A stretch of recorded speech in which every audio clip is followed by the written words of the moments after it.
now allow time for silent prayer or meditation. Thank you very much. You may be seated.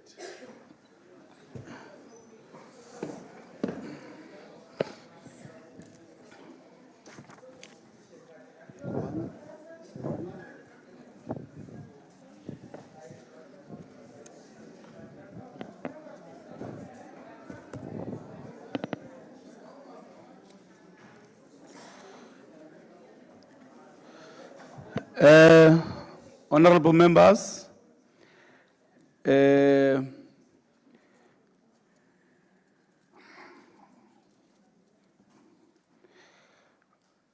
I see that the Premier is not here, and I would want to assume that there is supposed to be someone who is acting on his behalf.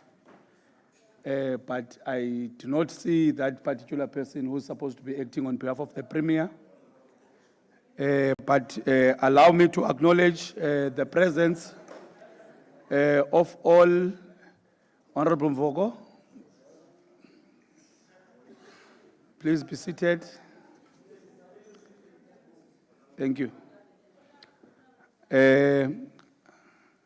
Allow me to recognize the presence of the Leader of Government Business, Honorable Mhlaba, together with all the premiers, the MECs, the MECs that are here with you today, Acting Premier, Honorable Mhlaba. Honorable members, we have received a number of notices or motions. We have about they quite a number, but we'll start with the leader of the governing party, Honorable Makashela, who we are expecting to receive a motion without notice.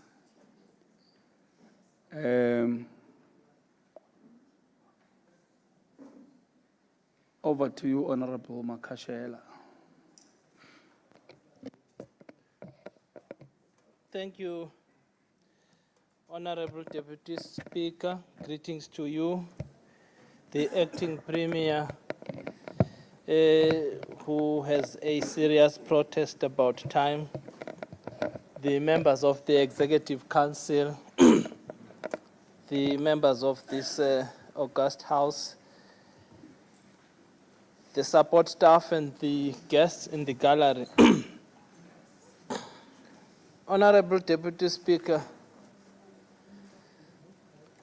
I move notice in terms of Rule 128, subsection 1 and 129, that the House notes and mourns the passing away of a revolutionary leader and freedom fighter, Zolani Mchotshisa, who passed away on the 18th of April 2025 and was the ambassador to Cote d'Ivoire. Further notes that Mchotshisa was devoted to maintaining good political, diplomatic, economic and people-to-people ties with South Africa and Cote d'Ivoire. Acknowledges that he worked tirelessly to promote South Africa's engagement in Cote d'Ivoire, including facilitating the November 2023 relaunch of South African Airways Johannesburg to Abidjan route. Understands that Mchotshisa was born in 1958 in Duncan Village, East London, and later had to relocate to Mdantsane as a result of apartheid regime's forced removals that uprooted many residents of Duncan Village. Acknowledges that Mchotshisa grew up in a politically active household and developed a strong commitment to justice, equality, and liberation ideals of the ANC. Notes that he attended Mzamomhle High School in Mdantsane, where he completed his secondary education. And it was during that period that he was targeted by the apartheid security branch due to his rising political activism. Further notes that Chochisa was part of a generation of young revolutionaries who organized and agitated in defiance of apartheid. And in 1979, he left the country for exile in Lesotho, where he joined the ANC's underground structures under the leadership of the late Krisani.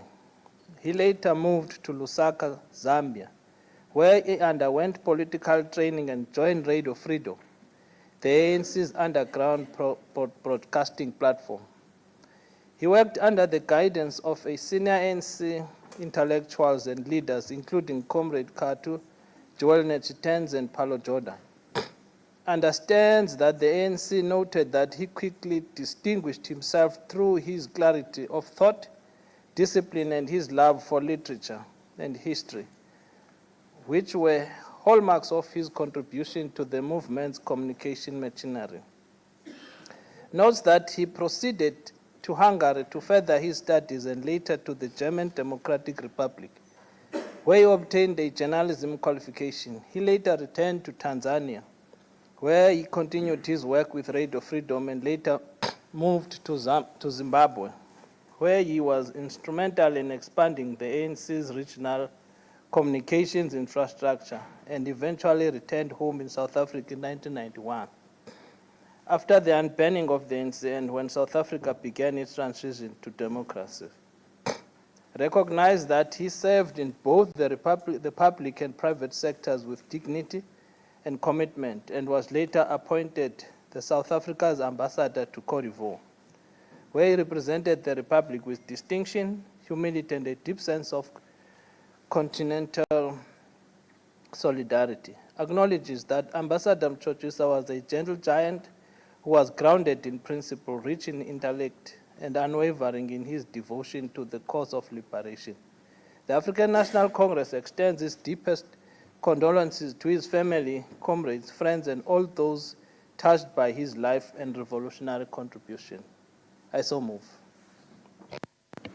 Thank you very much, Honorable Makashela. Honorable members, I put the motion. Thank you very much, honorable members. I will now call upon Honorable Pretorius to table his motion. Honorable Speaker, greetings to you and the House at large. Deputy Speaker, I hereby rise to move a motion without notice in terms of Rule 130, that the House observe that there are many people and communities that lack financial resources or other essentials to meet the minimum standard of living. Acknowledge that poverty as a socio-economic condition in South Africa is compounded by race, gender, and class dimensions. Note that poverty results into limited access to food, work opportunities, education, and a healthy lifestyle, among others. Also note that poverty affects the physical and mental well-being of all South Africans, and its eradication cannot be left to the whims of the market only. Acknowledge that poverty is said to be one of the primary motives for social upheavals and mayhem in the form of social unrest, coups and counter-coups in many parts of the continent and the world at large. Further acknowledge that government has over the years elaborated policies and programs whose central pillar is to close the poverty gap prevalent in our country. Recognize that for our country to prosper and have guaranteed stability, poverty eradication should be one of the primary targets. Therefore, Deputy Speaker, the House should resolve that 1, the government in general and provincial government in particular must be resolute in the implementation of its anti-poverty strategies. 2, government institutions and NGOs must be firm to devise means to extricate those living below the poverty line and not be passive onlookers in the struggle that our people find themselves in. I so move. Thank you, Honorable Member. Honorable members, I put the motion. Thank you. I now call upon Honorable Twabu to table his motion.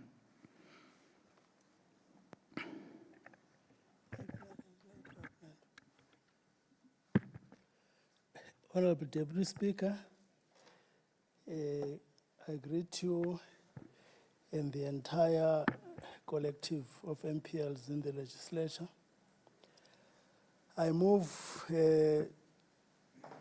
without notice in terms of Rule 130 that the House knows that on 10th April 1993, Chris Hani, a revered anti-apartheid activist, leader of South African Communist Party, and the Chief of Staff of Umkhonto Wesizwe, was tragically assassinated outside his home.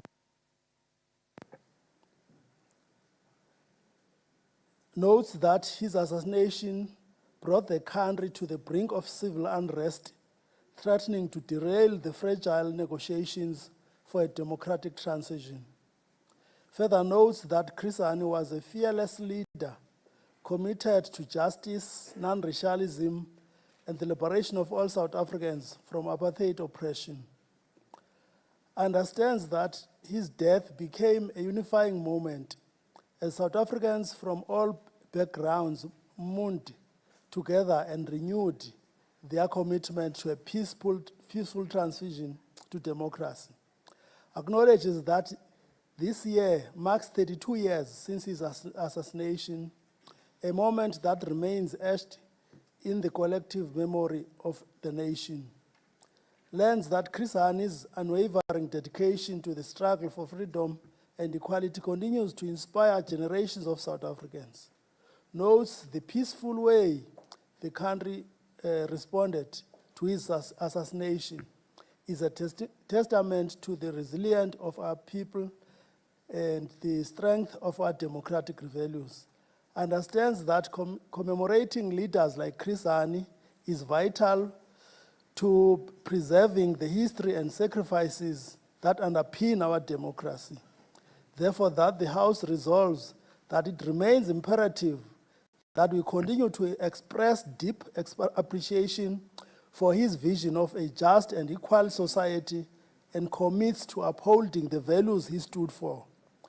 That we encourage all our educational institutions and civil organizations to preserve and promote the legacy of Chris Hani through dialogues, lectures, and commemorative events during the month of April.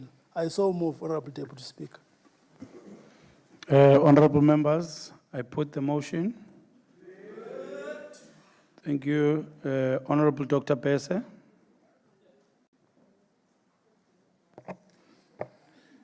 Greetings to you, Honorable Deputy Speaker, Chief Whip of the Majority Party, members of the Executive Council, members of the Provincial Legislature, our guests in the gallery. Honorable Deputy Speaker, I move without notice in terms of Rule 130 that the House notes that on the 18th of April 1905, Enoch Mankai Sontonga, the renowned composer of Nkosi Sikelel Africa, was born in Uitenhage in the Eastern Cape. The Eastern Cape province has long been credible of intellectuals, political leaders, cultural figures who played a pivotal role in shaping South Africa's path to liberation, hence known Ikhaya Lengwele.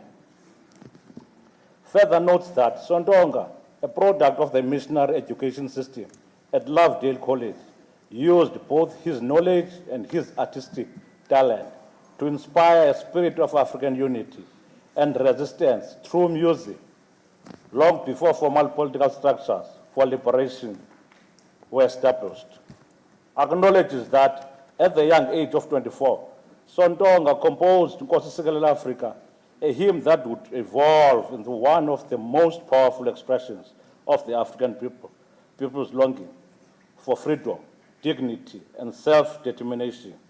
This, indeed, exemplifies the transcendence of colonial borders and the unification of diverse nations in pursuit of a common call for justice, recognizes the collaborative spirit of African intellectuals and cultural heritage, as Xhosa poet and the writer Samuel Mqhayi later.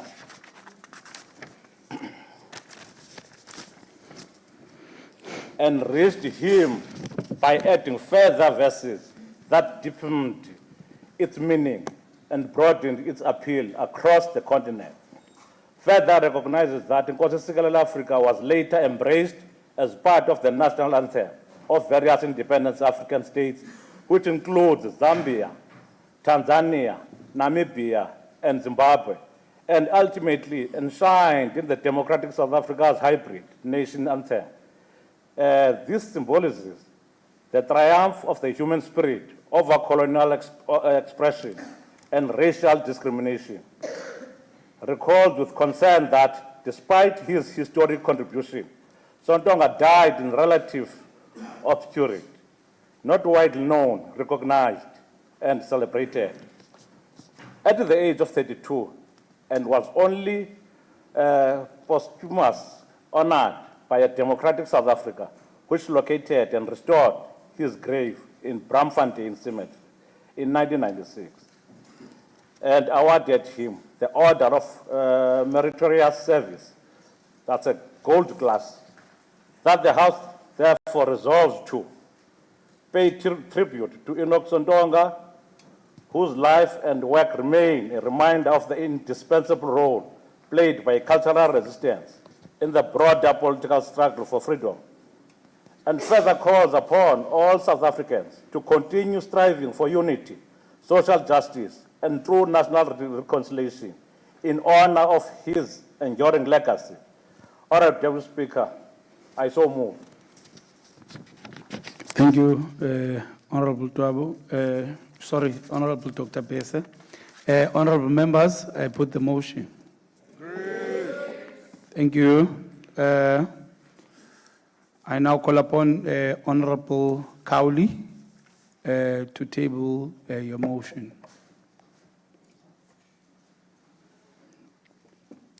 Thank you very much, Deputy Speaker.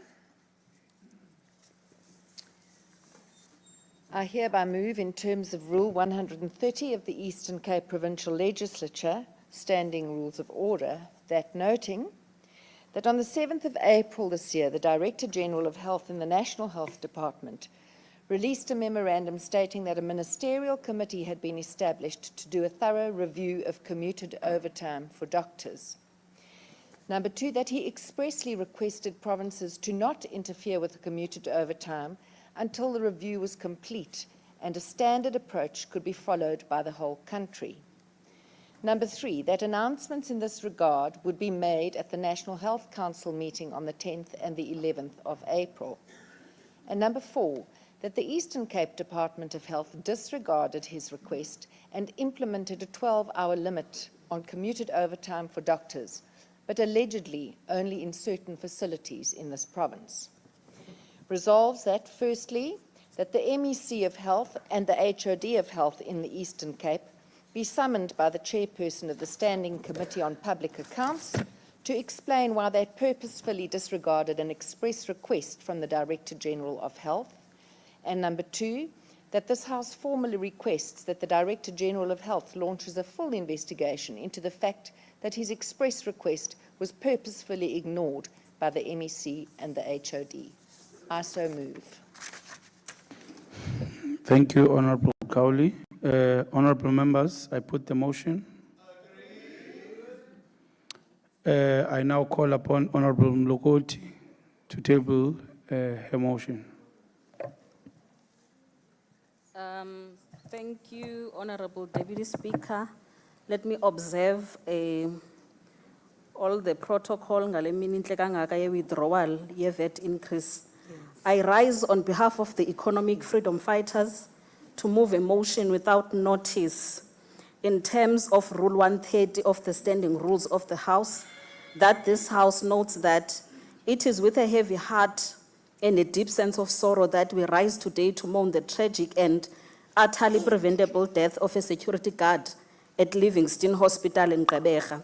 That it is noted that she was a mother, a worker, a provider, a protector of patients and staff. She did not die in an accident. However, she died because of a state's negligence and failure to uphold its duty of care. That this House further notes that She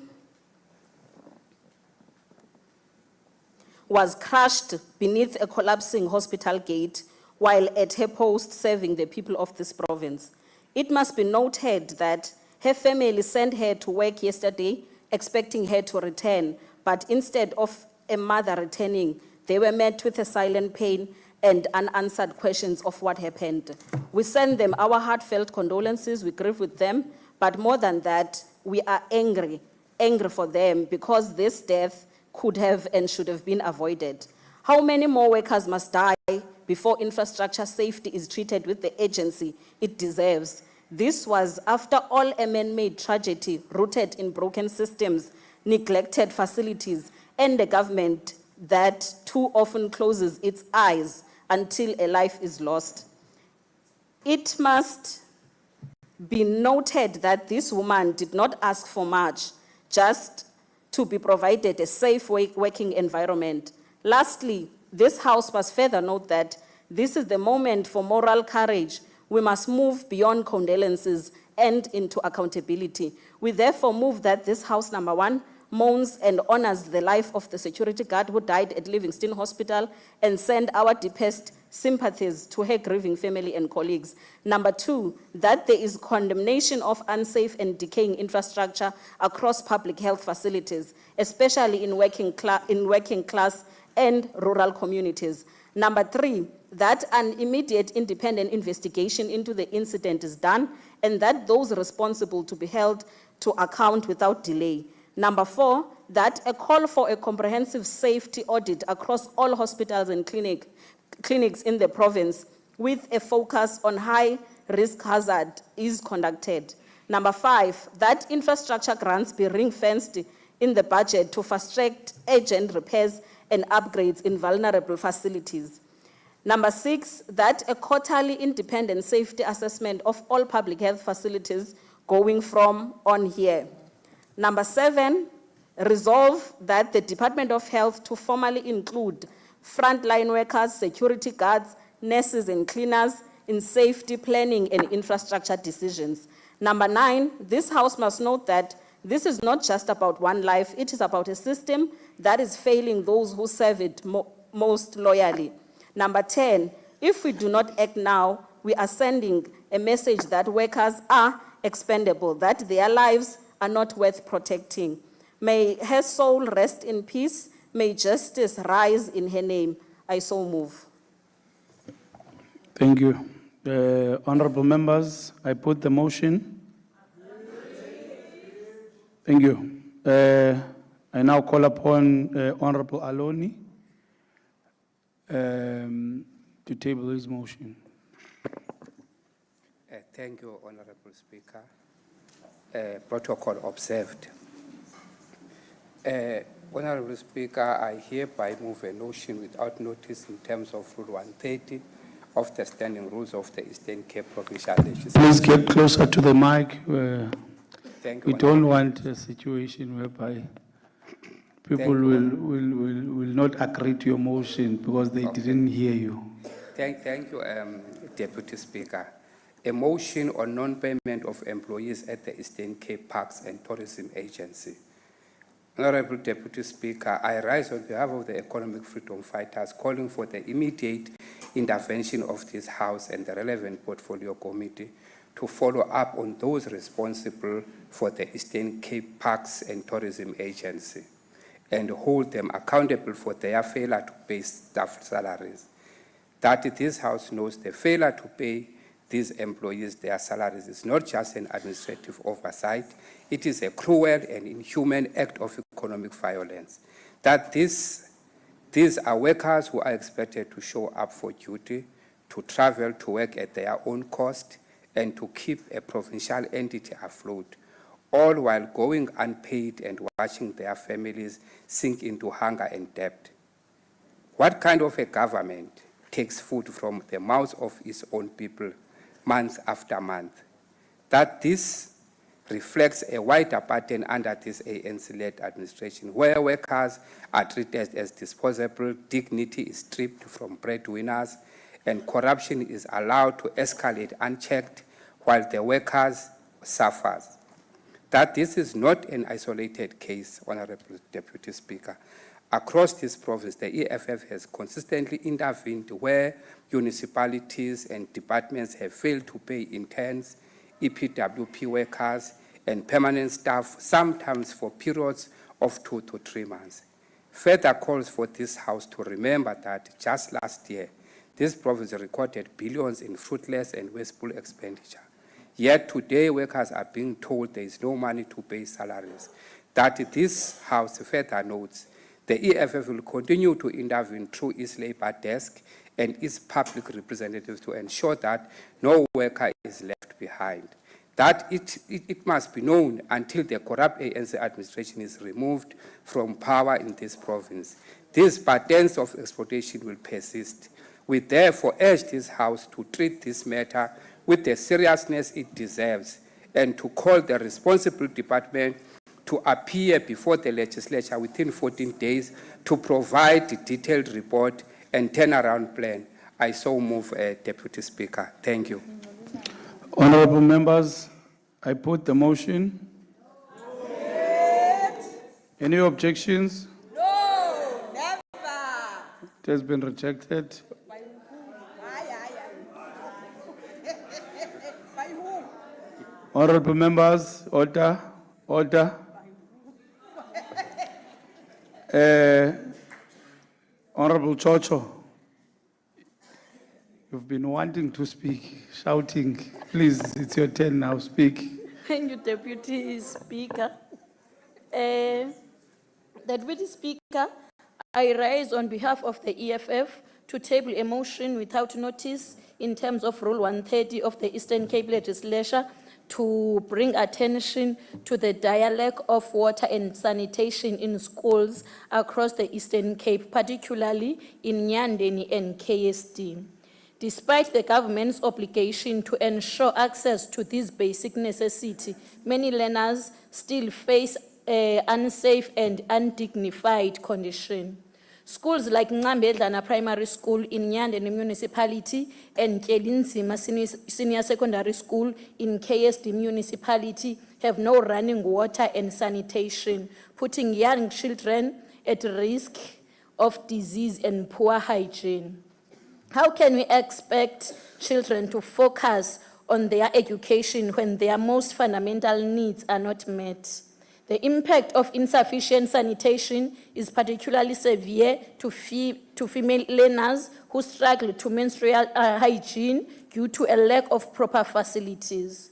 This leads to absenteeism and a long-term health risk, including reproductive diseases. Global health bodies recognize these dangers, yet we continue to fail young girls by not providing safe and hygienic school environments.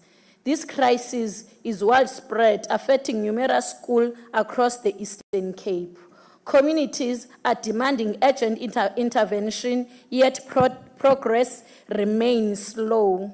We therefore move that this House resolve that the Department of Basic Education must conduct a full audit of affected schools and present a clear time-bound action plan to ensure that all schools meet in national and global health standards.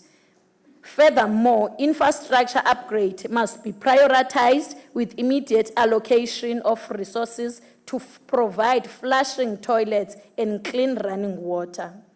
No child should be forced to learn in conditions that endanger their health and dignity.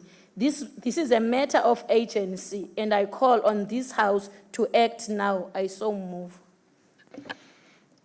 Thank you. Honorable members, I put the motion. Thank you.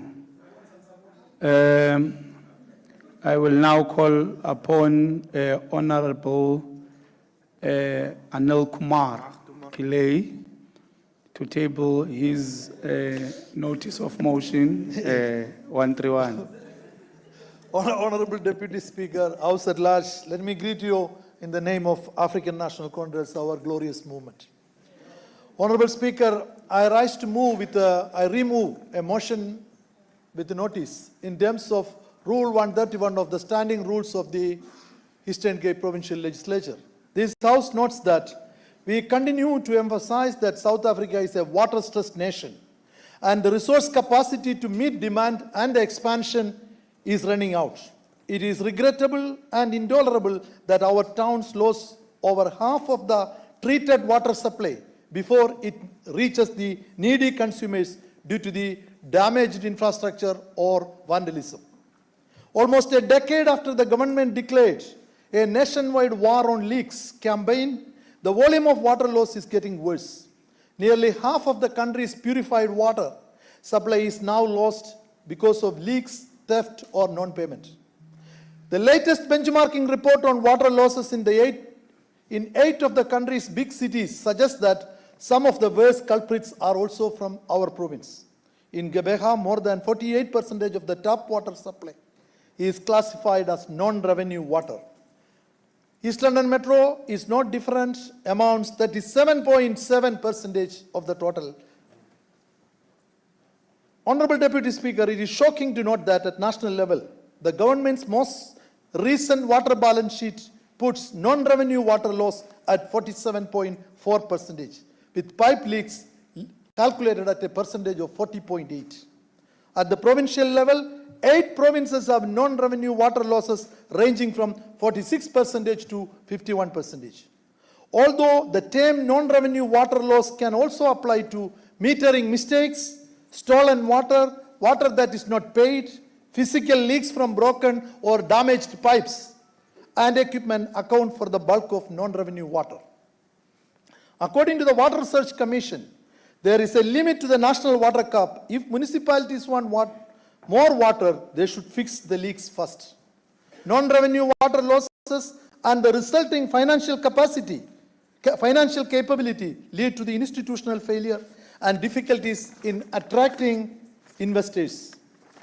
Honorable Deputy Speaker, the anticipated yearly revenue loss from unaccounted for water about 16 billion rands.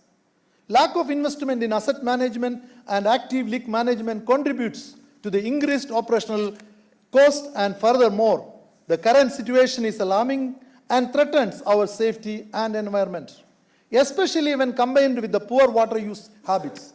South Africa already has extreme consumption, with daily limitations ranging from 5 to more than 400 litres. Therefore, the House resolves that the Department of Kokta should urgently conduct an audit on all municipalities to assess the status of their existing infrastructure. This audit should focus on faulty and poorly maintained equipment and aging infrastructure that may be causing leaks. Again, the Department of Kokta must assist in relaunching the War on Leaks project, initiated by the Department of Water and Sanitation with municipalities, which includes rebuilding of broken pipes and other infrastructure. Again, the OTP as a coordinating department in conjunction with Kokta and other municipalities must have a concerted advocacy campaign to sensitize all citizens and all other relevant structures to the need to address non-revenue water losses. And lastly, Honorable Deputy Speaker, the Department of Kokta will and has to identify young individuals with grade 12 or entry in maths and science who meet the requirements for training as fitters, turners, welders, instrument mechanics, electricians, and can assign them to municipalities to perform their replacements, repairs, and other fits. I so move. Thank you. Thank you, Honorable Pillay. The motion will be debated at a later stage in accordance with Rule 133, subsection 1. Honorable members, I accidentally skipped Honorable Hendricks. I will now call upon Honorable Hendricks to table his motion. Apologies, Honorable Hendricks. Thank you, Honorable Deputy Speaker. Apology accepted, and excuse my exuberance as I woke up in a no VAT increase country. I hereby move in terms of Rule 130 of the Standing Rules that this House notes that in June and October of 2024, the Nelson Mandela Metropolitan Municipality was ravaged by destructive floods which devastated communities in KwaNobuhle, Kariga, and KwaZakele. That more than 1,000 households suffered significant flood damage. Following the devastating floods, 53 million rand from the Municipal Disaster Response Grant was allocated by National Treasury and was deposited into the municipal coffers in November of 2024. Several wards were allocated funding for urgent repairs, including road rehabilitation, stormwater system upgrades, and pipeline refurbishments. Despite being allocated 53 million from the disaster fund, to date, no contractors have been appointed to begin the necessary work, putting the funds at risk for forfeiture by the end of June. An additional 89 million rand was also allocated to fix the Matanzima Bridge in Kariga. Nelson Mandela Bay Municipality has failed to initiate any procurement process for critical flood repair work, despite having existing contractors already appointed under a valid triennial contract. That there are concerns over the allegations of procurement irregularities, including the reported deviation from the existing triennial contract in favor of informal bidders for 8 flood recovery projects, raising the serious concern regarding governance and compliance within the municipality. Further noting that the MEC for Kokta must be commended for already initiating Section 154 interventions, that the Nelson Mandela Bay Municipality flouted supply chain regulations, including the unjustified decision to bypass the use of pre-approved service providers and instead pursue informal bidding processes outside the lawful framework. The municipality has circumvented proper procurement procedures, thereby breaching the Municipal Finance Management Act. That this conduct constitutes a serious failure of compliance and governance with no justification for abandoning established procurement channels in a time-sensitive situation, especially when this failure threatens the loss of critical funding intended to support vulnerable communities. Therefore, this House resolves that the MEC for Cooperative Governance and Traditional Affairs must immediately initiate a full investigation into the alleged procurement irregularities and possible misconduct within the Nelson Mandela Bay Municipality in relation to the June and October flood repair projects. A forensic investigation and/or audit must be commissioned to determine the extent of maladministration, irregular expenditure, and corruption linked to the use of the Disaster Relief Fund. An accelerated and lawful procurement process must be implemented as a matter of urgency to ensure that the allocated 53 million in disaster relief funding is committed and spent by the 31 May 2025 deadline in accordance with the conditions of National Treasury. 4, all efforts must be made to guarantee that disaster relief funds are spent transparently, efficiently, and timeously to restore the damaged public infrastructure and provide meaningful assistance to the affected communities. 5, a comprehensive report must be tabled before this House within 30 days, detailing the progress of the investigation, any interim findings, and enforcement of corrective measures. That consequence management be enforced against any official found to have acted negligently, unlawfully, or in any manner that undermines the rights and well-being of flood-affected communities. I so move. Thank you, Honorable Hendricks. Honorable members, I put the motion. Any objections? I now call upon Honorable Mhlaba to table his motion. Thank you, Honourable Deputy Speaker. I hereby move in terms of Rule 131 of the Standing Rules of this House, noting that the Chris Hani District Municipality responsible for water supply and sewage services in the Mhlaba Yatemba local municipality has failed in its duty, leading to a worsening water and sewage crisis in Middelburg and Cradock, where residents have been left to cope with unreliable water and poor sanitation for extended periods. The situation is worse in the following neighbourhoods, which are often without water for days: Midras, Lusaka, Middelburg Town, Kwanuzame, Hillside and Bergsig, just to name a few. In Middelburg, cable theft and vandalism at local pump stations and sewage situations have severely compromised water infrastructure, while in Cradock, the crisis has persisted since 2021, despite the Fish River running through the town. The water crisis poses a severe threat to public health and especially agricultural activities and local businesses, with several businesses having already closed and others threatening to do so, potentially leading to significant job losses. Further noting, Honourable Deputy Speaker, elderly residents in Cradock queue for hours for water from tankers that frequently fail to arrive. The municipality's ageing infrastructure was designed for a much smaller population than it currently serves, resulting in inadequate water treatment works and significant water losses through the water leaks.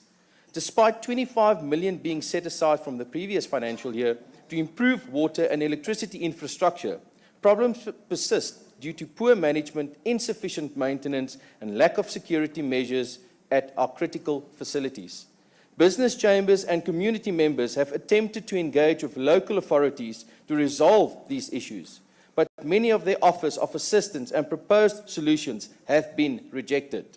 The water crisis is not only affecting residents' their daily lives, but also threatening the tourism economy within these two towns.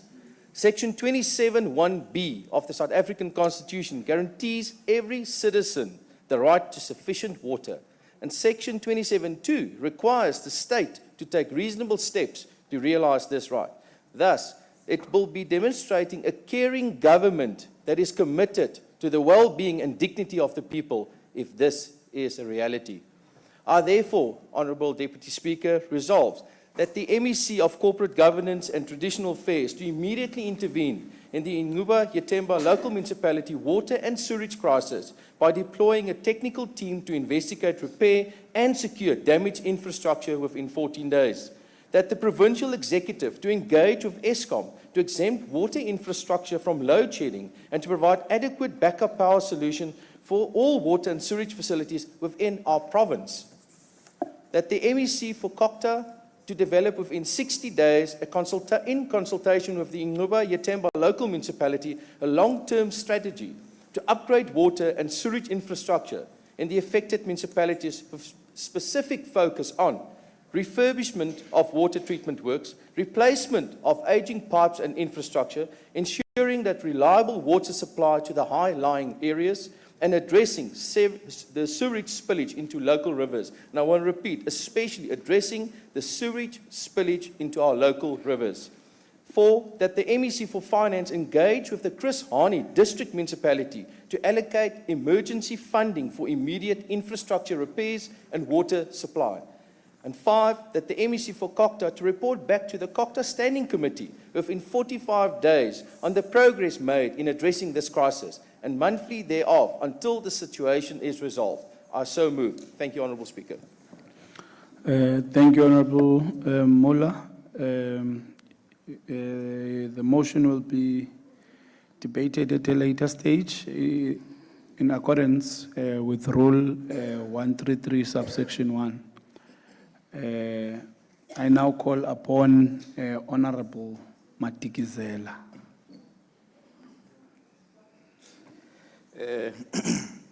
Good evening, good afternoon, Speaker. And so my English is not that good.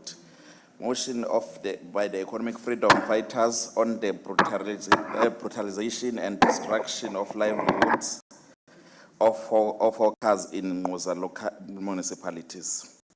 I rise on behalf of economic freedom fighters to move on a motion with notice in terms of Rule 131, subsection 1, on the standing rules, that this House notes that there is an urgent call for attention on the cruel, unjust, and economically devastating treatment of workers by Mhlaba local municipality in Lusikisiki.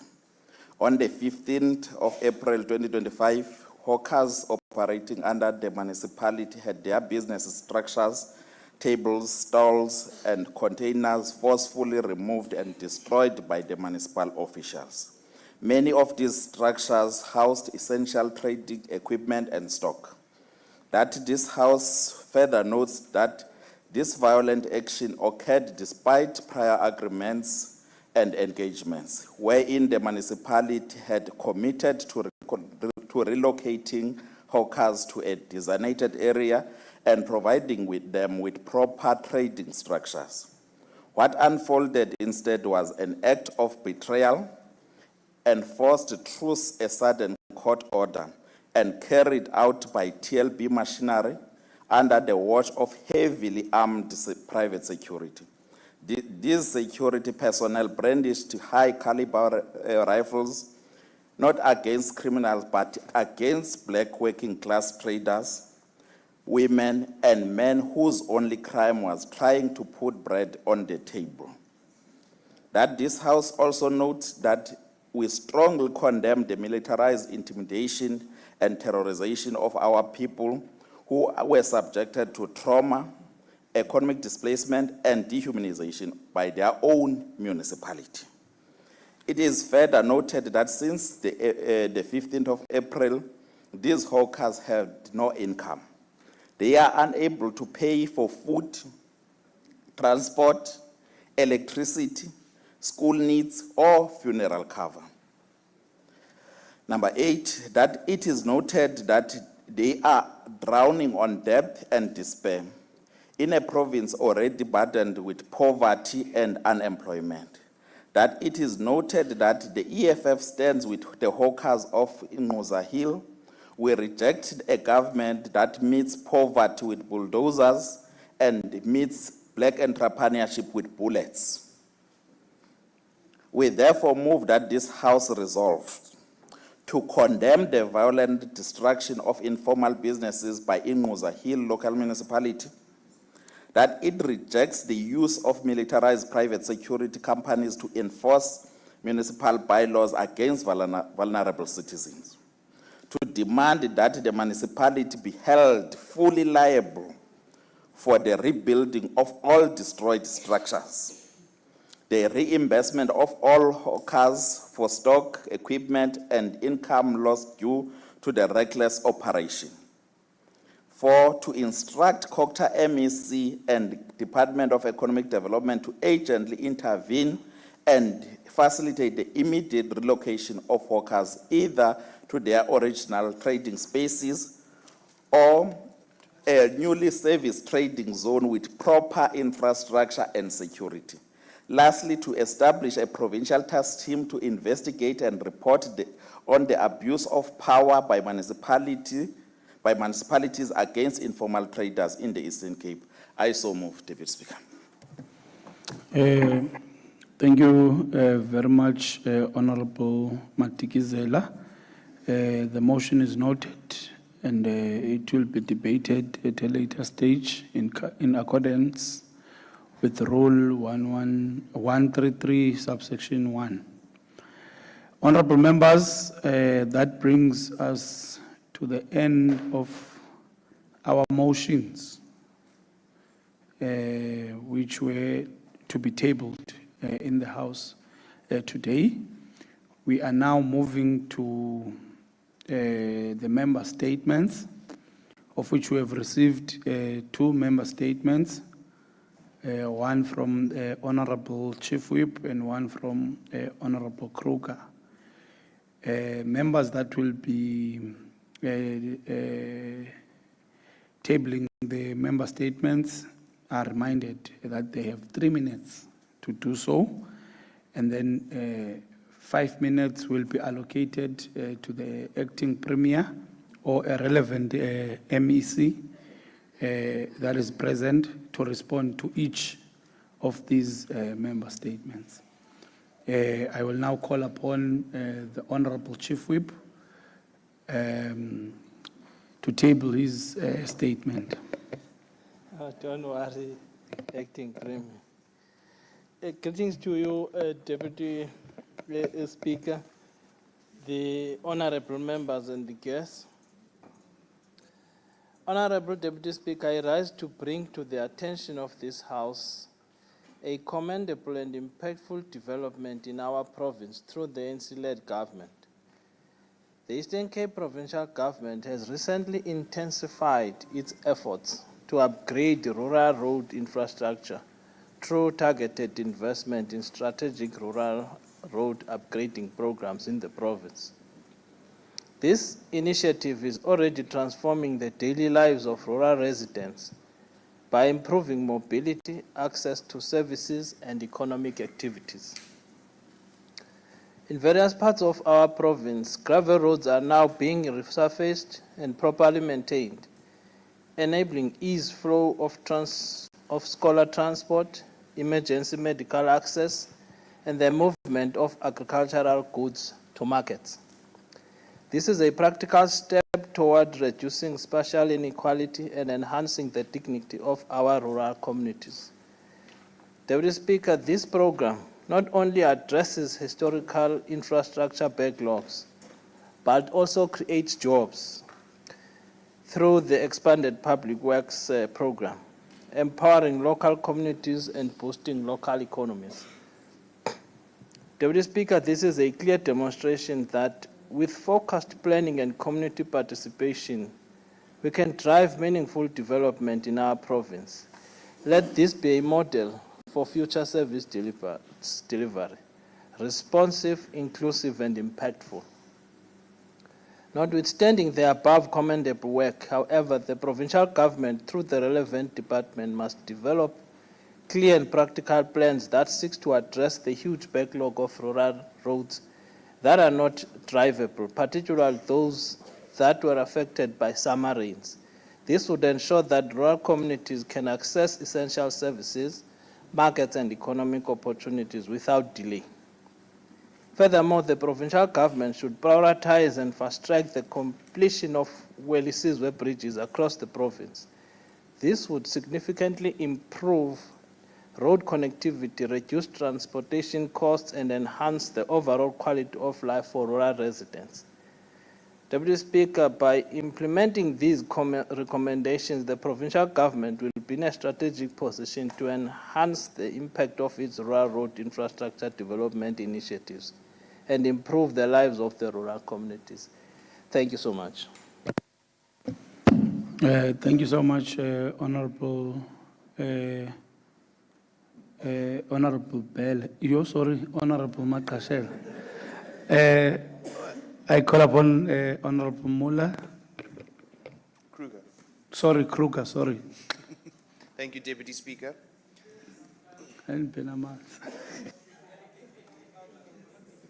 Deputy Speaker, the crumbling state of the Gombo Sports Facility serves as a stumbling block to aspiring athletes.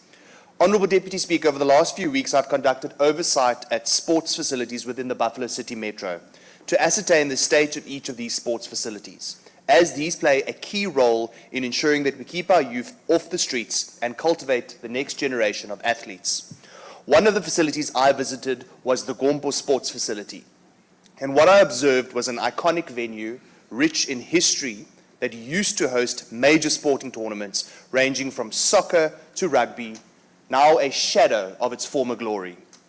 In an internal question paper response from the Honourable MEC for Cogta, the MEC stated that this sports facility is classified as being in a good condition. I beg to differ and say that the sports facility is in a very poor condition. From the run-down ticket booth at the gate, which most likely has not issued a ticket in years, to the changing facilities which have been vandalized and stripped of all essential material such as showers, taps, toilets and sinks due to a lack of security.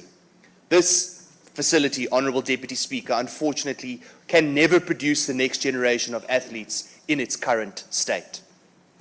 I therefore call on the MEC for COGTA to intervene and ensure that funds allocated by National Treasury through the Municipal Infrastructure Grant, which have been ring-fenced for maintenance of sports facilities within municipalities, are in fact utilised for that specific task, the maintenance of our sports facilities.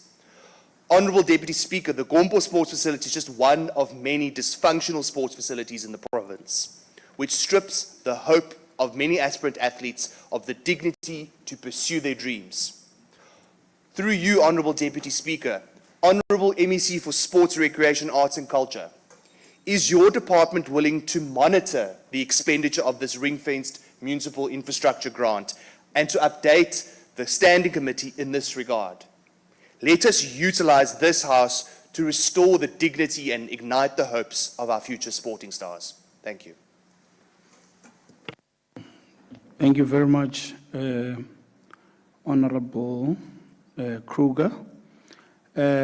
Honorable Acting Premier, Honorable MEC Mvoko,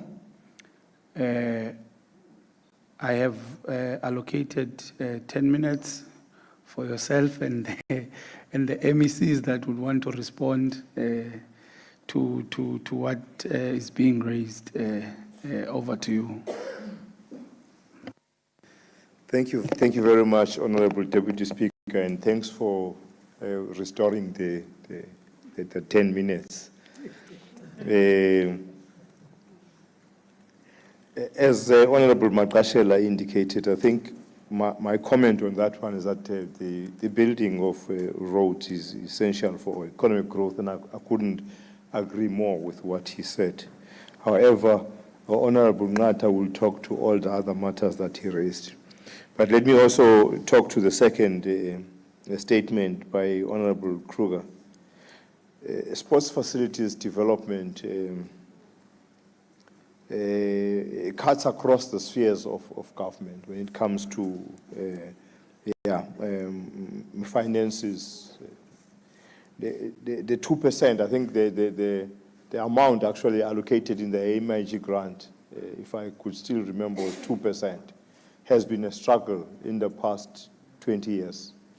It's not a very easy matter to resolve, Honourable Deputy Speaker, precisely because of the challenges that are faced by local government. And I'm sure you would understand that there is a move now to resource local government more because, of course, that 2% doesn't really go to where it is supposed to be. That's why it has become now something that cuts across all spheres of government, the national, the provincial, and the local sphere of government have the responsibility to develop sports facilities. However, the further questions, I will leave them to MEC Ngongo to respond to you.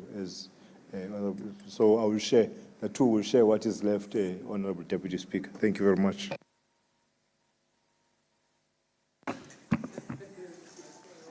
Thank you, Honourable Deputy Speaker. Greetings to you and the members. Honourable Speaker, monitoring of the grant that is sent to municipalities is not the function of the department. I thank you, Speaker.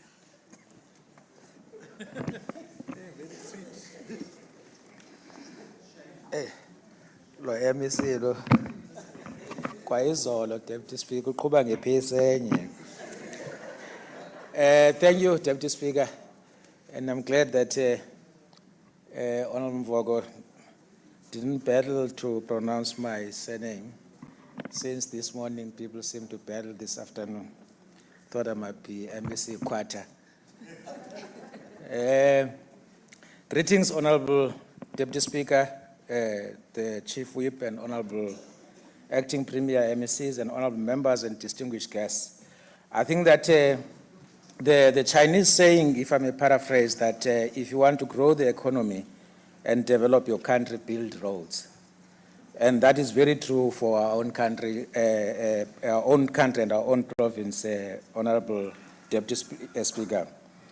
Thank you, Honorable Chief Whip, for the encouraging words in the face of negativity out there that fails to see even the kind of contributions, progress that is being made, but in the face of quite an overwhelming challenge, of which the Human Rights Commission has made a finding that the state of our roads impact negatively in realizing the rights of citizens as entrenched in the Constitution.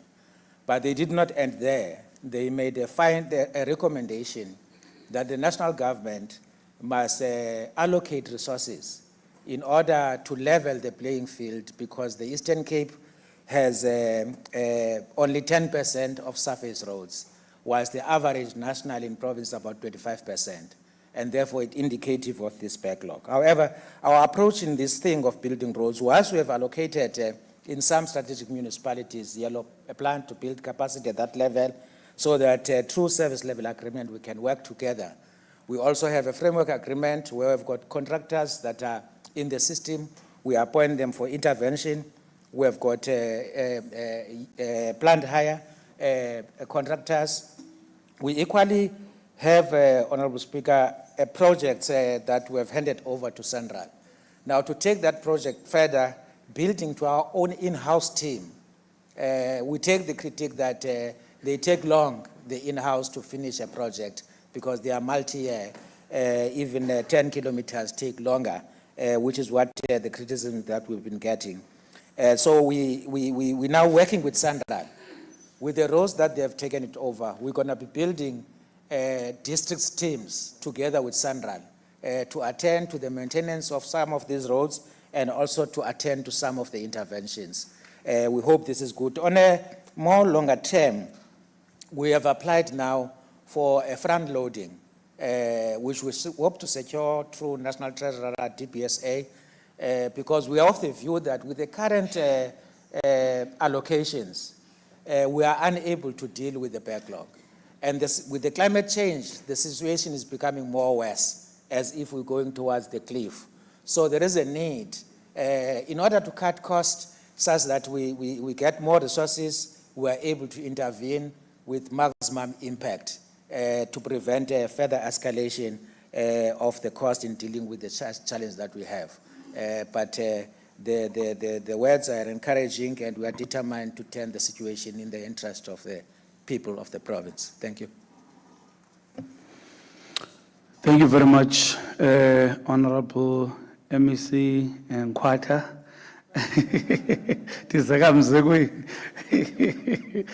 Honorable members, we again have a pleasure this afternoon to being joined by young visitors in our proceedings.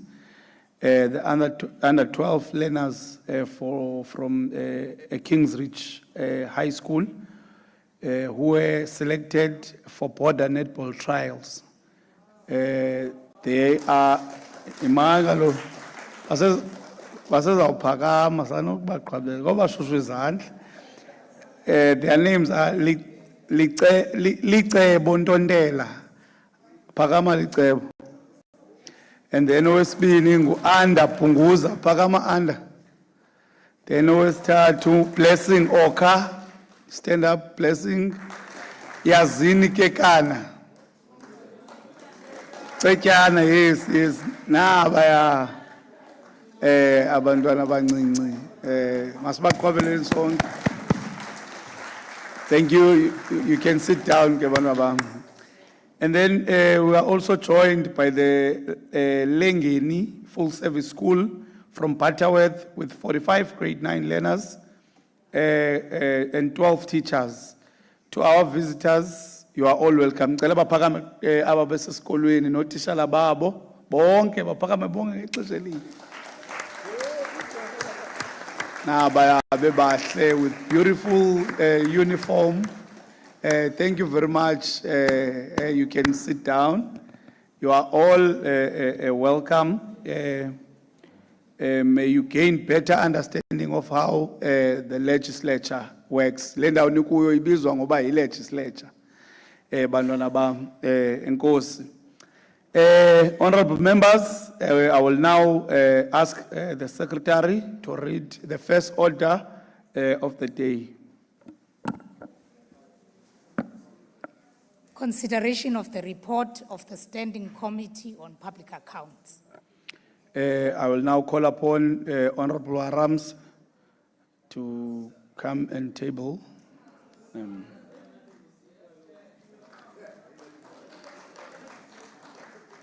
Honorable Arams, you have 20 minutes, and your 20 minutes starts now. Greetings to the Honorable Deputy Speaker, Honorable Premier in absentia, MECs, Honorable members of this House, guests and community on social media platforms. I greet you in the wonderful name of our Jesus Christ. I have the privilege today to read the report of the Standing Committee on Public Accounts dated February 2025. It reads as follows. The report of the Auditor General on the financial statements of Vote 3 for the Department of Health for the year end 31 March 2024. The department has received a qualified audit opinion for the year under review. The committee recommends as follows. The department must establish and maintain robust processes for preparing, reviewing, and reconciling financial records, including contingent liabilities, irregular expenditures, and unauthorized costs. They should update policies to clarify classifications and ensure proper documentation. The accounting officer must take decisive action on all reported material irregularities and commitments, including reskilling employees, filling critical vacancies, and finalizing the organogram and service delivery model. Provide progress updates to the committee within 30 days. The accounting officer must ensure accountability by applying consequence management to managers who fail to meet commitments or comply with audit intervention plans. Ensure timely and complete action on consequence management registers. The department must strengthen internal controls to prevent unauthorized, irregular, and fruitless expenditures, effectively manage service delivery agreements, and ensure compliance with regulations. Deviations and extensions must be monitored rigorously with approvals by delegated officials. Prioritize recovery efforts of fruitless expenditure and sustain monitoring into the 2024-2025 financial year. The department must stay dedicated to taking appropriate action on all commitments made and provide the committee with an update on the following issues that have contributed to the irregular expenditure. Number 1, the status of the organogram and service delivery model. 2, the progress made on the commitment and the progress made on the commitment. Sorry, Honorable Matuan, please. Please. You may continue. The progress made on the commitments the department made with regards to reskilling employees and exploring shared services to address the issues relating to filling critical vacant positions. Status of the process of formulating a forum with all stakeholders for the management of procurement of assets. And the accounting officer must take decisive action against all managers who demonstrate reluctance or failure to implement consequence management measures. Vote 4, Department of Social Development for the year end 31 March 2024. They receive an unqualified audit and the recommendations are as follows. Program managers must take direct accountability for monitoring the implementation of corrective action and report progress quarterly to SCOPA and relevant oversight bodies. The department must hold management accountable for addressing irregular, fruitless, and wasteful expenditure. It should provide the committee with quarterly reports detailing actions taken, investigation results, and preventative measures. The department should provide training to staff overseeing transfers and subsidies, focusing on PFMA compliance and financial governance. It must ensure funds are used correctly, implement stringent monitoring, and take disciplinary action for mismanagement. The department should adopt a zero-tolerance policy for SEM deviations, taking immediate corrective actions and submitting quarterly reports to the committee. It must implement stringent internal controls, including regular audits and staff training to prevent prohibited trades and enforce disciplinary action against violators. Vote 5 for the Department of Public Works. One of the findings is the Chamzashe building upgrade project, which involves water reticulation, sewage systems, and structural repairs, was audited and revealed significant quality issues. These issues were not included in the snag list. So the recommendations with regards to that is that the department should improve the implementation of systems for the Tiamzashe building upgrade project by establishing standard operating procedures, monitoring mechanisms, and credible performance reporting. An audit intervention plan should be developed with clear timelines for correction, review, and monitoring, with management held accountable for its execution. Accounting officers must be encouraged to appoint people with technical skills when it comes to infrastructure or constant capacitation for those who have a responsibility of monitoring projects and contracts with clear guidelines according to laws and regulations. The vote 6 for the Department of Education received a qualified audit opinion. The recommendations thereof are the internal audit risk unit must conduct periodic risk assessments, identify systemic weaknesses and preventative measures across all functional areas of the department. This will ensure a more holistic approach to governance, reduce reliance on reactive measures, and allow the department to address root causes of recurring issues. Additionally, the department should establish a monitoring and evaluation framework to assess the effectiveness of interventions. The committee urges all stakeholders involved in the review of the assessed register process to formally commit to the implementation of the action plan and adhere to the agreed upon timelines. The department must ensure recovery of funds misused from the National Schools Nutrition Program, provide the committee with a detailed report on the recovery, including the total amount recovered, timelines for recovery, and any unresolved cases. Furthermore, the department must outline the specific controls and measures implemented to prevent the misuse of NSNP funds in the future. The department must revise review policies and procedures to address gaps in consequence management and enhance oversight mechanisms. This should include clear timelines, outputs targets, and prioritized lists of cases to be resolved. A detailed plan must be developed and presented to the committee addressing how these measures will improve accountability and compliance. Vote 10 for the Department of Transport. They received unqualified with findings audit opinion. The recommendations are as follows. The department must implement the automated or digital system to monitor scholar transport and avoid overpayments and underpayments. Management must put in place effective, efficient systems on tracking of invoices for payment of services rendered so that payments are done within a stipulated or agreed period as required by the Treasury Regulation 8.1.1 and 8.2.3. The department should enforce internal controls to prevent fruitless and wasteful expenditure, enhance contract management and oversight on key projects. It must recover overpayments from liable parties and implement consequence management with non-compliance reporting back to committee within 30 days. The disciplinary action must be taken against officials who fail to comply with laws and regulations. Records of such action should be maintained and provided to auditors upon request, with evidence submitted to the committee within 30 days. The department should implement recommendations from governance structures, including those from the Auditor General and SCOPA. I'm going to repeat that. The department should implement recommendations from governance structures, including those from the AG and SCOPA. It must introduce a revised viability assessment for contractor appointments on major projects, ensuring adequate oversight to prevent financial losses and poor workmanship. The accounting officers must speed up investigations on previous and current material irregularities and improve internal control environments to avoid repeat findings on material irregularities. For vote 11, the Department of Human Settlements received an unqualified with finding audit opinion, and we recommend that management must be held accountable for the lack of action on fruitless and wasteful expenditure cases, improve contract management and oversight controls on construction and project management. The department should ensure adherence to Treasury Regulations 8.4.1 for transfers and subsidies, strengthening oversight to meet program objectives. The department should implement a revised viability assessment for contract appointments, prioritize technically qualified personnel for project management, and ensure adequate project monitoring. Managers must conduct physical verifications at project milestones to prevent unauthorized payments, with consequence management enforced for non-compliance.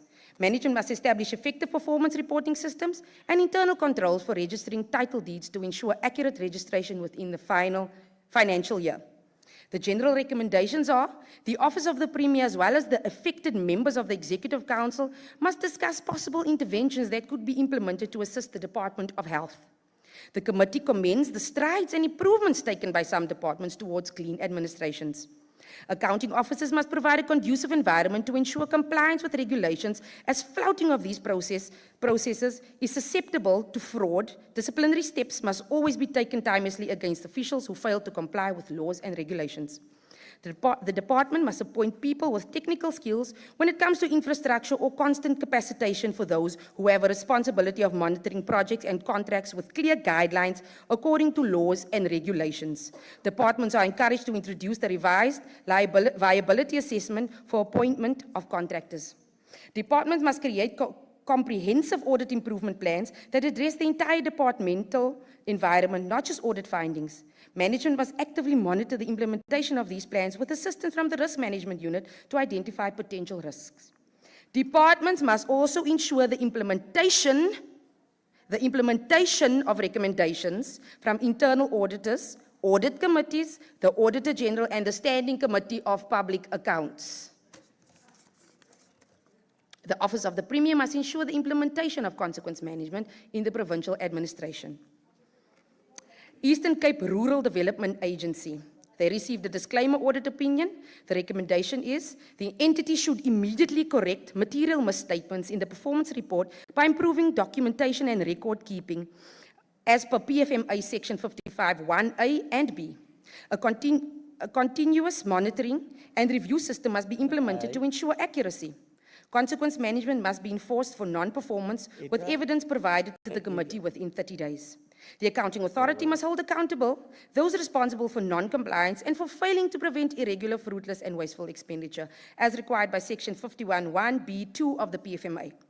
The entity should develop a clear plan with specific targets to eliminate irregular expenditure related to SCM violations and provide quarterly progress reports to the committee. A report detailing the outcome of the service level agreement review, as well as measures taken to prevent future non-compliance, must be submitted to the committee within 30 days after the adoption of this report. The entity must allocate sufficient resources and build internal capacity to effectively manage and collect all revenue owed. A report outlining the progress and corrective actions taken must be submitted within 30 days after the adoption of this report. Management must ensure that all action plans are fully executed and that the progress is tracked regularly. A comprehensive progress report must be submitted to the committee, detailing the status of each action plan, the assigned management team, the corrective action taken to address identified weaknesses, and any consequence management measures enforced. Eastern Cape Legislature. Analysis of the Auditor General's report on financial information, compliance with legislation, and performance information. An unqualified with findings audit opinion. Recommendation is the legislator must develop and implement a detailed audit action plan to address identified deficiencies, assigning clear accountability, setting measurable timelines, and monitoring progress regularly. This will address prior findings, prevent repeat occurrences, and work towards regaining a clean audit status. The department must ensure strict compliance with SCM regulations by proactively monitoring contract expiry dates and initiating procurement processes well in advance. Additionally, control should be implemented to prevent the rendering of services on expired contracts with accountability measures enforced for non-compliance. The legislator must develop and implement an efficient invoice tracking system to monitor the receipt, approval, and payment of invoices, ensuring compliance with the prescribed 30-day payment requirement, as this is a recurring finding. Eastern Cape Development Corporation received an unqualified with findings audit opinion, and the finding was a material loss of a material loss of 26.4 million rand was incurred because of illegal invasion of the entity's investment properties. The recommendation with regards to this is the entity must exercise due diligence by screening all potential tenants going forward regarding the current processes, and further is requested to provide an update to the status of securing all invaded properties, the progress in cutting municipal services, and the extent to which the deeds have been collated to confirm ownership of the properties. The entity should strengthen coordination between leasing and debt collection units by implementing an integrated approach to revenue management. Internal audit must expedite its planned project on debt management to assess the effectiveness of controls and ensure timely and accurate debt collection. The outcomes of the audit should include actionable recommendations with progressive monitored regularly to address any deficiencies identified. Maibuye Transport Corporation, an unqualified with findings audit opinion.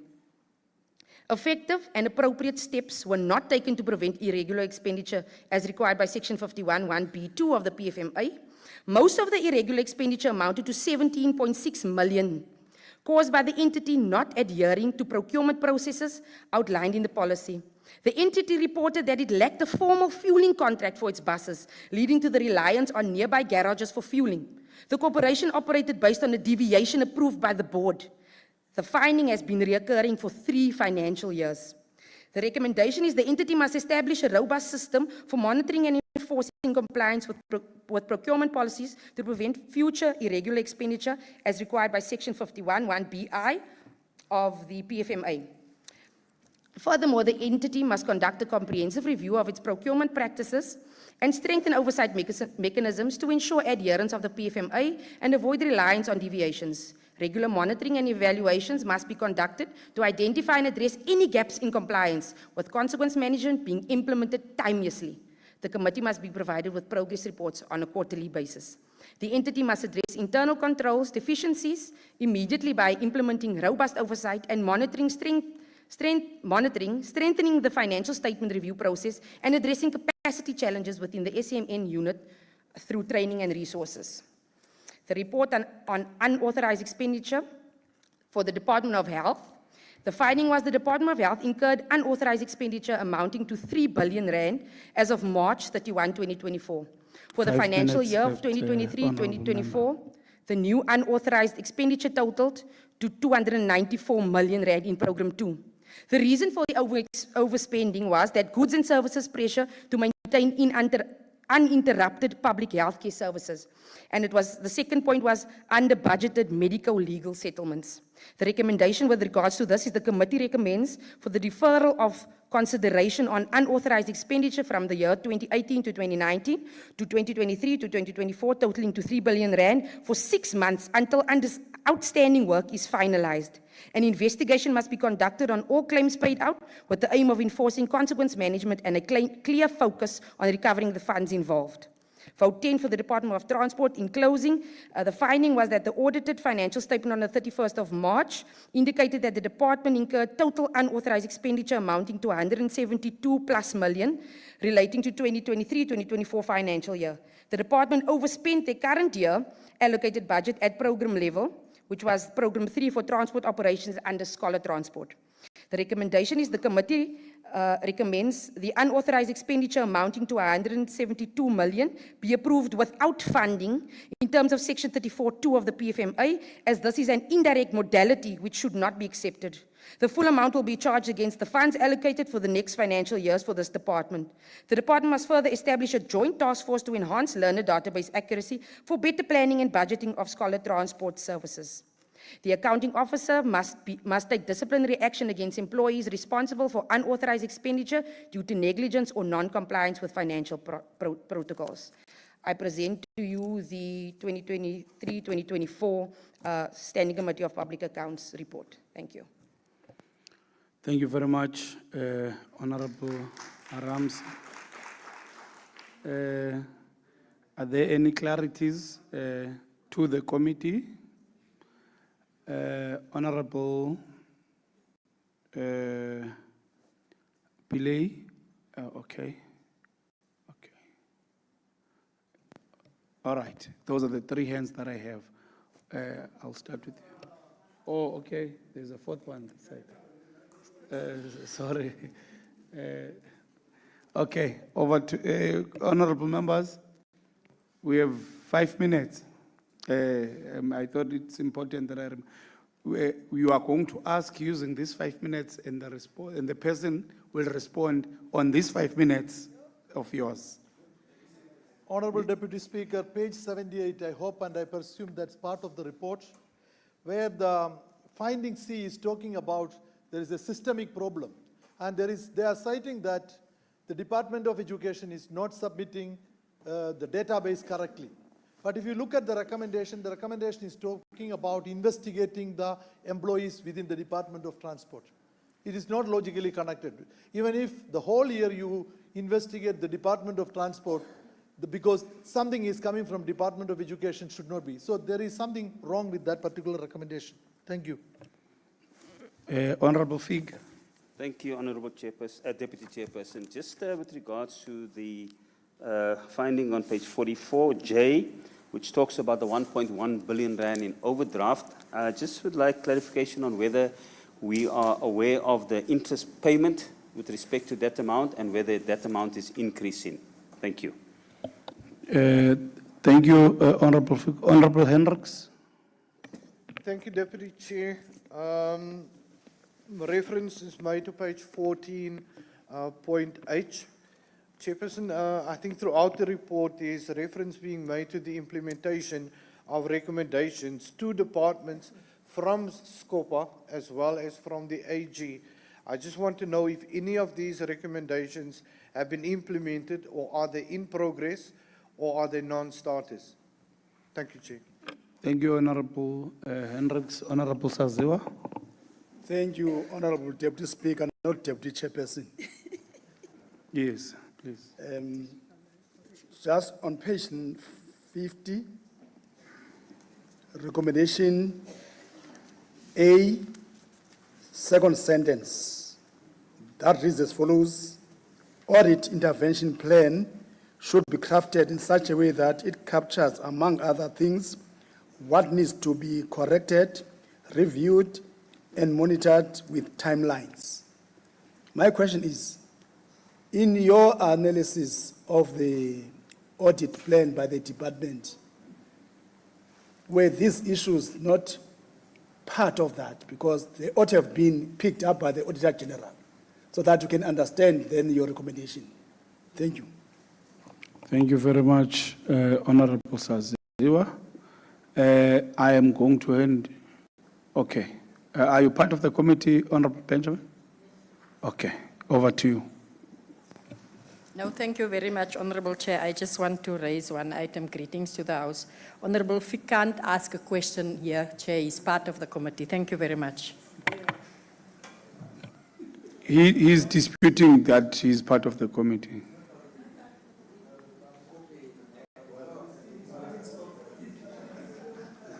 Okay. Are you part of the committee, Honourable Matwan? All right. Okay, over to you, sir. Chairperson, I rise as the whip of that committee, just for certainty. I'm not a fellow traveler, I'm a whip. Chairperson, I rise to respond to some of the questions raised. We note the question raised by Honourable Pillay could have been, because part of the relationship between transport and education is informed by scholar transport. So there is no misnomer in the reflection. However, if the meaning is not expressing what the honourable member wanted to hear, I think we'll note that without wasting time. I think we should acknowledge that. Regarding Honourable Hendricks, this is the first report during this term of the public accounts. To determine if departments will implement resolution is only after this presentation. But we must also emphasize that the Premier in the SOPA would have reflected that there has been a significant improvement from provincial government departments and entities regarding clean governance. To some extent, that view is shared by AG as well. There are still in the dashboard some departments, two in particular, which are still lagging behind, which is education and health. So generally, we have got a general feel of good and clean governance emerging gradually. So that element of graduality is happening. I think we should acknowledge that. I just missed the question raised by Honourable Saziwa, but I think other members of the committee may reflect. I just missed the department he was referring to. I just heard the question, but the department I could not. Thank you, Honourable Matawan. Because of time, I'm sorry. I'm sorry to yourself and to Honourable Saziwa as well. Are there any clarities to the MEC now?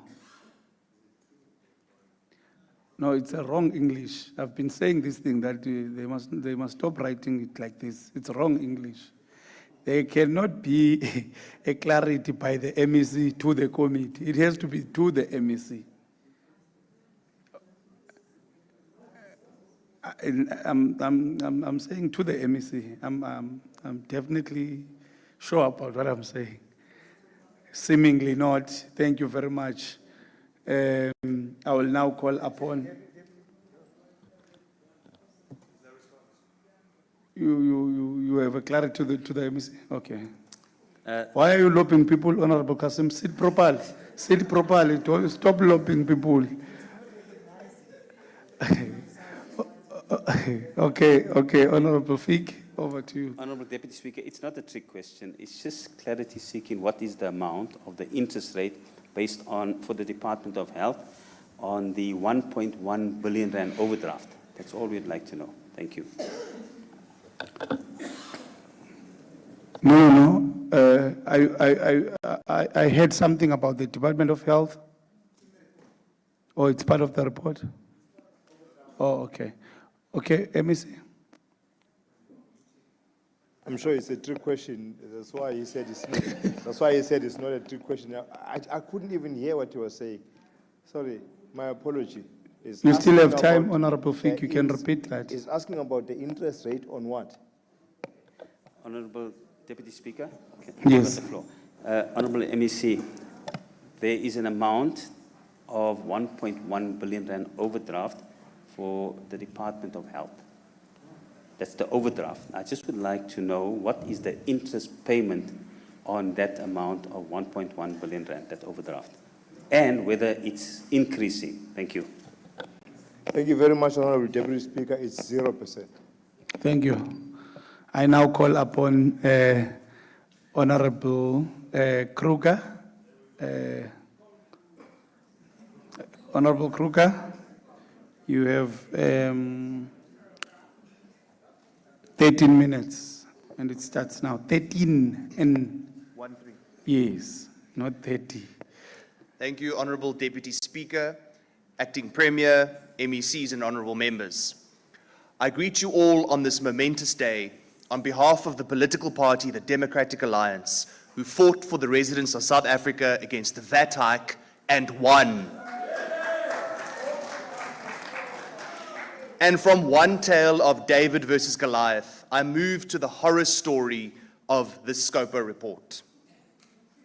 Once upon a time, in a land that we all know, the Eastern Cape, a brave soul named Voter, spelt V-O-T-E-R, not the Afrikaans spelling, set out on a noble quest to find the mythical treasure called service delivery. It was said that this treasure could bring clean water to villages, working clinics to towns, and dignity to every citizen. But along the journey, Voter would face 9 fearsome monsters, each guarding their realm of dysfunction in the Eastern Cape. Chapter 1, the Department of Health, the overdrawn overlord. High on the hill of missed payments lived the overdrawn overlord, also known as the Department of Health, a bloated beast that had sunk the kingdom into an overdraft of 1.1 billion. It had wasted 19.8 million on the fruitless expenses and allowed 294.9 million rand to vanish through unauthorized spending. Even worse, it spent 8.6 million rand on Microsoft licenses that nobody used. Citizens waited for health care while their cries were muffled by mismanagement. Chapter 2, the Department of Social Development, the hollow giver. Next, Voter wandered into the valley of lost promises, and he met the hollow giver, sometimes called the Department of Social Development by those not afraid of empty promises. This monster handed out subsidies without checking how they were used, violating Section 38(1)J of the PFMA. Year after year, the hollow giver failed to improve, never achieving a clean audit, caught in the same trap of poor oversight and broken controls. Chapter 3, the Department of Public Works, the blind builder. In a cracked fortress stood the blind builder, once known as the Department of Public Works, now more widely known as the Department of No Works. A creature meant to restore the realm, but cursed with fogged vision. It lacked experts to inspect projects properly. In one case, it even failed to notice structural issues in the Tiamzashe building. Even though the repairs were part of its plan, it didn't bother to add these to the snag list. Quality slipped through its fingers like sand. No works became its plan of action. Chapter 4, the Department of Education, the keeper of forgotten numbers. In school halls echoing with silence, Voter found the keeper of forgotten numbers. Meant to educate the youth of this province, the department had forgotten how to count. This monster watched over 13 billion rand in assets, but it valued them all incorrectly. It continued to pay ghost employees, spending 12.7 million rand after termination. And like its cousin, the health monster, it also wasted 5.6 million rand on unused Microsoft licenses. Its ledgers were riddled with gaps and errors, earning it a qualified audit opinion.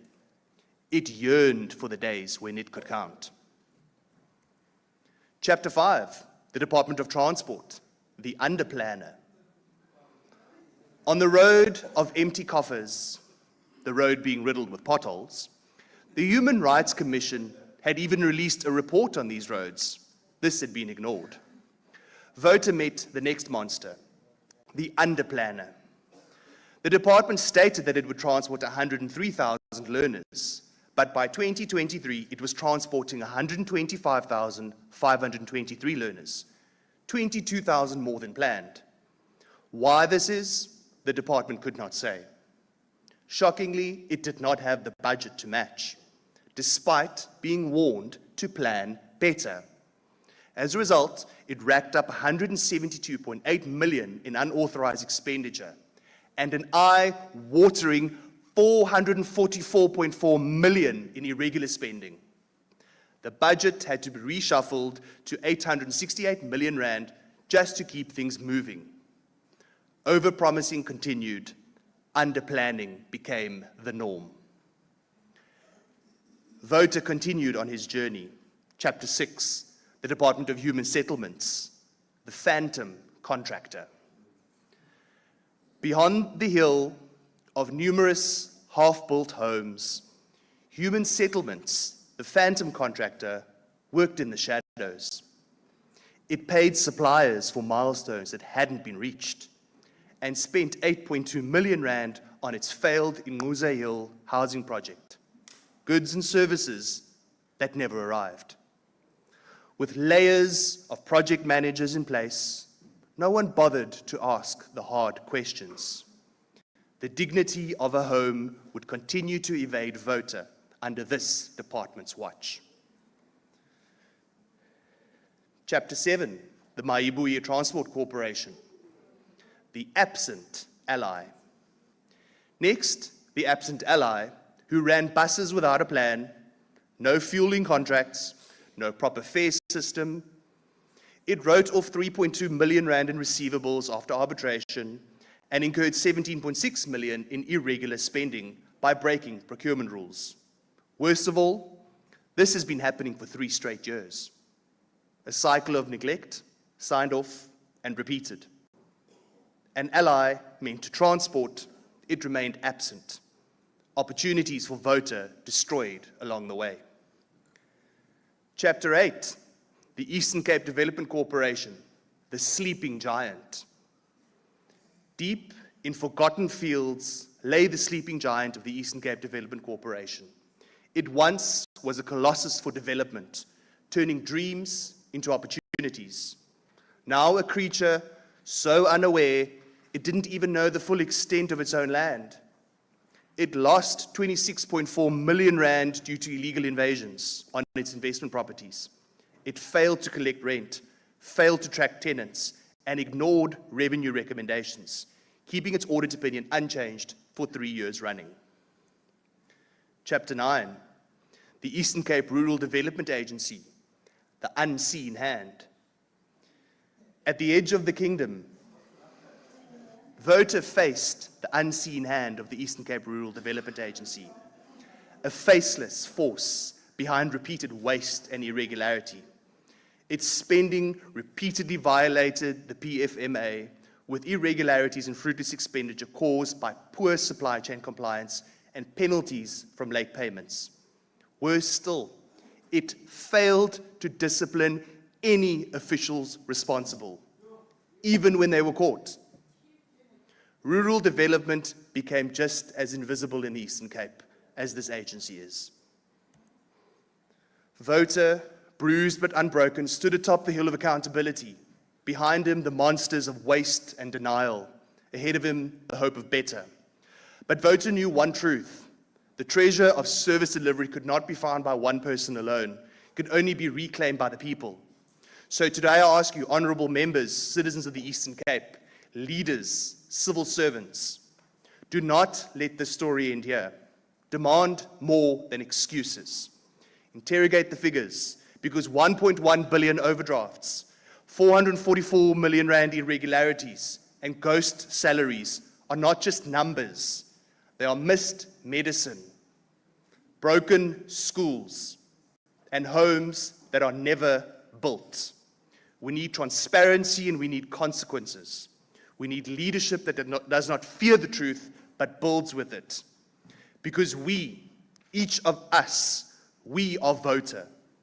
And our quest does not end in the shadows. It ends with a government that serves, a system that delivers, and a people that rise. I thank you. Thank you very much, Honorable Kruger. I now call upon Honorable Matikizela. Honorable Matikizela, you have 9 minutes, and your 9 minutes starts now. Deputy Speaker, Zenenye. mandibulise kuwe, the leadership ye-EFF, ndibulise ku-acting premier. It's unfortunate that Umvogo that you keep on acting. Ofuna uthatha lo mshini. Sekhona ke abantu barede kathi barede uthatha umshini. Andikho khonapho ke Deputy Speaker, for the first time imizuzu e9 andiyithanda incam namhlanje. Andizusho ukuba why. Nobu ngathi 5 kodwa is fine. Let me take this opportunity the debate as the report yeScopa. It's unfortunate, Deputy Speaker, that I sat on this committee and then I found myself being part of the adoption. I don't know what Honorable Haramse did to us.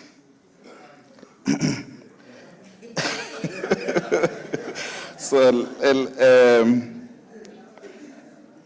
the Deputy Speaker, it's also emotionally draining to debate the debates of Scopa. I think if anyone has been diagnosed with a chronic disease, it's almost a similar feeling, because when you debate a Scopa, that's where you get exposed on the real future of our province. Our province is a case study of all forms of negativity, be it poverty, unemployment, mediocre performance on education, potholes, dysfunctional health system. The reference is often our province. Among the departments that always feature high on the crisis is often a Department of Health and Department of Transport. Health, Tichalagas, thank you. But But it is extremely shocking that these departments are not serious subjects on the leadership platform.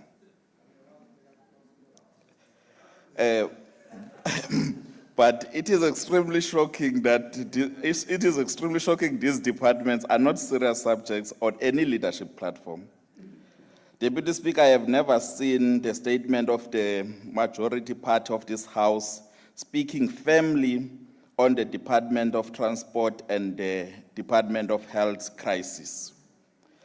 Deputy Speaker, the Department of Health's unauthorized expenditure is on the tune of at least 3 billion since 2018. Kunyaka ogqithileyo alone, it has added 294 million. The department is overspending, miscalculating, and making payments without documentation or defined authority. And yet, no investigations, no recoveries, no arrest. Inkulumbuso ngokwayo ibonakala kulomba waka Department of Health is so unbordered. Izoba ingxaki lento ka health, but sizoyilungisa. So, the Premier himself seems less bothered about this, and believes putting some functions of this department under his office will achieve some satisfactory results. But I was happy that I saw that the HOD of Health is also here. Speaker, a recommendation B of our report in relation to the Department of Health, it says the department must establish a dedicated multidisciplinary committee to conduct thorough investigations on the processing of medical legal claims and any failure of officials to comply with set process and procedures. The department, where necessary, must refer cases of non-compliance to the relevant law enforcement. The committee must be provided with quarterly reports on this matter. Reality is this, Deputy Speaker, is that this House must agree that this intervention in relation to the Department of Health is not enough.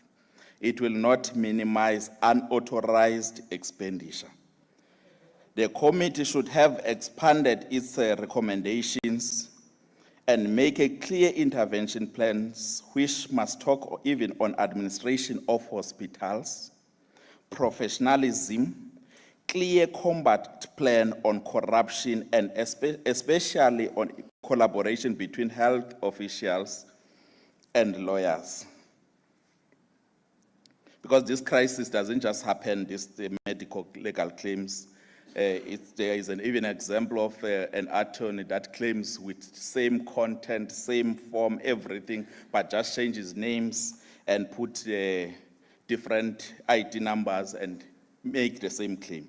And the Department of Health couldn't see that. Deputy Speaker, I hope those who went on the places of worship during Easter weekend did take time and pray for the Department of Transport at least. Divine intervention. we need a divine intervention on the Department of Transport. The crisis is beyond natural understanding. Reality is when the leadership of the institutions come forward and acknowledge the difficulties. It is much better and even inspiring. That's a wish that we have when it comes to Department of Transport. At least the MEC, the HOD would come and acknowledge that the department is in crisis. On this department, we are not only dealing with inefficiency, we are also dealing with arrogance and exaggeration of self-importance by those who lead the department. Inconsistency in the number of learners, for example, on the department budgeted, they say they have budgeted at least for 103,000 students, but ended up paying for 125,523. This increased amount, the department had budgeted for at least 691 million and ended up paying 868 million. This problem is not new and happens yearly. It's not that we're receiving this problem this year only. We have seen on the media that every year we are experiencing this kind of a problem. A special focus is needed to help these departments in ensuring that they improve the systems. However, Deputy Speaker, these departments are not only the isolated problems. Across departments, irregular, unauthorized and fruitless expenditure is treated like a minor inconvenience, not the crime it is. The attitude of this House, leadership of different parties, executive itself, it seems as if it's a normal error to have irregular expenditure, unauthorized expenditure, and fruitless expenditure. The Department of Education pays millions to dead employees and for unused Microsoft licenses. The Department of Human Settlement paid suppliers for milestones never reached. The Department of Social Development let employees trade with the state and didn't even bother to investigate. Thank you very much, Honorable This is not Matikizela. incompetence, it is complicity. Thank you very much, Deputy Speaker. Kosi. I now call upon the VF Plus, Honorable May. Honorable May, you have 3 minutes. Thank you, Deputy. Dit is duidelik uit die verslae van die verskillende departemente dat een van die grootste probleme hier in die Oos-Kaap en Suid-Afrika is 'n tekort aan geld. Geen departement kan funksioneer sonder geld nie. Die enigste manier om dit reg te stel is om die ekonomie te laat groei. Nou, hoe laat 'n mens die ekonomie groei? Eerstens 'n lae inflasie. Suid-Afrika is gelukkig, ons inflasie is 2,7%, 'n vrye mark. Maar dan een van die belangrikste sake is die beskerming van eiendomsreg. Die beskerming van eiendomsreg is een van die voorwaardes van die AGOA-ooreenkoms tussen Suid-Afrika en Amerika. Ek wil net 'n regstelling hier maak. Die agbare MEC en die leier van die DA, meneer John Steenhuisen, sê AfriForum en solidariteit is die rede vir die hoë heffings wat ingestel. Dis nie waar nie. Dis ons vriendskap met Rusland, China, Israel, die hofsaak en dan Iran. Met 'n ekonomiese groei van minder dan 1% hier in Suid-Afrika en 'n 40% werkloosheid sal ons nooit vorentoe gaan nie. Dit is slegs 'n groeiende ekonomie wat reeds groei, wat verder kan groei. Sorry, Honorable May. On what rule are you raising on? Honourable Deputy Speaker, is the member willing to take a question? Are you willing to take a question, Honorable? No, thank you. I'll answer you after it. Vraag nee. Dankie. Oh, Honorable Tuba. I rise in terms of Rule 101, Honourable Deputy Speaker. Can the member be in line with the debate in terms of Rule 101? Stop being irrelevant. Okay, you may continue. You may continue, Honourable May. You may continue in line with. Ons moet die voorbeeld van Indië volg. Waarom is Indië 'n suksesvolle land en groei hy teen 8,2%? Ek sal sê hoekom. Die regering en die privaat sektor werk saam. Hier in Suid-Afrika het die ANC-regering vir jare geweier om saam met die privaat sektor te werk. Nou vandat ons in die moeilikheid is, nou is hulle bereid om saam te werk. Maar ek is as Vryheidsfront lid baie bly daaroor. As ons maar net dink in terme van ons 2 hawens hier in die Oos-Kaap, as die privaat sektor inspring, kan dit bydra tot verdere groei in Suid-Afrika. Maar dan kyk ons ook na die spoorweë. Hy is totaal vernietig en net die privaat sektor sal kan help dat hy weer herstel. Maar voorsitter, ons sit met Okay, Honorable Benjamin. Thank you very much, Honorable Chair. Ik wil net op reël 101 opstaan en sê dat die achtbare nog altijd glad niet op die topic praat nie. Baie dankie. Baie dankie. Ek wil net vir u sê Okay, ek kan ook nie okay. in 3 minute kan ek Honorable May. Yes, thank you. No, I'm very. Apparently, this is the second member now saying that you are not speaking to. I'm talking about economic growth. That's what I'm talking about. Come again? Economic growth. Oh, you are talking about economic growth. Okay, can we focus on the SCOPA report? And then, Right, and then when we I think you will get a chance when we deal with the economic development thingy. For now, let's focus on this one. Voorsitter, as ons kyk na die vervoer in Suid-Afrika, ek dink ons het seker van die swakste in die wêreld en geen ekonomie kan ooit floreer sonder 'n behoorlike vervoerstelsel nie. As ons maar net kyk na ons paaie, ons kyk hoe dat ons spoorweë tot niet gegaan het. Ons kyk na die potholes in die paaie, niks word gedoen om te herstel nie. Dit alles gebeur teen 'n slakke pas.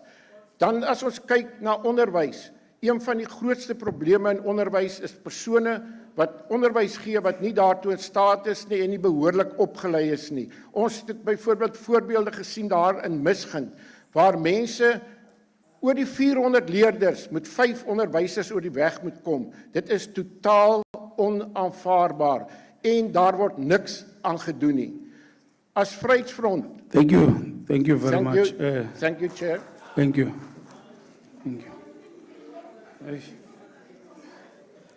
Yeah. Okay. Thank you once again, Honorable May. I will now call upon Honorable Konza. Oh, yes.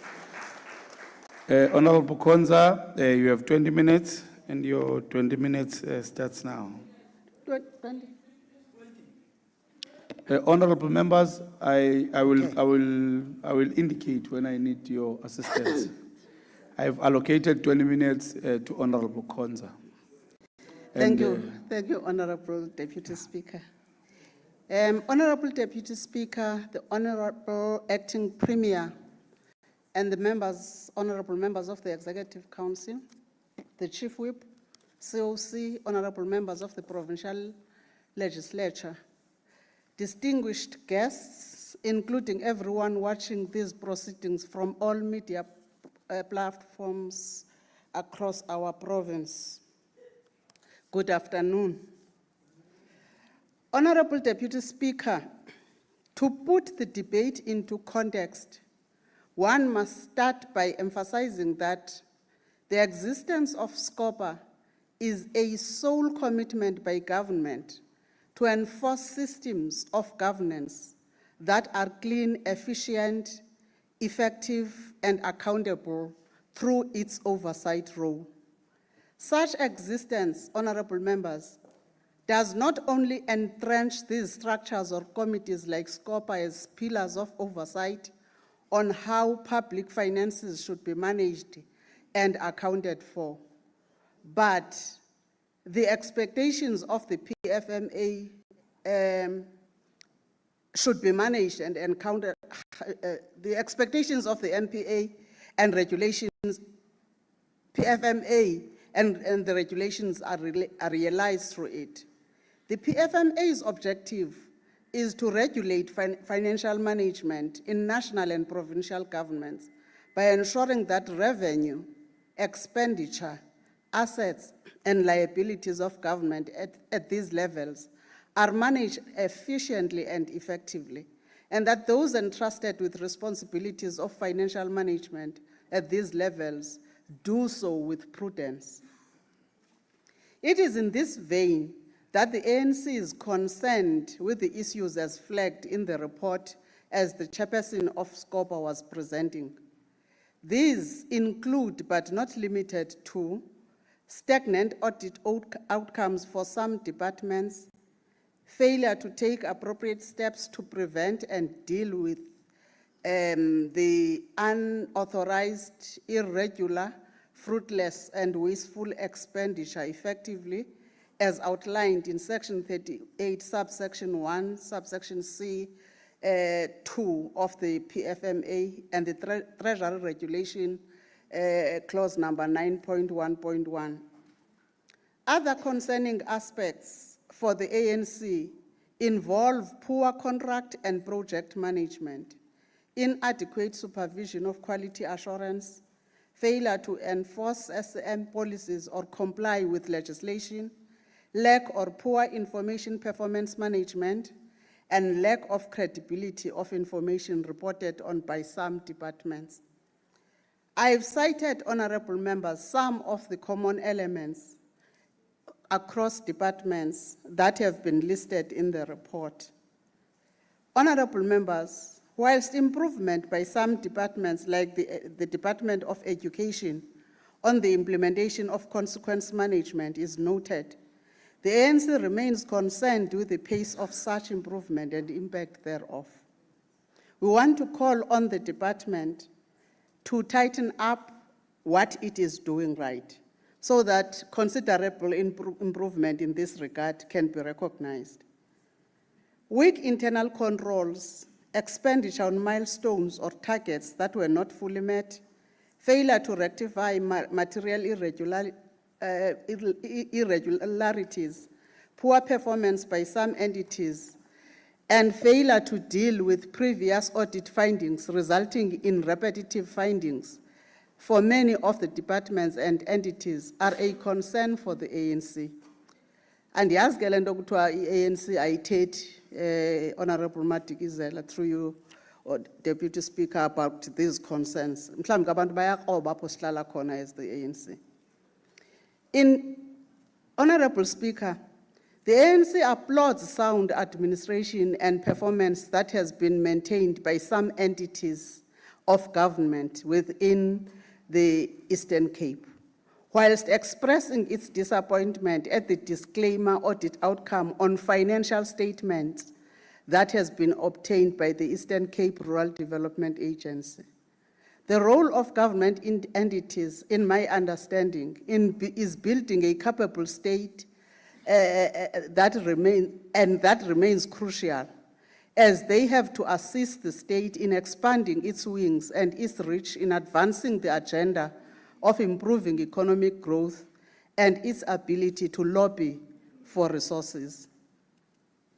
In his paper entitled Best Practices of Public Accounts Committees, Joachim Werner boasts of a global trend towards greater openness in government finances, attributing this to the belief that transparent budgetary practices can ensure that funds raised by the state for public purposes will be spent as promised by government, while maximizing the benefits derived from spending thereof.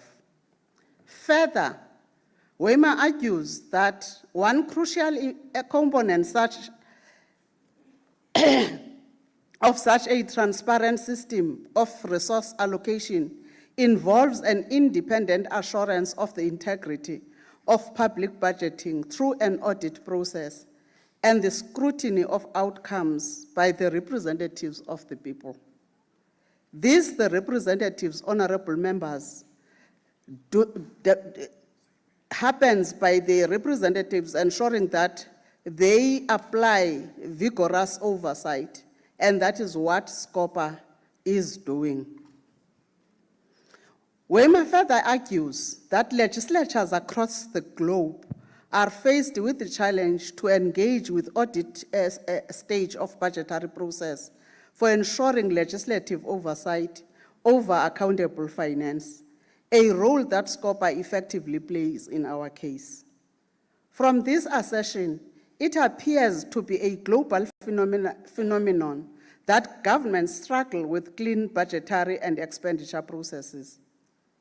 Notable in this regard, Honorable Deputy Speaker, is the fact that the department struggled to deal with the unauthorized, irregular, fruitless, and wasteful expenditure just across. And this is a cause for concern. Failure to account for finances expended is a gross financial violation. According to Mahatma Gandhi, honorable members, and I quote him, "It is wrong and immoral to seek to escape the consequences of one's acts," close quote. Simply put, honorable members, this means that it is criminal to fail to account for one's actions or inactions. I want to expand on the issue of inactions, honorable members, that sometimes we think that accountability depends only on or should be on the actions that are taken. Yet, accountability should also be attached to actions that have not taken place. We should account for not have acted at a particular time when we were expected to. And when we talk consequence management, we need, therefore, to ensure that we include inactions as well in our list of what we have to deal with. The ANC's longest-serving president ever, whom we are celebrating 32 years of his death today, President of O.R. Tambo, once said, and I quote him, "True leaders do not seek power. They seek to empower others," close quote. In the strength of this truth, scoppers should be felt as vehicles to empower others, especially the public, over how state finances are managed, used, and accounted for. This report by Scopper gives an account of its observations, not only on how different departments performed their mandates, but on how prudently or unprudently such mandates were carried, and also they carried value for money, with every cent being accounted for as scrutinized by the Auditor General. Whilst the report shows some improvement on audit outcomes for the departments, concerns must be raised over the unabated increase of irregular expenditures. These hamper departments to get to the clean stage of the audit reports. And sometimes I believe, Honorable Deputy Speaker, that it's not that we can't do it. It's just that sometimes we might be missing at the planning stage how to reach that goal. And I feel that our departments are very close to achieving clean audit. Many of our departments have the ability to get there. During these interactions with Scopper, we could see how departments are striving to get things better. But we also could see where they were missing to get emphasis in the right place at the right time. That is just the little thing that is missing. Emphasis at the right place and at the right time. We believe that everything in this regard is achievable. Honorable members, as members of this august House, we must applaud the work done by the Provincial Treasury in intervening and supporting our departments, municipalities, and state entities in the province, which is aimed at improving their performance and acceptable financial management practices. Again, when we are at Scopper with the departments, we can see the pains into which the Treasury Department, Provincial Treasury Department gets into in trying to assist the departments and to ensure that they improve on whatever mishaps that might be there or shortcomings that might be there in their own operations. We implore the department to continue to tighten these screws, but also to assist departments where it is necessary. We also commend the Provincial Treasury for the attempts made towards enhancing revenue collection for the province.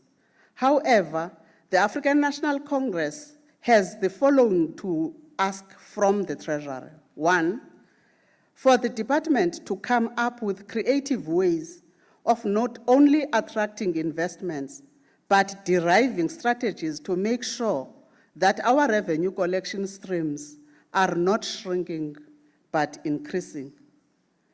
This is what I can call sustainable investment. We do feel that strides are there, but what we think should happen is to derive ways of ensuring that we retain investment, we retain businesses, but most importantly, we extend such investments and development to the most rural corners of our province. Improving fiscal management practices and financial accountability is also of necessity and one of the things that we implore the department to do. With the Department of Health, we do feel that the Noila judgment has managed to deter the growth of the medical legal claims. Because after it has been passed, or it was passed, we could see a deterrence, and especially in the increase of such. We therefore believe that speedy resolution of these legal matters and cases that are dealing with medical legal claims will assist the Department of Health not only in managing this profile, but also to reduce its irregular expenditure. We believe, therefore, that concerted efforts and sort of vigorous interactions in this regard should be engaged on. Similar to this is the observation that we have made around the Department of Social Development, that should the issue of the Frail Care Center be legally resolved, the department would fare better in its irregular expenditure. We therefore, even on this matter, call on the department and all those that are supposed to support it by authority to ensure that this matter is also resolved. As the African National Congress, honorable members and guests, we commend the President of the country for having effected and signed the latest amendments to the Public Audit Act, aimed at strengthening and enforcing legislative instruments that complement both the municipal and public finance management 5 minutes left, honorable member. Respective, okay. Central to the amendments is the introduction of the concept of material irregularities, which is intended to isolate other common areas of deficiencies so that activities that can put the public purse at risk and financial loss are identified. This is accountability entrenched right here. I agree with the saying that accountability is the measure of a leader's height. Our credibility as leaders is judged by how transparent, credible, and trustworthy our systems are. With these improved and achieved, we will have responded to the call for our manifesto of building a capable state. I will be failing myself, Honorable Speaker, if in the 2 minutes I won't talk on the excitement that I saw here today. The excitement about the issue of the withdrawal of the VAT issue. You know, maybe let me put it this way. Experience should have taught us by now. By experience, I mean experience by service and experience by age.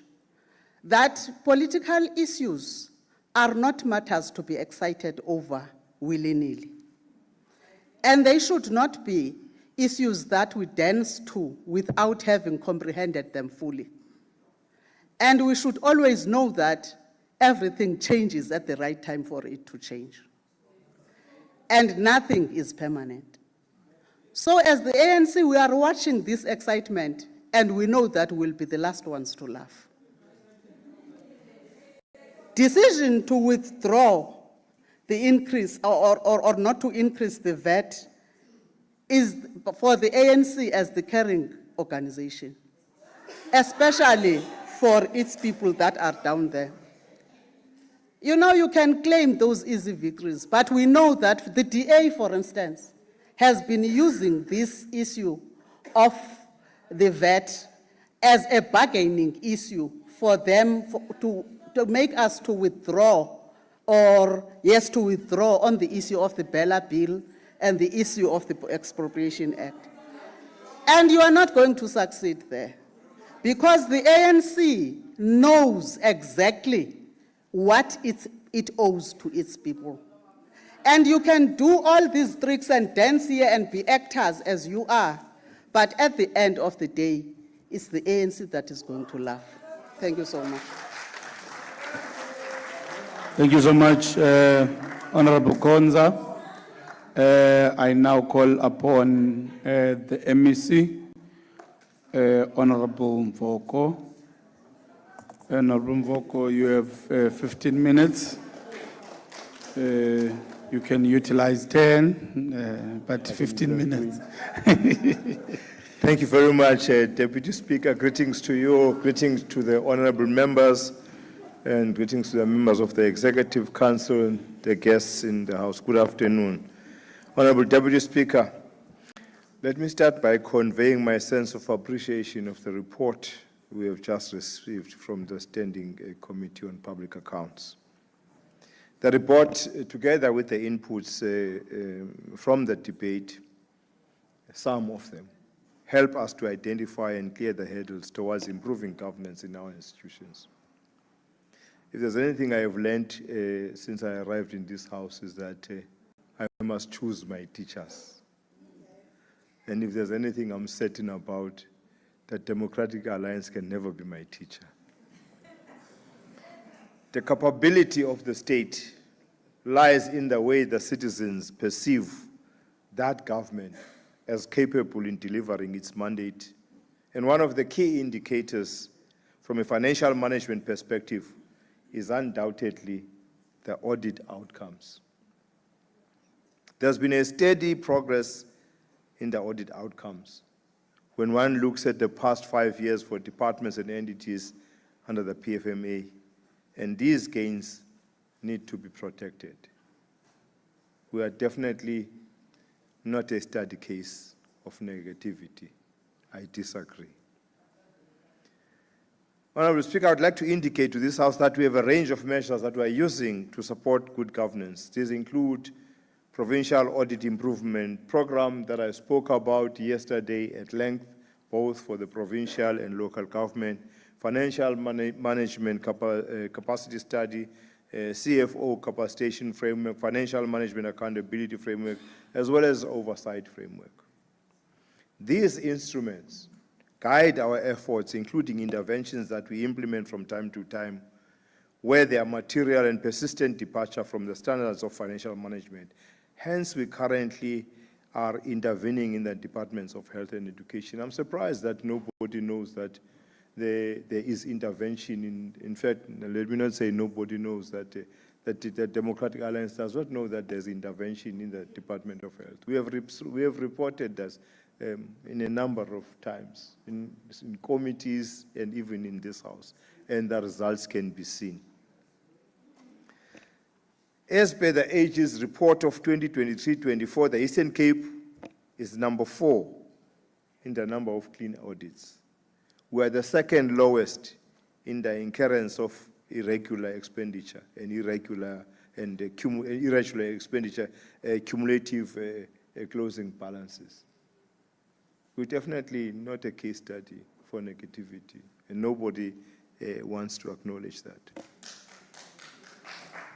While the report may indicate a lot of work that still needs to be done, one must be encouraged by the work we're doing to reduce that irregular expenditure balances, to improve audit outcomes and the spending outcomes that continue to improve.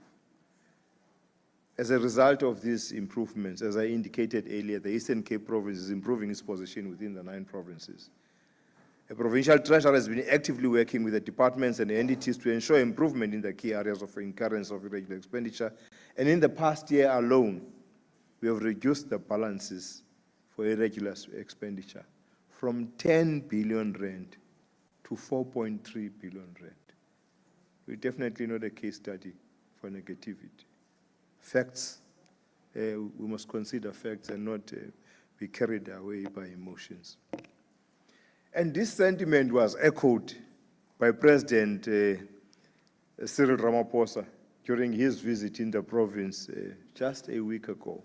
He said, I quote, "The Consolidated General Report of the Auditor General for 2023-24 noted that since the end of the previous administration's term, stable leadership has strengthened oversight, increasing the number of departments with clean audit from 5 to 9. Submission of good quality financial statements has improved from 62% of the departments at the start of the administration to 76% at the end of the 2023 due to a proactive support of the provincial treasury. Premier, we must applaud what the provincial government is doing in strengthening governance and without singling out any department, but the provincial treasurer has been doing good to set of work, and we applaud that," close quote. That's what the president said. We are definitely not a study case of negativity. Honorable Speaker, the Department of Health has a cumulative unauthorized expenditure incurred during 2018-19 to 2023 financial years amounting to just over 3 billion rand. Provincial Treasury had previously recommended that the audit outcome, the outcome for all these financial years of unauthorized expenditure be deferred and considered in 2024 due to incomplete work regarding the validity of medical legal aid claim. As for medical legal fraud, our collaboration efforts with the Legal Practice Council, this is progress. The National Prosecuting Authority and the SIU are beginning to bear fruit. Complaints have been laid with the Legal Practice Council against 25 different law firms, covering 73 different medical negligence claims and payments covering 1.2 billion rand. Now, our peak in medical legal claims was in 2017-18. At that time, in 2017-18, we had 566 cases.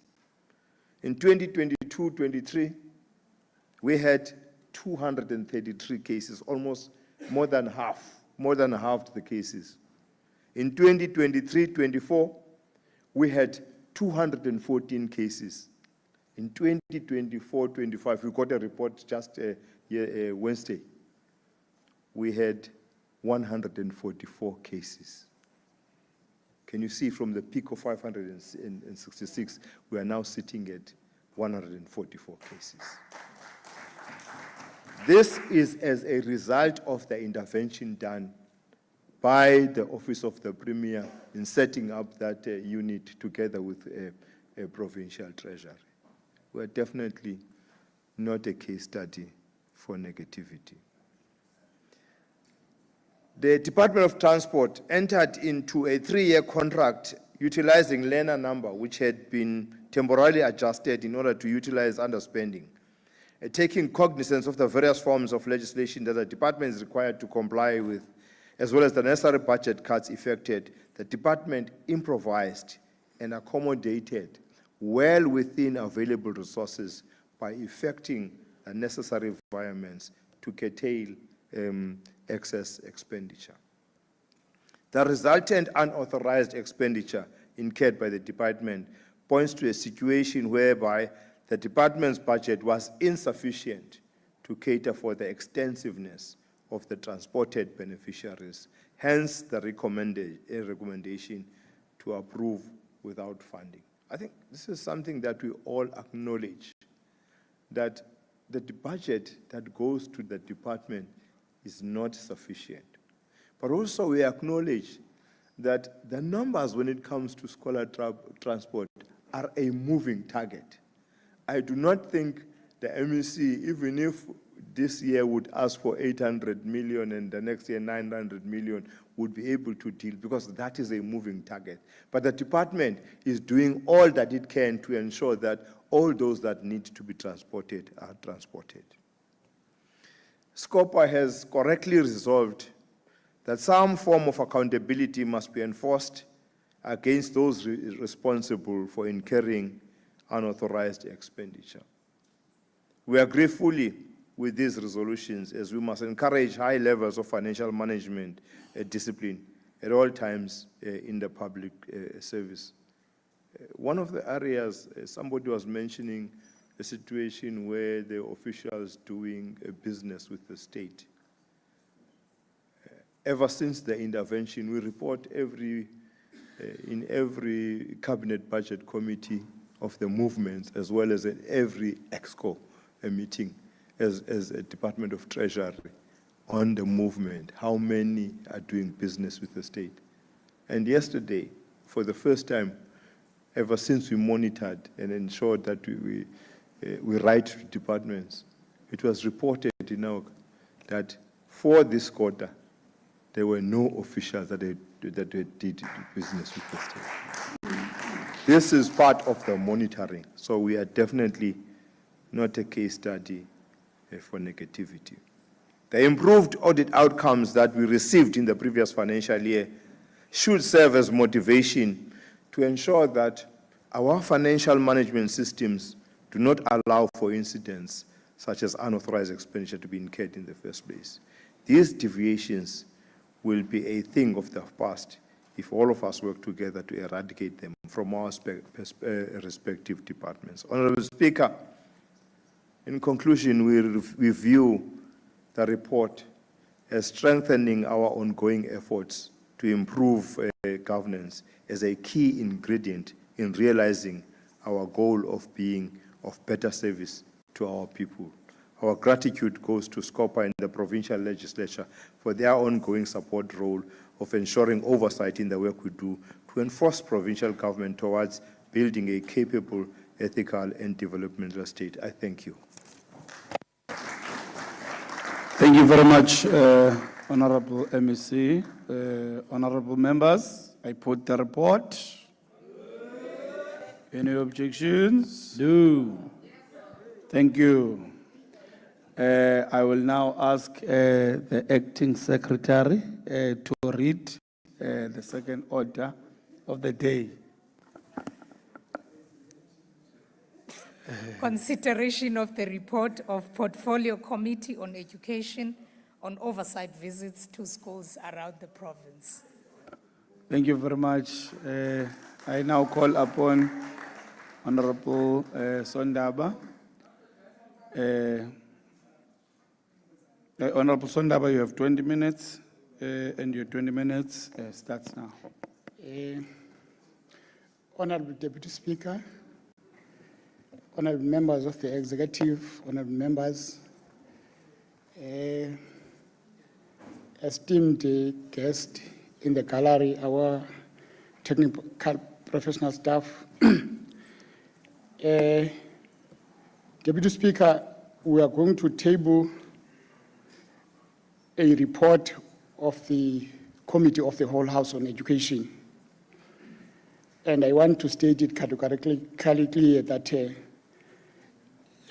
we visited schools for the first time in January.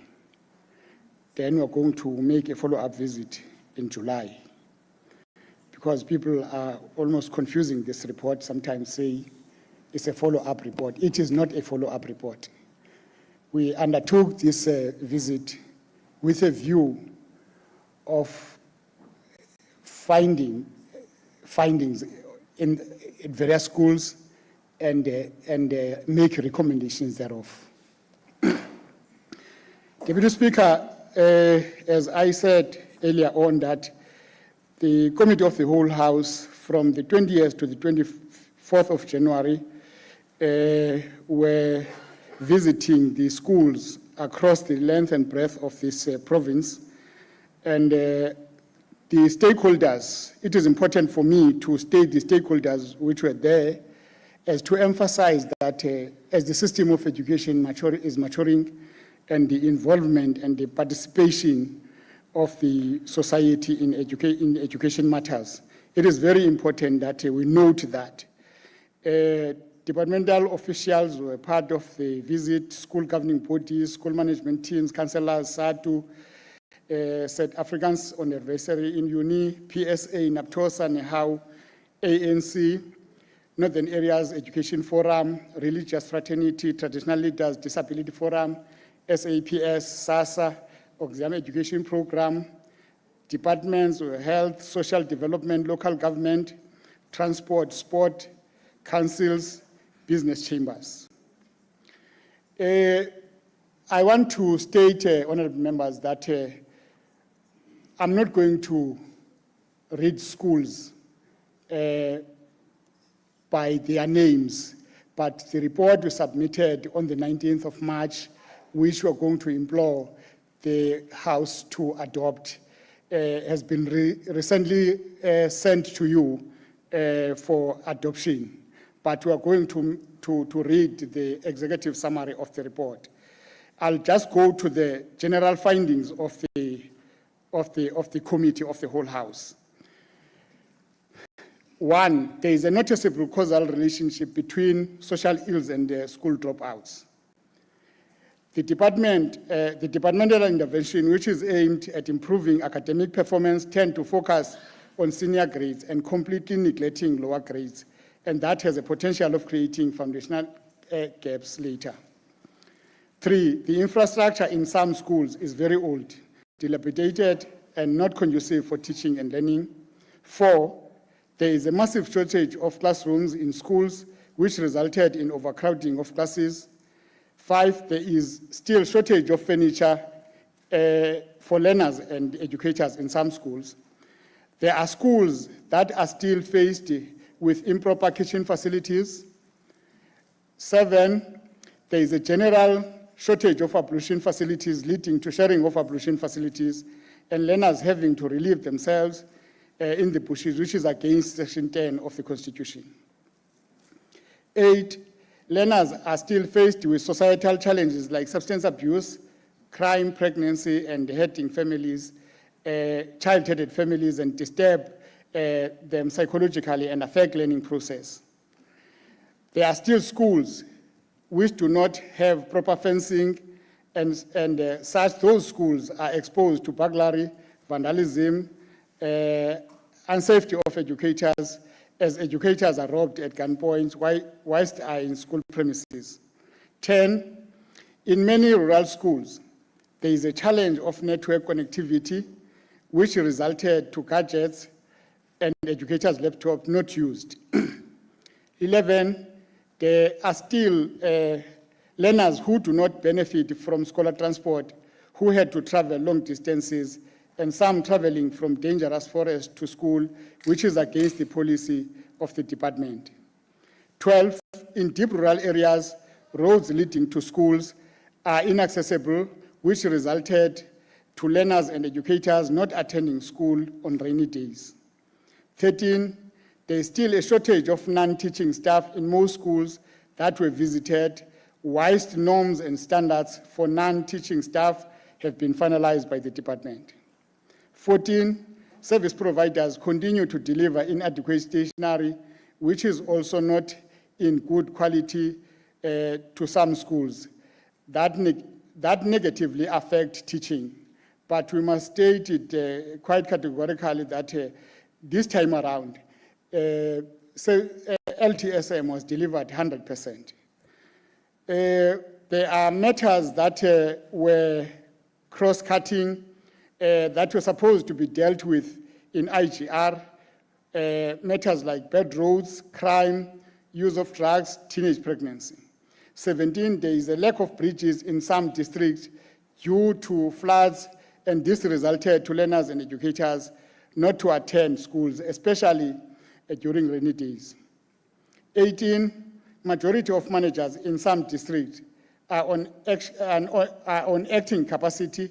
This has negative impact on performance of the district. 19, most schools were not in line with policy of admission and were admitting in the current academic year, which had a bearing in the planning process of the school. They need to improve on that. 20, the department is in the process of complying with a court order of ensuring that all needy learners are ferried by collecting a data through a 10-day SNAP survey. Our recommendations. Recommendation 1, the department must prioritize the placement of social workers at schools, which will assist in close monitoring identified learners. 2, the department must ensure that its intervention to improve academic performance benefit all grades to avoid foundational gaps and achieve synergy. 3, the department must provide the committee with a plan that is meant to ensure that schools are provided with temporary structures. In the meantime, it is planning for a long-term solution on the matter. The department must ensure that schools are provided with mobile classrooms while waiting for proper schools to be built so as to curb the issue of overcrowding. The department must ensure that furniture for learners and educators is provided in the first quarter of the next financial year. 6, the department must ensure that all schools are provided with proper kitchens which are conducive for preparing food. 7, the department must ensure that it provides ablution facilities to schools. The department must consider supporting schools where ablution facilities are in a bad state. The department, working closely with Department of Social Development, Department of Health, and South African Police Services, must find mechanism to deal with, amongst other things, learner pregnancy, drug abuse, child-headed families. 9, all schools must be provided with proper fencing, which will ensure that safety of educators and also a guard against the property of government from being vandalized. 10, the department must work with municipalities to ensure that schools are provided with all available poles and must also liaise with Premier's office to speed up broadband connectivity. The department must ensure that all scholar transport beneficiaries are transported, as no learner is supposed to travel long distances to school. The department must ensure that all schools are provided with non-teaching staff, as norms and standards for such are now finalized. The department must ensure that stringent measures are taken against service providers who do not deliver according to the specification of the department. This recommendation 15, this matter must be resolved as if there are monies that are due to the service providers. The monies must be paid with immediate effect. The department must ensure that IGR is strengthened such that there are senior officials who are able to take decisions on the spot. 17, recommendation 17, the department working closely with its sister departments must assist in building of bridges leading to schools. I know that the Awelisizwe and municipalities are busy doing that, so we urge them to do that as quickly as possible. The department must ensure that all vacant funded posts are filled in the first quarter of the next financial year. The department must ensure that all schools implement admission policy and learners must be admitted in the previous academic year for ensuing one. Lastly, recommendation 20, the department must swiftly proceed with its process to comply with this court and order and ensure that all needy learners for scholar transport are benefiting from this program. Chair, we want to thank the members of various teams who participated in this program. And we want to thank our support staff who made it possible that we craft this report and make recommendations and make findings and table recommendations for this House. Therefore, we are putting this report to the House for it to be adopted by this House. As I said, a comprehensive consolidated report which was submitted on the 19th of March and they recently sent a report to your good selves. And we want to also thank the leadership who were before us by coming up with this noble idea of participating and making it a point that we visit schools, because this is paying dividends.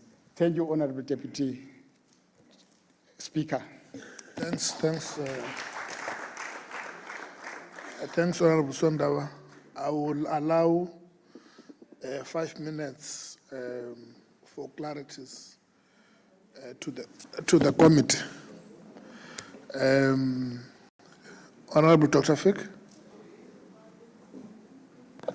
Thank you, Honorable Chair of Chairs. Just two questions. Sorry, before that, Dr. Fick. Honorable members, please be aware that the questions are directed to the entirety of the committee, not only to the chairperson of the committee. Thank you. Over to you, Dr. Fick. Thank you, Honorable Chair of Chairs. Just two issues. I was on that visits to the schools, and something that is not included here, while I'm referring to general finding number 2, which talks about the department focuses on senior grades, but we attended a school, Langkloof Senior Secondary School, and that school there were teachers that were primary school teachers that were employed at the senior secondary school. Dr. Fick, just hang on. Honorable members, is there anything? Unless it's a correction, because in my understanding, this, as you have said, is a committee of the whole House. So this is a committee for all of us. So unless it's a clarity, it's a correction on what is in the report. That's my submission, Chair. Okay. It's the Honorable Fihlani brings the relevant matter to my attention. I've noted your hands that this is a report of the committee of the whole House. So questions are referred to the committee, they are referred to the whole House. That's what she's saying. Now, what we can then do in that case, refer questions to the MSc.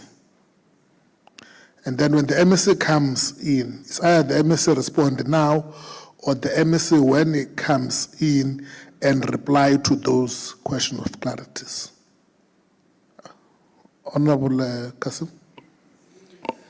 Honorable Chair of Chairs, Honorable Fihlani is correct that it's a committee of the whole House. However, the committee of the whole House did not finalize the report that was presented here today. It was the Committee on Basic Education that would have sat and deliberated and finalized the recommendations and the findings and to come and present it here. We didn't come together as a committee of the whole House and do that work. Therefore, it would be proper for members still to be allowed to ask questions of the committee that put together the report on behalf of the whole House. Okay. What is going to happen, all members, MSc, those questions that we cannot respond to, the committee can refer those questions to the MSc as we normally do. And the MSc can come back. Yes, Honorable Sondawa. Thank you, Honorable Chair of Chairs. I want to correct the Honorable Member. If he was absent or ignored the meetings which were convened where members of various teams were giving reports for consolidation. We have undergone that process. So I want to state it here, there's no confusion about it, because reports from various committees were consolidated at a meeting virtually. That member never attended that meeting. Yeah. No. Can we then go for, no, the ruling is very simple. Because the point that we are raising is that there was no convening of the committee of the whole house, which is normally the case when we will be going out. So I will allow questions for clarities, and then those that we cannot respond to, the MEC, you can take them at the end of the debate and then come and respond. Oh, yeah. Do you have, Dr. Fick? Thank you, Honorable Chair of Chairs. So back to the issue regarding the omission based on the focus on senior schools. Now, there was a serious issue at one of the senior schools, that being Langkloof, where primary school teachers were appointed at the high school. So we just need clarification on that issue. And then secondly, Honorable Chair of Chairs, is issue number on that same page 615, page 15, finding number 6. They speak about the inadequate kitchen facilities.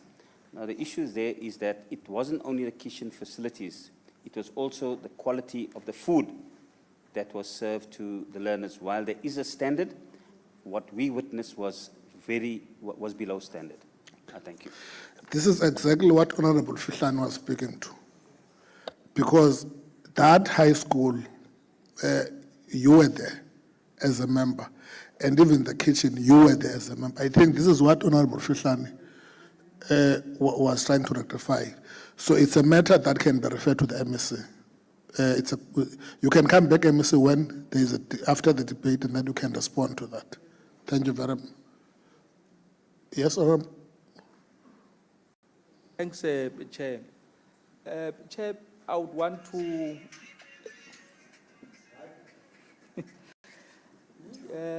I would want Chair to come to the rescue of the Committee on Education. We were convened, Chair, as all leaders of the teams that went out, because we developed our own reports, and Honorable Sondaba insisted in that meeting for each leader to present the report himself or herself. So all the consolidation was then done in that sense. And that is why, Chair, the question that is raised now, speak on the specific school wherein the report presented speak of the composite of all more than 30 schools that were then visited. So a matter can emerge in one school. It does not mean in all schools I went to, those matters must be on general findings, general recommendations. It is impossible. The specific matters would emerge on the specific school's report, and the leader of that team presented their report in the meeting of all members that include the Committee on Education, and we then adopted the report. That's what was presented today. So I just want to protect them and indicate why the report is a general recommendation, general findings that has been presented. Thanks. Okay, thank you very much.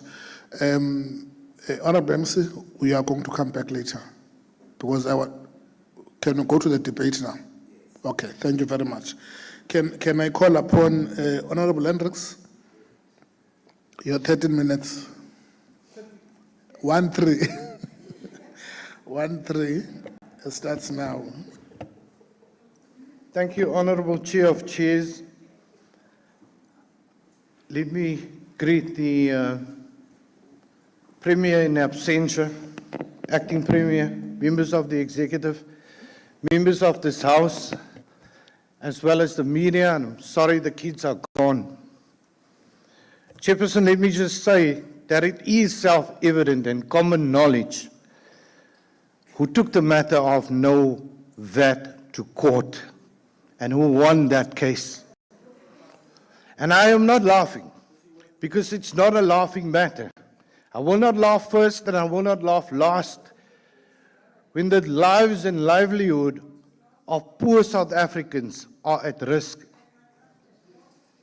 Sometimes, Chair, the collapse of a system doesn't come with a big bang. It comes with a quiet shrug. Only one broken toilet here and a collapsed ceiling there, a child walking 10 kilometers to school, another one sitting cross-legged on a concrete floor because there is no chair. And just like any other, the future of a generation begins to slip through your fingers. The butterfly effect theory suggests that a butterfly can flap its wings in one part of the world and can trigger a tornado in another part. In governance, this also applies. Every decision matters, and so does every delay.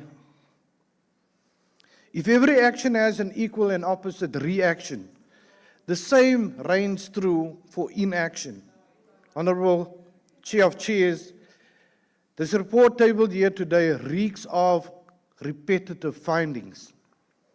Year after year, term after term, there appears to be a common thread, a persistent, almost habitual dereliction of duty by the very same department that is tasked to safeguard the future of our children. Honorable MEC, you and your department, you are that butterfly. When you flap your wings in the wind, you are creating a tornado that is felt by schools all over the Eastern Cape.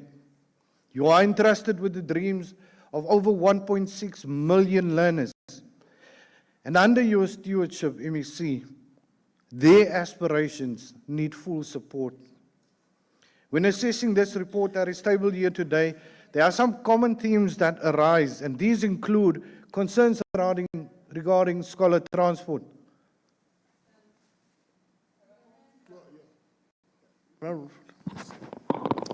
Sorry, Chair, may you just ask if the member was an English teacher? Yeah. I didn't hear that, Chair. You can continue. Thank you. Despite the clear ruling of the Makanda High Court, only 103,000 learners remain on the system, the same as in 2024. And over 40,000 learners are still left in the cold. That is not just a number. It is symbolic of a generation left to fend for themselves. Honorable Ngata, are you the monster in the story that Honorable Kruger has referred to? Honorable members. How do they get to school? Honorable Hendricks. Honorable Hendricks. I refer to the presiding officer. I think, honorable members, let's try and refrain to directly talk to the members because they will reply. Please just refer to. Thank you. Through you, Honorable Deputy Chair of Chairs. Honorable Ngata, are you the monster that's being referred to in the horror story that Honorable Kruger referred to? How do you get to school? Or how do these kids get to school, Honorable MEC? Is it by foot? Is it by hope? Is it by magic? And while they walk, let us not forget that many of them arrive to empty classrooms, to ghost teachers, to cold, hard floors, to no toilets. School furniture is not a luxury. It is a basic requirement. Safe and dignified toilets is not a privilege, it's a constitutional right. Unfortunately, it doesn't end there. The inaction, Honourable MEC, through you, Chair, has a domino effect. Every vacant post begets an overburdened teacher. Every overburdened teacher begets a struggling class. Every struggling class begets a doubtful future and underscores a failing system. Some of the department's failures, I can name them. Spandau Secondary School in Graaff-Reinet is practically in ruins. The hostel is atrocious. The school has no kitchen. There's no ablution facilities for teachers, and they have to share with learners. The school has reported a need of 400 desks. It's in the report, and 44 chairs. And the school has stated they owe the municipality for services 1 million rand. NV Theo Primary School, I don't see it coming up in the registration of 4,962 schools, but yet it's in the report. They are waiting the completion of an early childhood development center that construction began in 2018. That's 7 years ago. The school is now left with a shoddy structure and abandoned contractors. It's not even part of your list of 138 schools that will be prioritized and refurbished over the next 3 years. It's unacceptable, MEC. When the contractors aren't abandoning sites due to non-payment, they're delivering ghost projects. At Arthur Ngungu Senior Secondary School, the AG has found there is no trace of the ECD center that has been reported to be built in the financial statements. There's no school there, but yet we paid for it. Nathaniel Nyaluza Secondary School. It's been there since 1938. And despite withstanding the test of time, the school now stands forgotten, neglected, and abandoned. It has served generations of learners, but it seems there is no appreciation for what that school has gone through. Tsitsikamma High School. They are demanding nutrition funds for 2024. Chairperson, I was there in 2024. There is no school. There was no school. There was no Tsitsikamma High School. They did not exist formally. According to your own reports, MEC, the school is only at stage 2, and that's a feasibility assessment. Yet the school is asking the department, where's our nutrition money? So who's exactly eating? A real school with nearly a century of history is being left in decay, but yet we're funding ghost ECD centers and non-existent high schools. Chairperson, this is not madness. This is not mismanagement. This is madness. And so we see this perpetual cycle of decay. I can only include in the Eastern Cape, what is broken stays broken. Each broken desk, each unfunded meal, each child without a classroom is a reflection of the tornado that is coming.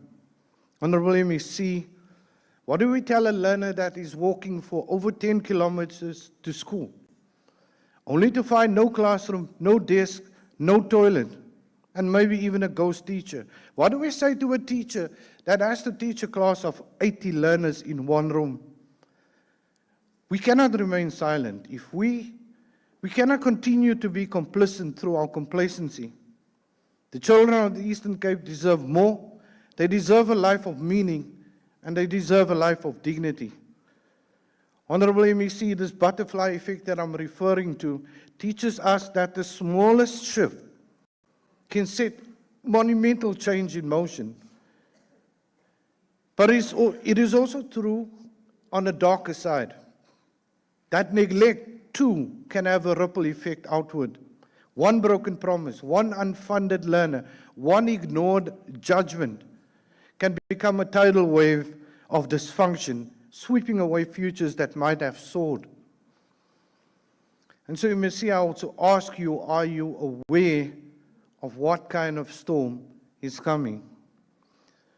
Honorable Chair of Chairs, I just visited Stutterheim earlier today, and I met up with the mother of Jocelyn Kivido, who's 17 years old and in matric. And she's living less than 3 kilometers from school, so she doesn't qualify for scholar transport. On Tuesday this week, she left the after class around about past 4 in the afternoon, not knowing that before she reaches her home, she would be brutally raped. And she's in matric. I don't know when are we going to stop naming names in this house of learners that we're supposed to protect. When are we going to stop naming names? Chair, I fear that Jocelyn will walk home in the afternoon in fear. I don't know if she will ever trust a man again. Every corner she has to surveil, peer over every bush and just quick step by it. Every man that approaches, she will hold her breath. Chair, I pray for Jocelyn, but I also pray that she will become one of your 90% target. MEC, in no way do I believe that your task is easy, nor do I believe that you have not made significant strides until now. And I want to commend your right-hand HOD master for trying a level best with very limited resources. However, the beneficiaries of this department, our clients, are the most vulnerable in society, and they deserve our protection. They deserve our development, and that should be paramount. Thank you, Chair.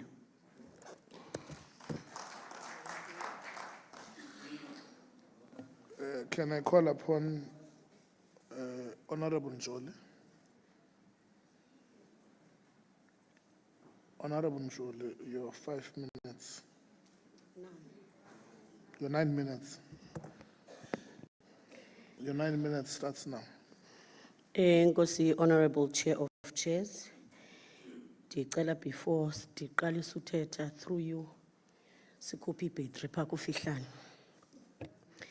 Ndibulise kuwe, Honorable Chair of Chairs, the Red Battalion led by our Provincial Deputy Chairperson, Honorable Mlokoti.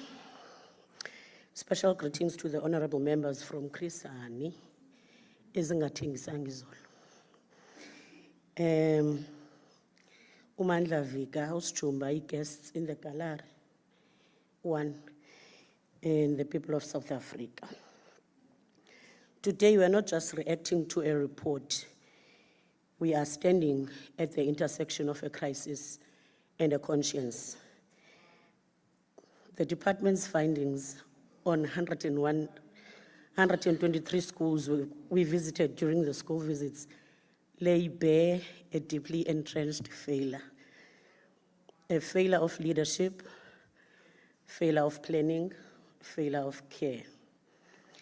This report reveals what millions of families already know, that our education system is collapsing under the weight of neglect, overcrowded classrooms, crumbling infrastructure, unsafe, unhygienic, undignified, and dangerous conditions. We welcome the report's recommendations. They are very sensible. However, good recommendations mean nothing without deadlines, and they mean even less without consequences for those who fail to implement or comply with the said recommendations. Because while these 123 schools were visited, many more were in a crisis and are still in crisis. This past month alone, there have been serious cases that are a glaring reflection of how deep in crisis our schools is. And at the center of that crisis is the department's inaction and lack of empathy. At Bergview College and Vuka Rise Manasseh Primary School, young children were raped in schools that are meant to protect them. Viwe Zita from Kwakomani High School in Mlungisi has been left permanently injured without a thumb while his hand is mutilated. Amanda Notununu, a grade 11 learner from Lutubeni Senior Secondary School, drowned on her way to school, all because a bridge was not built. At Siabonga High School in Lusikisiki, teachers are forced to work without teaching materials, without toilets, and with empty promises. And today, learners in Southern Hood High School in Mtata are protesting. 3 in a desk. No doors, no classrooms, or no doors on classrooms, inadequate food nutritional program, in addition to a plethora of challenges that need urgent intervention while paying a fee of 2,500 rands. Except for the last school I mentioned, these are all matters before the office of the MEC, and not a single one has been meaningfully engaged. This is unacceptable. These are not isolated incidents. They are the result of deep structural injustice, and the clock is ticking. As the economic freedom fighters, we say this with clarity. This cannot become another report to rubber stamp. It must become a plan of action, and that plan must include a clear public timeline for implementation, school by school, incident by incident, issue by issue. We want dates, we want deadlines, and we want delivery. Immediate disciplinary action for any official or service provider who fails to meet those deadlines. Enough with impunity. Emergency funding to high-risk schools with public reporting so that communities can see where every cent is going. An independent oversight task team with community voices, unions, and learners represented, reporting to this House quarterly. A national audit every 2 years, not once in a while. And the inclusion of foundation phase learners in all academic support interventions. The time for excuses is over. The time for paper promises is over. We are done watching our children, the children of cleaners, farm workers, and the unemployed suffer in a system that's failing from day one. We must act with urgency, integrity, and with justice, because our children are not only waiting, but they are already being left behind. Thank you.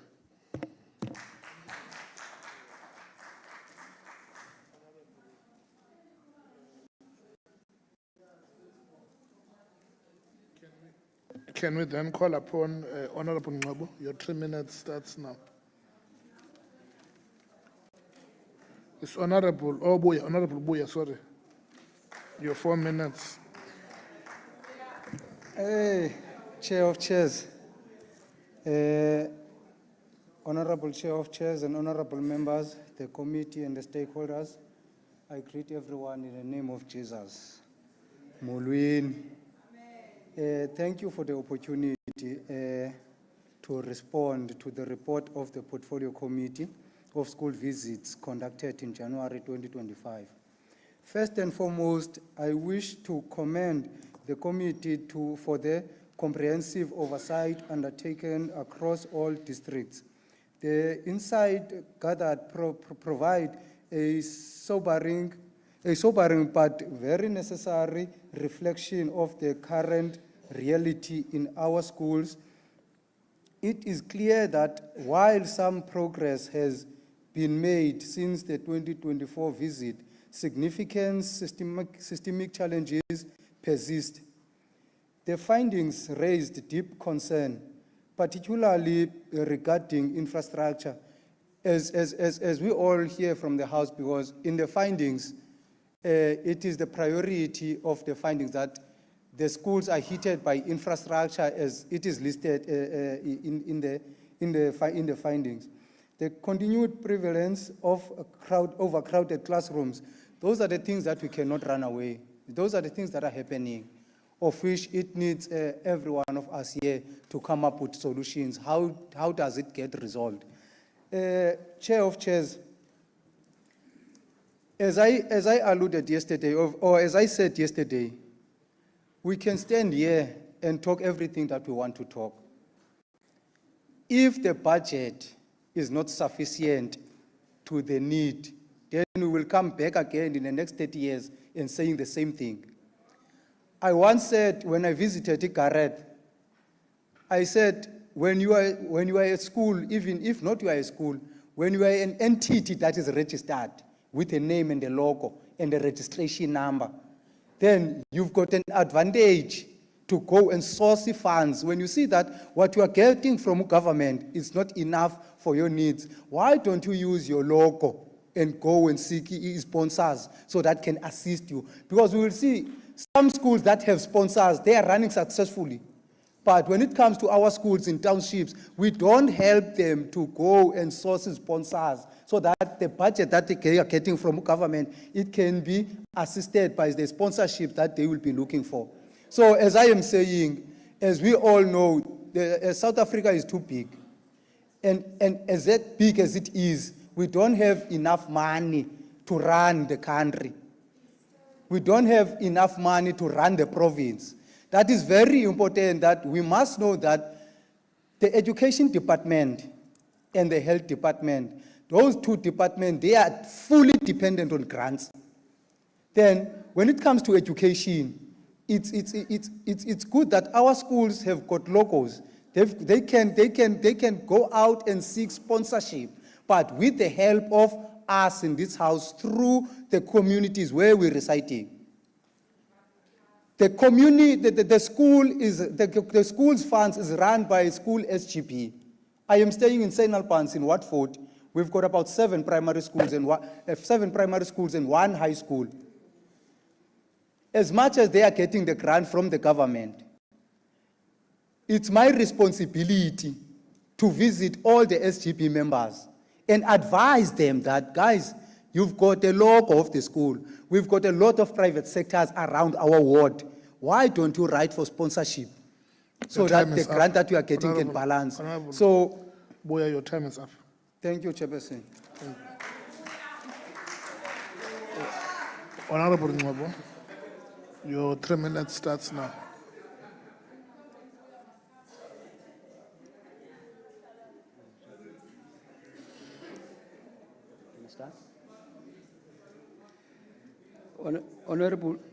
Honorable Chair of Chairs, honorable members, more than 400 schools in the Eastern Cape still use pit toilets. According to the General Finding 7, there is a general shortage of ablution facilities, learners having to relieve themselves in bushes, which are against of Section 10 of the Constitution. That is according to Finding 7. Honorable Chair of Chairs, the general recommendation of General Finding 7 include the immediate provision of the ablution facilities to school. Yes, it is a good recommendation.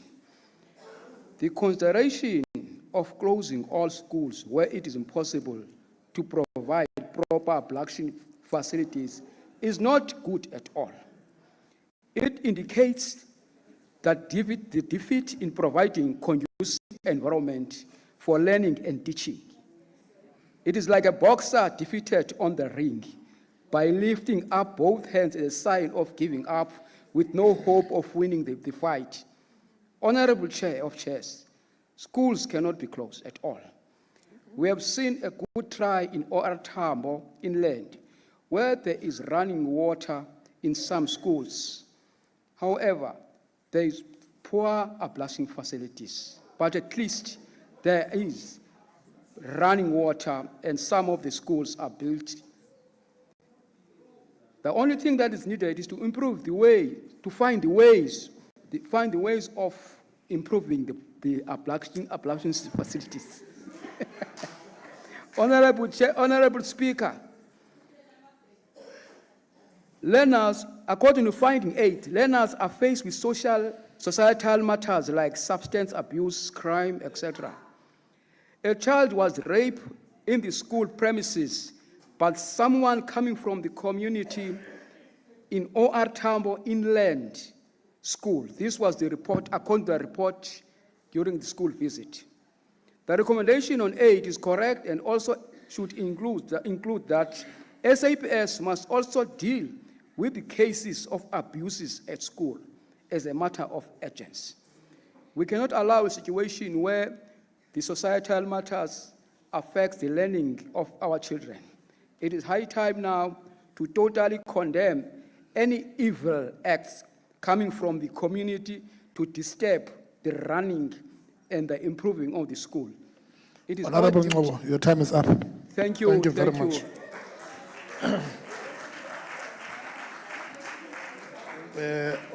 Honorable Gqekhane.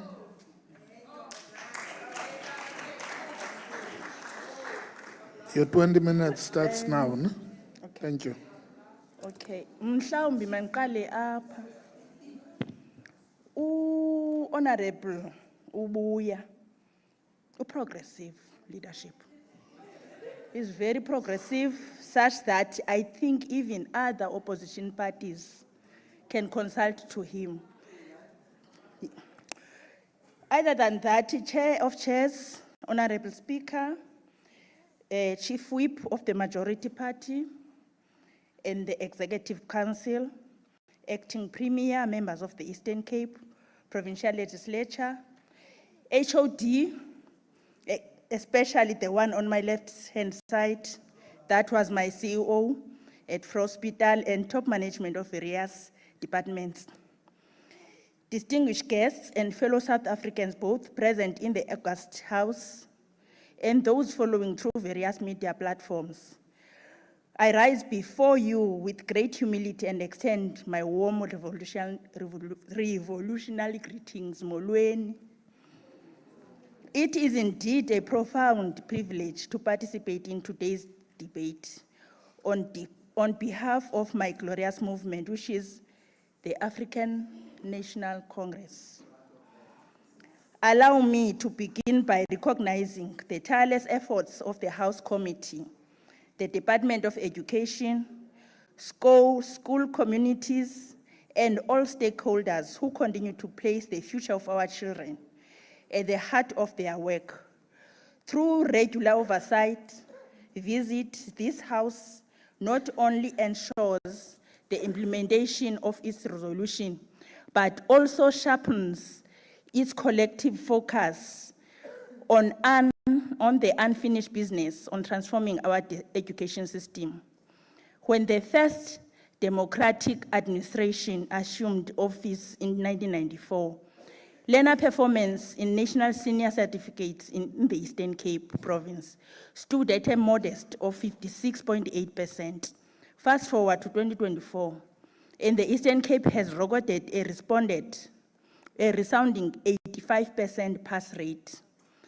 This is not merely a statistic, it is a symbol of transformation, progress, and the steadfast commitment of a government that prioritizes education as a fundamental pillar of development.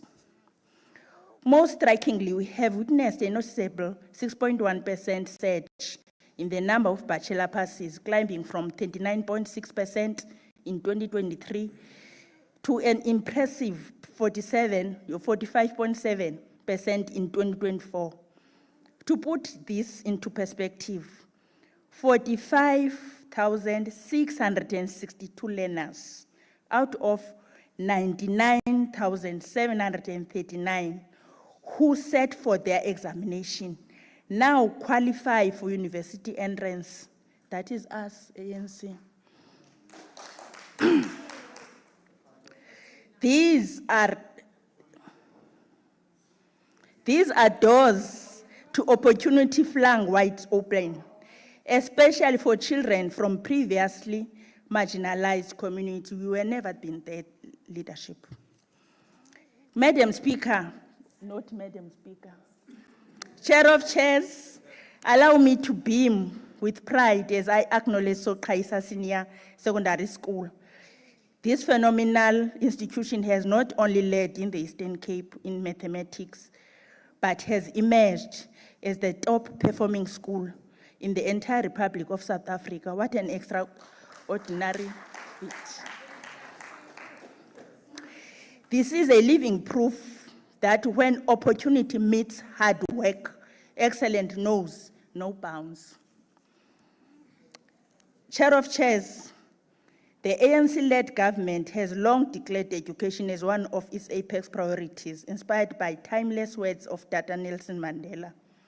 And I quote, "Education is the most powerful weapon which you can use to change the world," close quote, and it's true.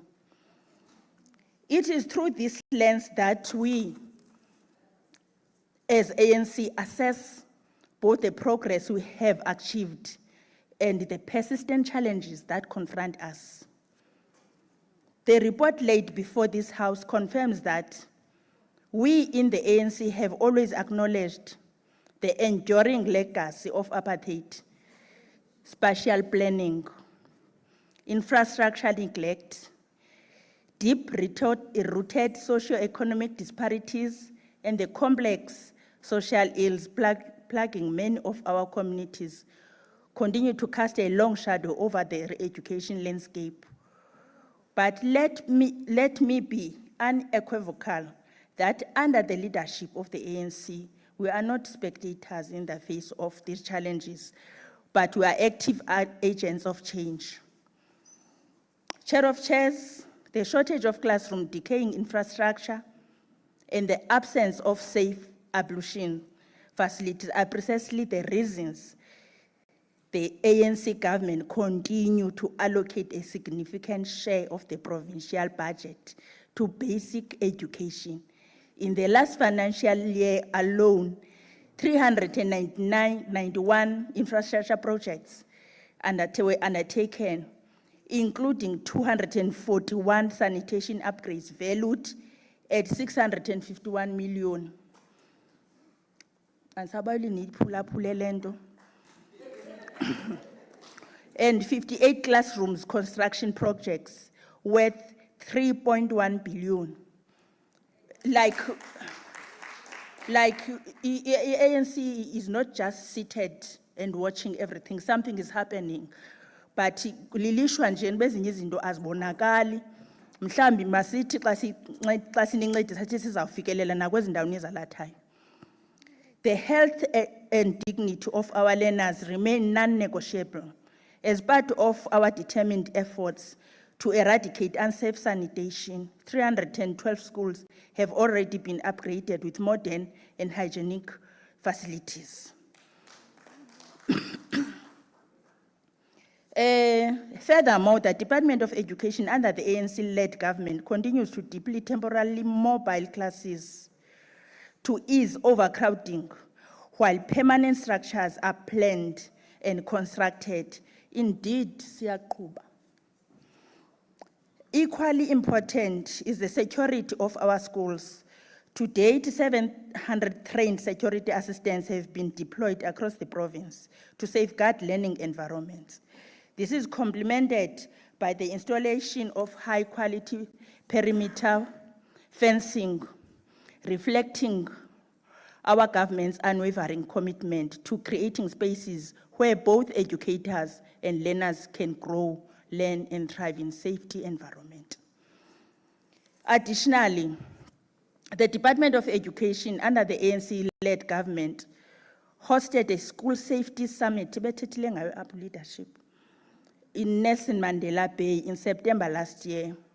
One of the key insights that emerged from the summit was the reaffirmation that schools cannot exist in isolation from the communities they serve. The call was loud and clear that communities must take an active role in protecting their schools, reporting threats, and promoting a culture of safety and accountability. The summit also strengthened interdepartmental collaboration and enhanced the early warning systems to identify and address threats before they escalate, laying the foundation to safer, more resilient learning environment. Chair of Chairs, some of the opposition benches may attempt to reduce these deep-seated systematic challenges in sound bites. They can reduce these deep-seated systematic challenges to sound bites, constructing a false narrative of government paralysis and indifference. Let me remind them, the ANC-led government has always advanced a holistic and developmental approach to education. We understand that learner performance cannot be isolated from the social conditions in which children live. Substance abuse, teenage pregnancy, and child-headed households are not simply education sector problems. They are societal challenges that require an integrated whole of government response. I think Ivagelele. For this reason, the ANC government has institutionalized intergovernmental relations frameworks to ensure seamless collaboration between departments such as health, social development, transport, public works, and education. Our commitment is further demonstrated through the Department of Education partnership with social development, which is embedding social workers in schools to support vulnerable learners, not only academically, but also socially and emotionally. The issue of scholar transport is yet another area where the ANC-led government has acted with both urgency and precision. The department's recent 10-day SNAP survey was not, in some cynics might claim, a delay tactic. Rather, it was a deliberate and targeted data gathering process aimed at ensuring that every deserving learner is properly identified and supported in full compliance with the court order. As a result, 164,000 learners have been approved for scholar transport for this financial year. The court ruling on scholar transport has served both as an important wake-up call and a standing reminder of our constitutional obligation to deliver on the rights of every child, an obligation this government fully embraces. Moreover, we are deeply aware of the growing impact of climate change, particularly on rural areas, where flooded rivers and washed away bridges frequently cut off access to schools. Working alongside the Department of Transport and Public Works, the construction of bridges through a Lisizwe program and the improvement of rural access roads is not a distant aspiration, but an active, integrated priority. We will not allow any child to be left behind, whether in sunshine or rain. Chair of Chairs, while challenges undoubtedly remain, the ANC's policies and actions continue to demonstrate an unyielding commitment to the transformation of our education. As Oliver Tambo once reminded us, and I quote, "The children of any nation are its future."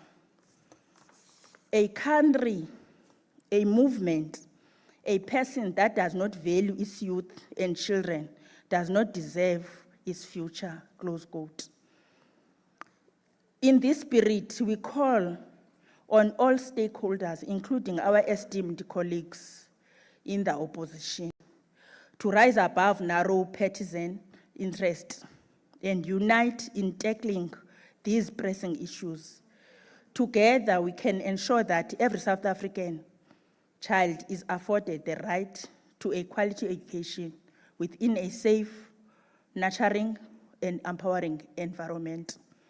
The African National Congress fully supports the report and remains committed to the transformative work ahead. I thank you. Thank you very much, Honorable Kgano. May I call upon the MEC to come and reply to the debate.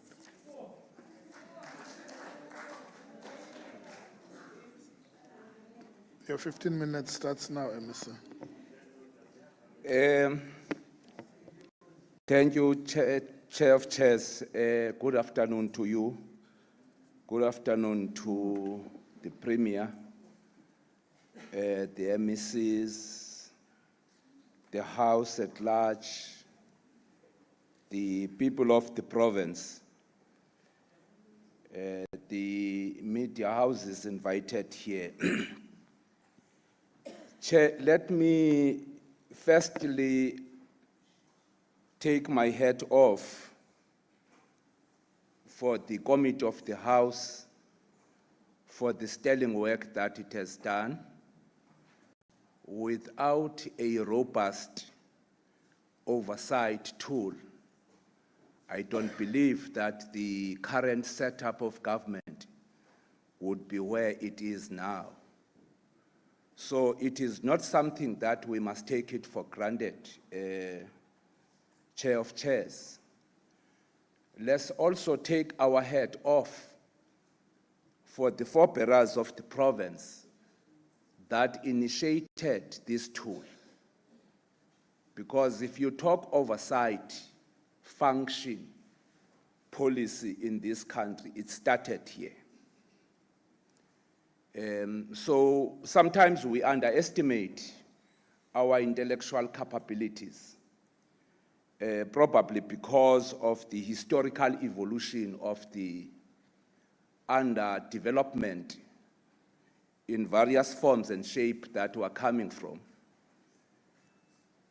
So I felt I must first start there so that we appreciate the content and the context by which this House is engaging on some of the tasks ahead of it. Chair, probably let's remind each other that in particular, Honorable Hendricks, through you, Chair,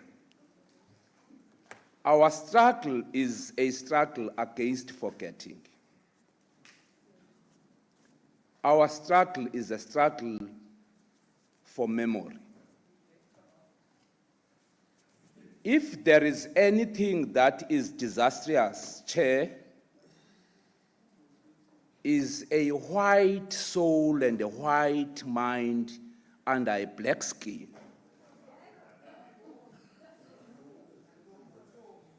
We must not forget that the nation is in search of a moral compass.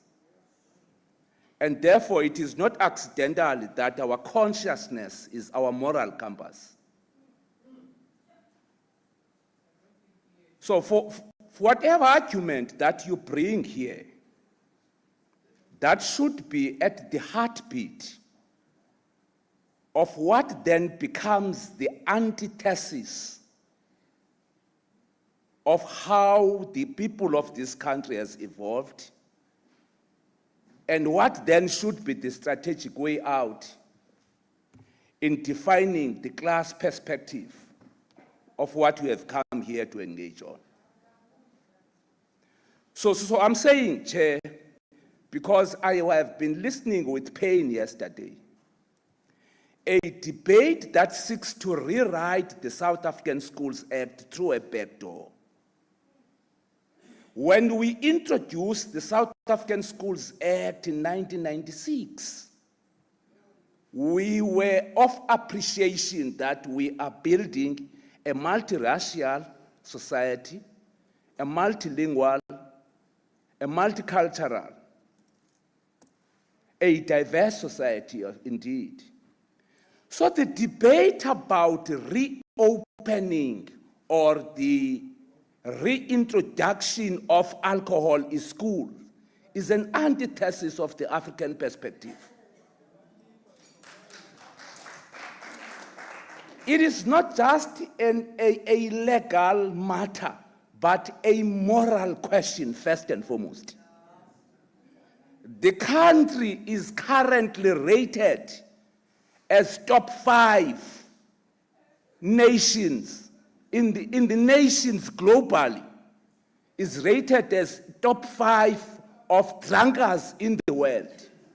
And now you are bringing a battalion of young drunkards in schools. And we must take you seriously. And I'm therefore saying, Chair, again, if you listen to the debate, This is the same debate that was raised via the Bella Act, chairperson of the committee that time.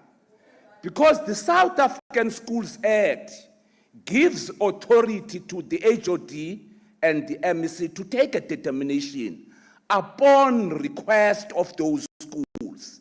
I've been seated for 5 years here. There's never been any school requesting to sell liquor in this province. So don't bring illegal white monopoly tendencies here. Don't bring that. You are commercializing the souls of the African kids over the test of money. Over the test of money. Don't bring price code on the soul of the African kids. You are not going to sell liquor, by the way, here. We don't have that policy in this government. We don't have that policy in this province. And we are not going to allow any mischief in that manner. So I felt, Chairperson, let me clarify this confusion. Let me clarify this confusion so that we understand each other, that we are building a nation here. We are not just playing tricks here. Thirdly, Chair, let's welcome the report as articulated by the committee chair and appreciate the background of the findings and the recommendations set in that report. It is naiveness of any one of us here to pretend as if a broken system of governance can produce a third spot of quality of education in a country. What is broken about that? So I'm saying, unless your learning skills are unlearned, unless your learning skills are unlearned, then you can say so. Secondly, Chair, this government has been preoccupied in reinventing a wheel, in ensuring that the infrastructure backlogs that we have are turned into opportunities and successes of this province. Currently, as we stand here, all of us, there is no province in this country that is as busy as this one. Whether you talk on Honorable MEC Ngata through you, Chair, on roads backlog, the fact of the matter is that the province is coming from a very low baseline. And that's what you must accept. But there is no single province that is as busy on infrastructure development as this one. There is no single province in this country since 1994 that has built 104 schools in a period of 5 years. Go to your records. Currently, we are trying by all means on how we should rescue the retrenchment of educators in the Western Cape at the level of the CEM. And now you come here and present a falsified narrative of ghost educators. Where are they? Which school? Which district? So don't justify falsified lack of skills and lack of thinking of the Western Cape government here. Don't come here and do that. Yesterday, again, Chair, we were listening to the report about the school health and safety program that is led by myself, MEC Ngata, MEC Fanta, and MEC Kapa. So there is absolutely no motion there. You are already talking of a program of government that is already underway. It has been there for almost 4 years now. So this, Chair, this tendency of members of not attending outreach programs in this House is a thorn in the flesh of this House.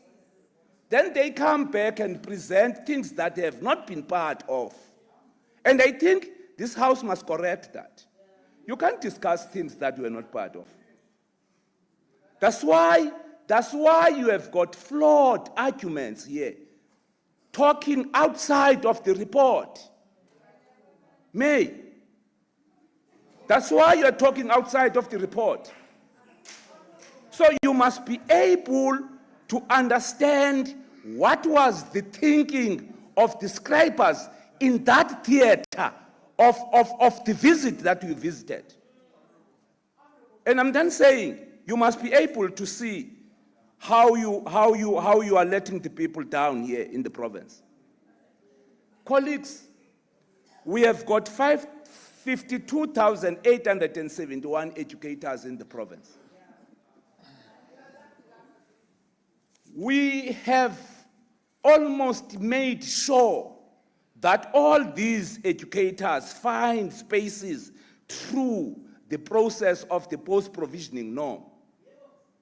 We have lastly appointed 24 SMS members in the recent months. Out of the 24 SMS members, we have got 18 of them being women. Not because there's no capacity to men, but precisely because there is a need of responding to the equity policies here. So it's not a by-the-way issue, the issue of ensuring that the women in leadership is not something that is just a slogan. It must be implemented by government so that you resolve issues of patriarchy within levers of government here. So I'm saying, Chair, at least let's listen. When we were here a month back or a couple of weeks ago, we said to you, honorable members, we have got 33% of kids that are either staying with grandpas and grandmothers without their biological parents. And therefore, your school of thought in taking any decision must be informed by this classical analysis. Whose benefit out of the decisions that you are taking? If your learner population in the province is characterized by this, then in actual fact it means your class interpretation must kick in any decision that is taken here. Awuzukwazi ukusuka nje uthi nasipina isikolo honorable chair through you must benefit kuyona ayiphi na into. It was not an accident of history that this provincial government took a decision to say quintile 1, quintile 2, quintile 3 kids in terms of classification in education must go and do aviation in this province. The reason for that is to balance up the divide that the society is, so that in that village, that household can be of a torchbearer for the entire village there. So that's why I'm saying some of the decisions that we have taken in the recent times are informed by the pro-poor alignment of school of thought of the ruling party. So it's going to be important. Honorable Mr. In terms of Rule 90 Sub Rule 1, The whips have given you 15 minutes under the leadership of the chief whip. Your time is up. Thank you very much. Thank you, Chairperson. We support the report. Thank you very much. Honorable members.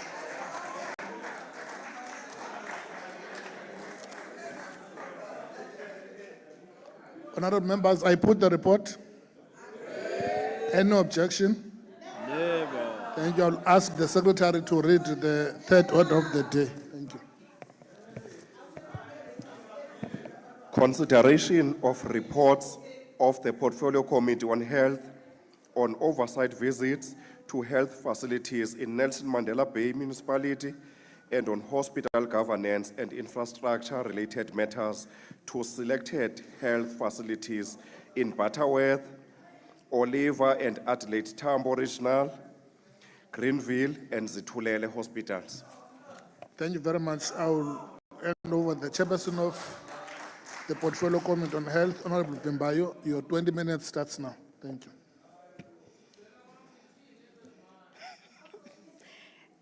Nkosi, Chair of Chairs, Acting Premier, members of the Executive, Chief Whip, honorable members, technical support team, guests in the gallery, if there are any, members of the public watching us on social media platforms.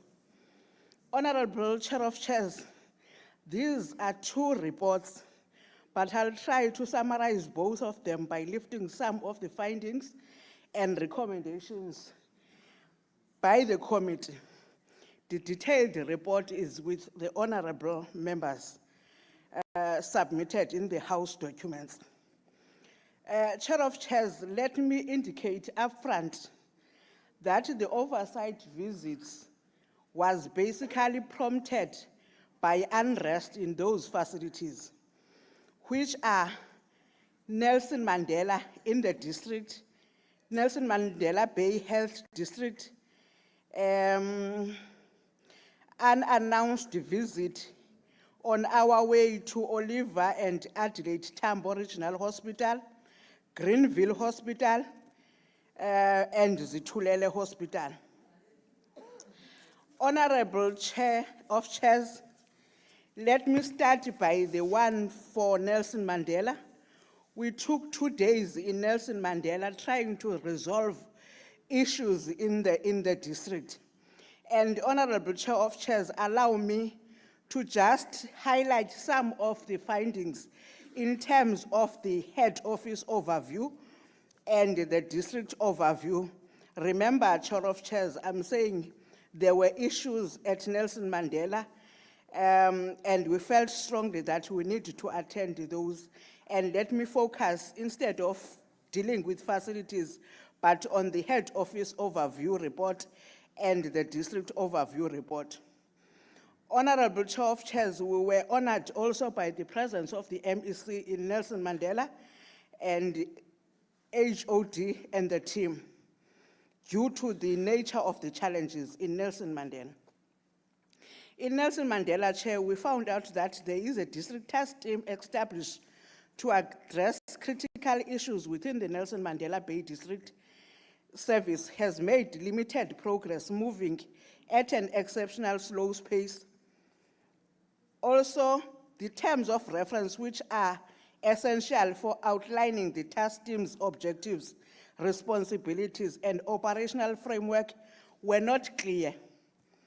Leadership challenges in the Nelson Mandela Bay District have resulted in instability, inefficiency, and poor healthcare service delivery across the district. Lack of clarity on the appointment of the district manager's post has resulted in instability, confusion, and conflict, ultimately impacting the quality of service delivery. The practice of appointing acting staff in key positions within Nelson Mandela Bay District Health Services has become a prevalent issue, causing significant disruptions to service delivery, leadership stability, and organizational efficiency. Appointment of acting officials at the sub-district level within the Nelson Mandela Bay District Health Service has raised significant concerns regarding the stability, consistency, and effectiveness of leadership at this critical level of service delivery. Prolonged absence in staff due to extended sick leave as well as labor-related cases presents a significant challenge to the overall functionality and quality of healthcare delivery in the district. Commuted overtime payment for doctors who are sometimes not consistently present at their stations during their designated shift slots, leading the concerns about the proper utilization of public funds for commuted overtime payments. In terms of recommendations, Chair, as the committee, in terms of the district task team, we recommend that the department, together with the Nelson Mandela Bay Health District Task Team, is encouraged to adopt a more agile work methodology to operationalize its plans and allow bi-weekly meetings to allow for quicker decision-making and progress in responding to challenges. The department must ensure that team's terms of reference should clearly outline its mandate, objectives, timelines, and key deliverables, and emphasis be placed on addressing leadership and labor relations in the district. The department must move with speed in addressing the leadership issues in the district, starting for consistent direction and strategic oversight.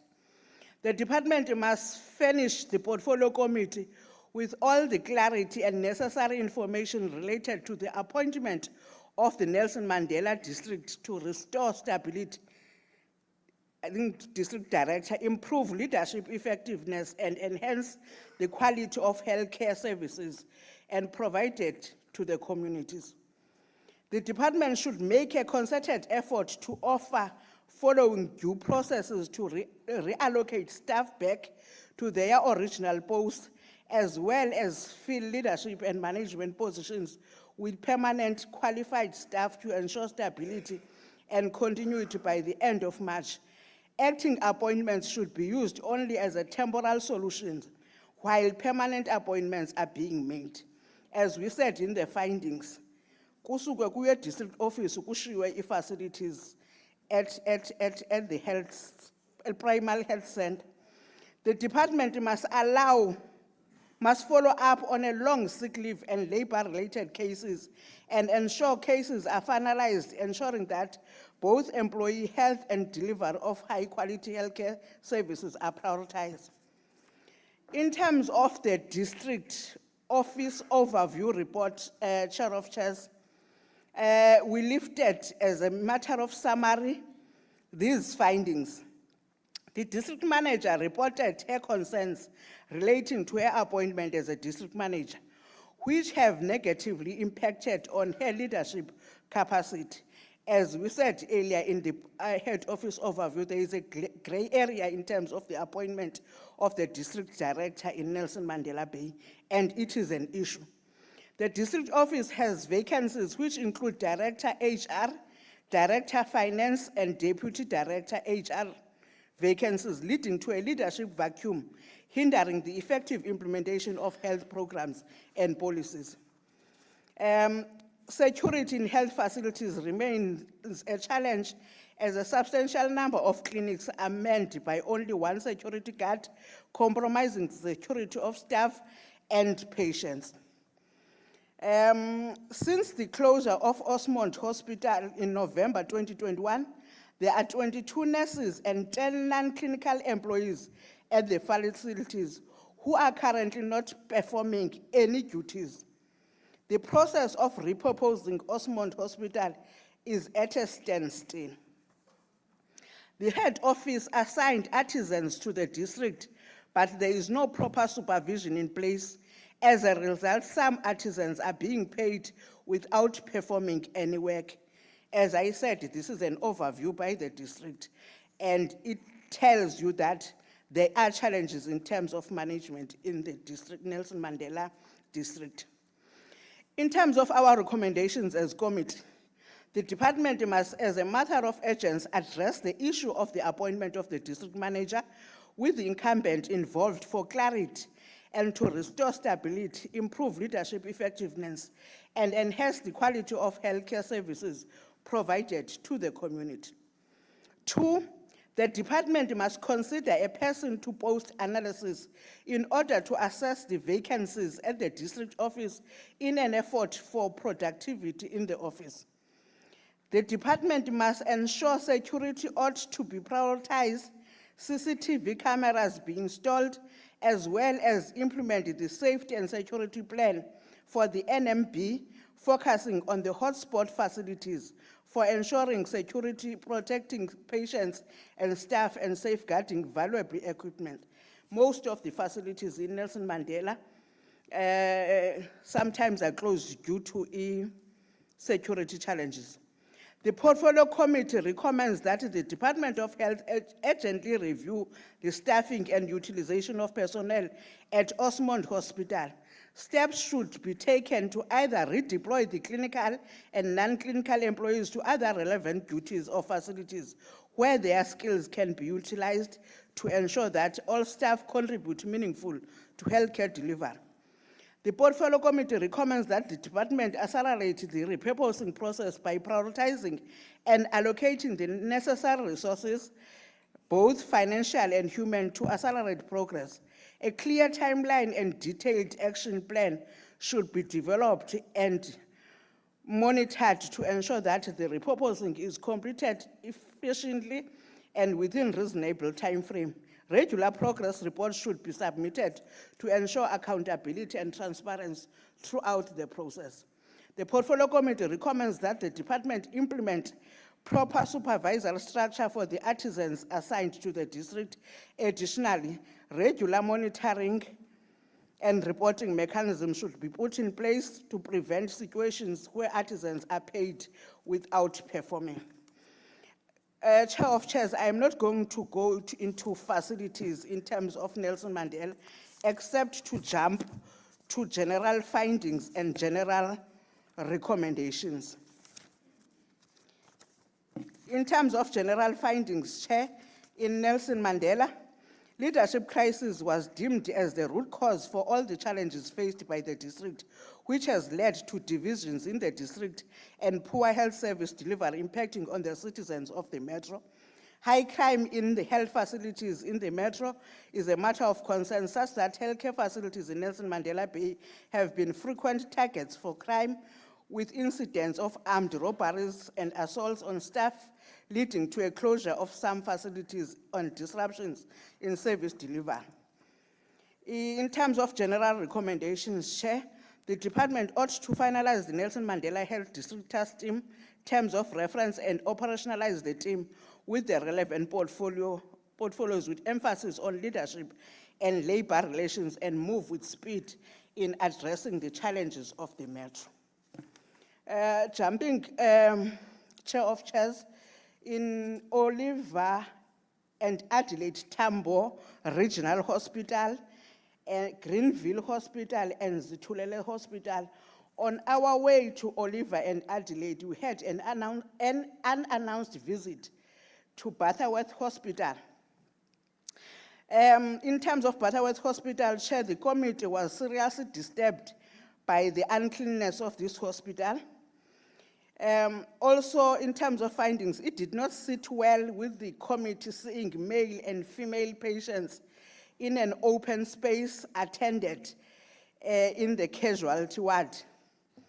Honorable Chair, in the light of what you have, I just want to warn you, you have 7 minutes, 9 seconds, so you can juggle around.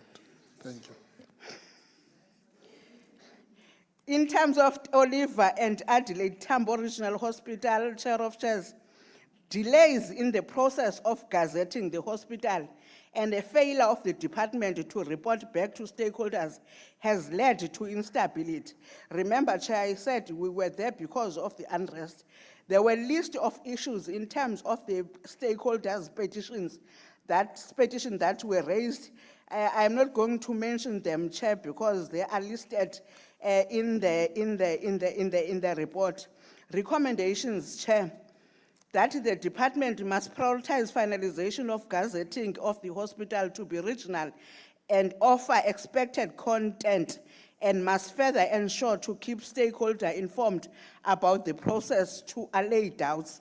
The department must engage the local municipality because there was a challenge of a gate of a stadium, MEC Ngogo, which is facing the gate of the hospital. When there is a derby, patients can't access the hospital. The department must engage the local municipality to explore possibility of opening an entrance to the field on the other side to guarantee free access to the hospital. Chair, in terms of the issues raised by the stakeholders, the committee appreciated the acumen of the acting CEO in addressing a lot of operational issues that were raised, and the department must work closely with the facility to resolve the remaining. We left the communities happy because all their issues that were raised were addressed by the acting CEO. You will remember that the acting CEO was on suspension because of the letter that was circulating. But on the day of the visit, the CEO was in the hospital and the matter was resolved by the department. So he responded on the issues that were raised by the stakeholders. Greenville Hospital, we all know that there were circulating pictures of Greenville and the toy in Greenville. Serious infrastructure challenges. Doctors' quarters are in shambles. Areas like emergency room have leaking roofs as if there is no commitment at all from the department to retain health professionals for this facility. There is no value for money on the reconstruction project that was said to have been done. There were renovations asenziwa wa absconda uno contract. The clear view fence installation was such that graveyard is enclosed within the facility and the said fence is no longer intact. The department promised to start doing renovation of some buildings like dilapidated TB ward, even though the committee felt there is a little to renovate if there is any. In terms of recommendation, Chair, the department must commit and ensure to deliver on the construction project it plans for this hospital and timelessly deliver without any overruns. The response then from the department was that they are going to appoint the contractor and before the end of April 2025. And we heard from MEC on the 6th of May is on her way to ukusalo contract at Greenville. In terms of Zithulele, Chair,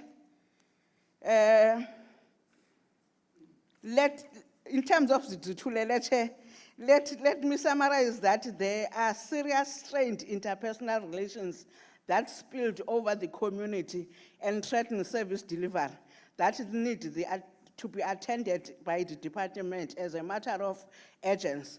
And also the committee needs a detailed report in terms of the partnership with an NGO that is there that seems to be running the hospital, or the issues or the fights around this NGO. In terms of Greenville, Chair, in summary, there is just literal no hospital in true sense.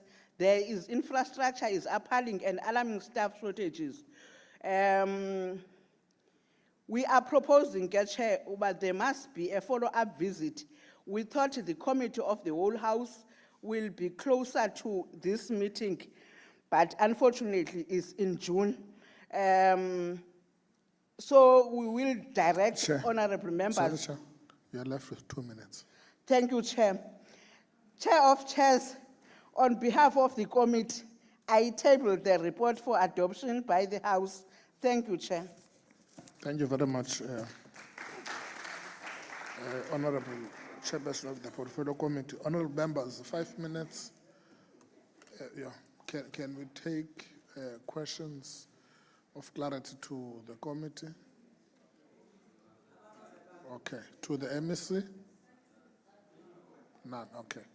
Thank you very much. I will call upon Honorable Cowley.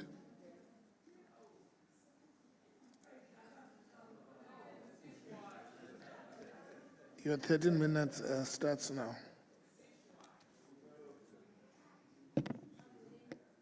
Thank you, Chair of Chairs. The fishwife has arrived. I kicked my toe this afternoon, Chair of Chairs, but luckily I didn't kick the bucket. And luckily it doesn't need orthopedic surgery, otherwise I would be in trouble. Honourable Chair of Chairs, Honourable Premier in absentia, Honourable members of this House, officials and guests.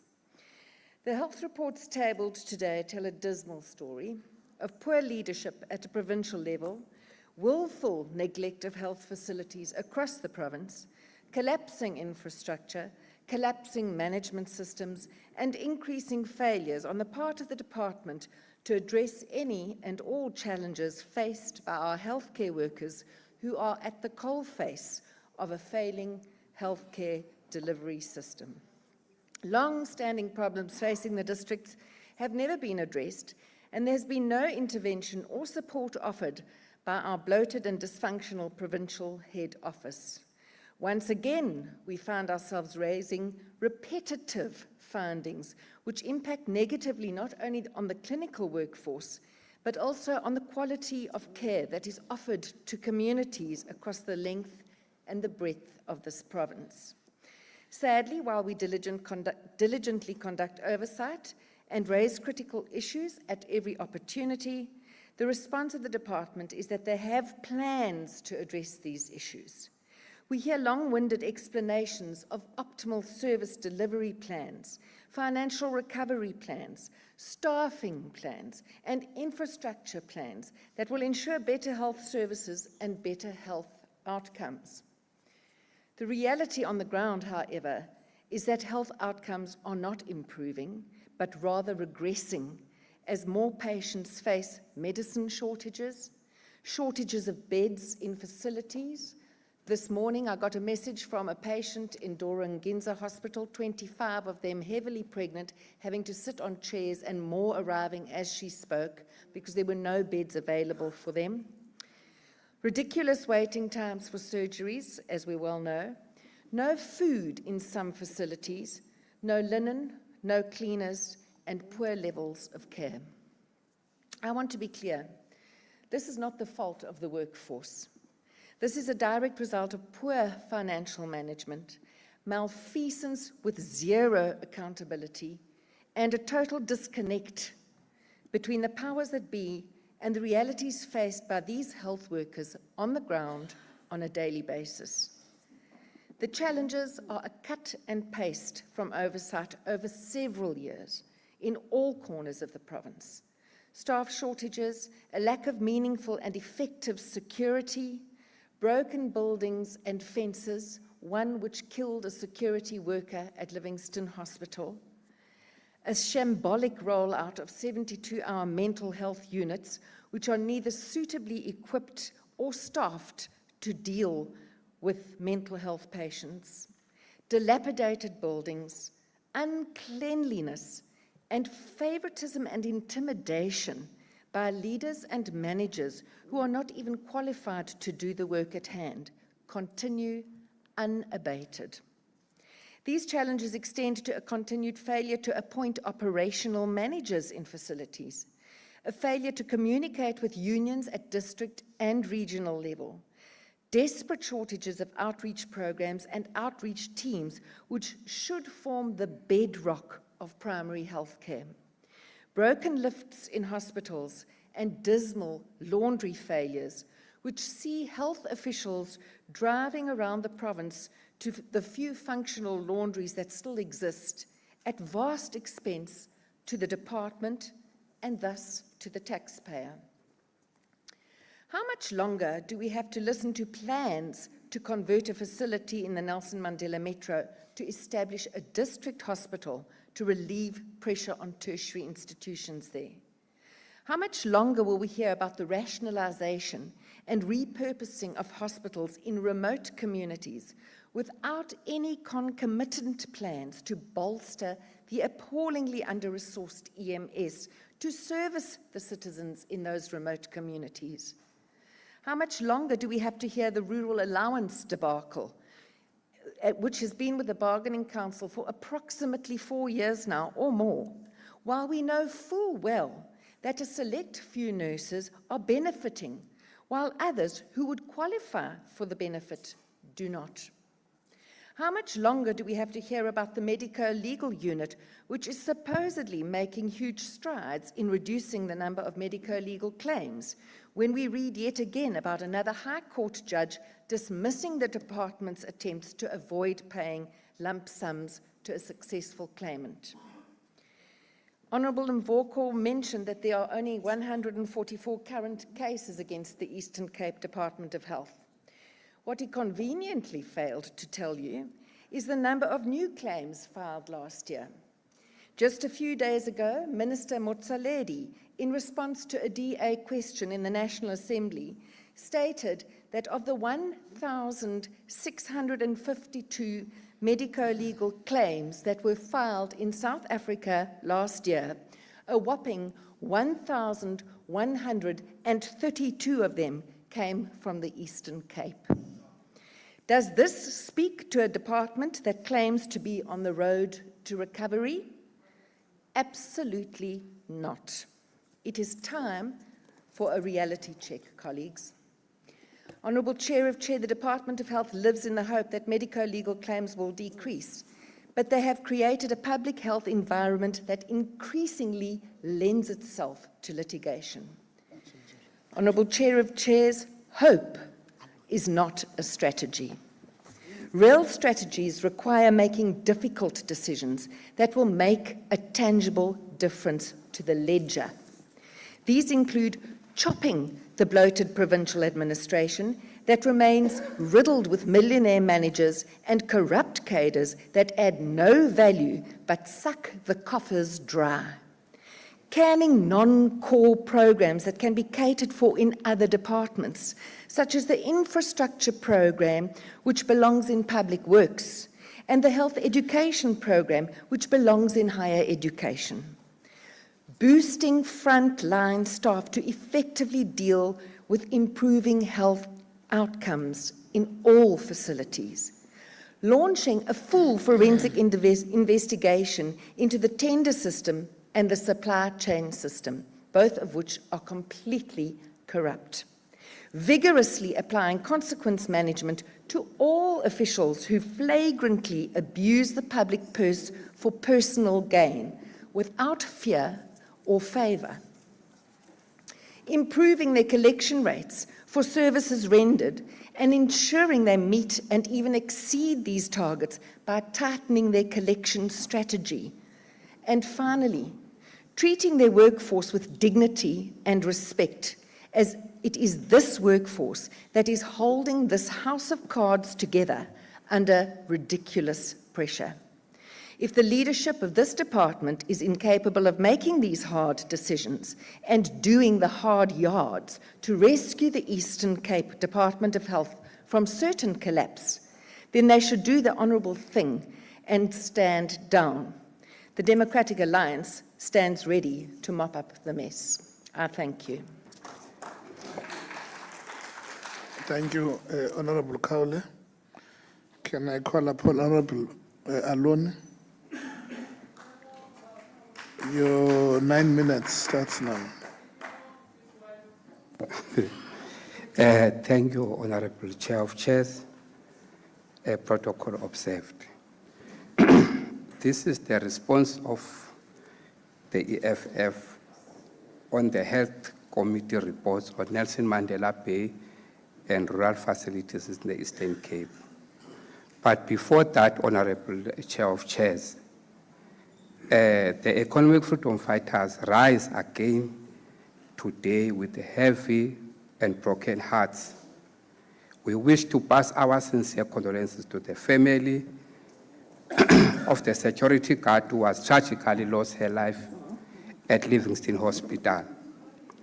One of the EFF battalions this morning said this was not an accident, it was a predictable, preventable consequence of long ignored infrastructure decay and government negligence. May her soul rest in peace. Honourable Chair of Chairs, we accept the report, in fact both reports. Both these reports on Nelson Mandela Bay and our rural health facilities read not as mere oversight documents, but as a crime seen reports. They reveal a health system in the Eastern Cape that has long been abandoned. Governance has been replaced by chaos, leadership has been substituted with confusion. Our people are not receiving health care. They are being subjected to institutional violence by the department that no longer functions. In Nelson Mandela Bay, the dysfunction is systemic. Acting appointments in leadership continue while facilities crumble, both literally and figuratively. Patients sleep in chairs in overcrowded casualty wards. Lifts remain broken, roofs leak into pediatric wards. Dorangisa Hospital operates with only 4 of 6 theaters. And East Tutuzela Care Center, which support victims of gender-based violence, isn't even on the hospital organogram. At Udenhage, Honorable Chair of Chairs, kitchens and mortuaries are understaffed and theater air conditioning is non-functioning. Facilities like NU11 and Tando Tolo Clinic have no fencing, yet are manned by only 1 security guard. Staff are drawing salaries without duties, like the 32 from Osmond Hospital, closed since 2021. This is a criminal neglect and state-sanctioned abandonment. And then, Honorable Chair of Chairs, we journey to rural Eastern Cape, to Butterworth, Greenfield, Situlele, and more, where collapse is even more grotesque. Butterworth Hospital's casualty unit forces male and female patients to share a ward, and psychiatric patients escape through the roof. In Greenville Hospital, laundry is outsourced to Mount Eliff. Doctors live in broken quarters and graveyards are fenced into hospital grounds. Construction projects promised in 2021 are now scheduled for 2032. Lazy Clinic has no roof that doesn't leak. Emergency HC is running at 26% staff capacity with no cleaner, and meetings are held under the trees. Honorable Chair of Chairs, this is the lived reality of healthcare in the Eastern Cape. Honorable Chair of Chairs, the EFF therefore demands the decisive immediate action. The department must immediately terminate all irregular acting appointments and publish clear timelines for permanent qualified placements. Launch a forensic investigation into recruitment corruption, especially regarding community health workers' posts. Conduct a review of staff on long-term sick leave and payroll without duties, starting with Osmond Hospital and artisans. Release a full public report on all theft and infrastructure negligence cases, including at Livingston Hospital. Urgently audit and roll out proper security infrastructure in all high-risk facilities. Expand mental health services, including funding for level 1 mental health beds and outpatient care. Finalize and decentralize the visitor team terms of reference across the entire metro. Ensure the activation of Mpilweni Hospital as district hospital is backed by staffing, resources, and strict timelines. Formally integrate and fund the Tutuzela Care Center at Dorangisa to support GBV victims. In rural hospitals, finalize organograms, appoint permanent boards, and release the Zitulele Hospital investigation report. Allocate modular units, sanitation upgrades, and safe infrastructure to facilities in extreme decay. Increase the ambulance fleet and eliminate turnaround delays in crisis zones like Alfred Dinso. Honorable Chair of Chairs, what is happening in our health system is a deliberate failure to care, to act, and to lead, and will not allow it to continue unchallenged, as the EFF will never rubber stamp this decay. I thank you. Thank you very much. Honorable Aloni, Honorable Mkocha, your 5 minutes starts now. Thank you, Honorable Chair of Chairs. Greetings to you, greetings to the acting Premier, honorable members, and everyone present here. The United Democratic Movement raises raises deep concerns about the collapse of the healthcare services in the Nelson Mandela Bay. An oversight visit revealed widespread dysfunction rooted in poor leadership, acting appointments, staff shortage, and security failures across the clinics and the hospitals. The leadership instability is at the heart of the crisis. The district manager raised the concerns about the appointments, while key posts like HR, finance remain vacant, crippling the operations. Clinics like NU8 operate with only 3 nurses. NU2 faced the community protest due to staff shortages. At Max Madlingo's clinic, the workers there have been traumatized due to the robbery, which led to the forced closure of the clinic. The hospital faced the infrastructure breakdowns, like in HNH Provincial Hospital, has broken lifts, leaking roof, affecting the pediatric ward, overcrowded casualty services, and no ventilation in one theatre. The security crisis is one of the problems that were also raised, of having only 1 guard per facility with no fencing or CCTV, putting lives of the people at risk.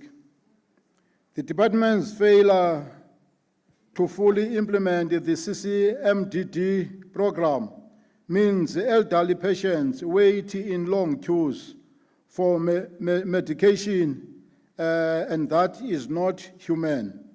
It needs to be addressed. The United Democratic Movement is requesting the following alternatives as part of the solution. 1, the immediate permanent appointments for key leadership positions, a full audit of active appointments with fixed timelines for replacements, a rapid rollout of a proper security plan, including fencing and surveillance at the clinics, timely action on the repurposing Osmond Hospital and establishing level 1 mental health services, an overhaul recruitment process to eliminate nepotism and unfair interference, full activation of Mbilisweni Hospital as a district hospital to ease pressure on other facilities. We also call for the detailed report within 30 days. The suspended CEO at HNH Provincial Hospital stalled the theft investigations. Honorable Chair of Chairs, the other area that we request that we amicably resolve is on the issue of Zitulelo Hospital, as raised by the Honorable Chair, that people are still interested that the matter must be attended quickly. Honorable Chair of Chairs, the UTM reminds this House that the health is a constitutional right, and this government must act urgently and decisively to end the dysfunction endangering our people's lives in the area of Nelson Mandela. I thank you. Thank you very much, Honorable Mkocha. Honorable Buya.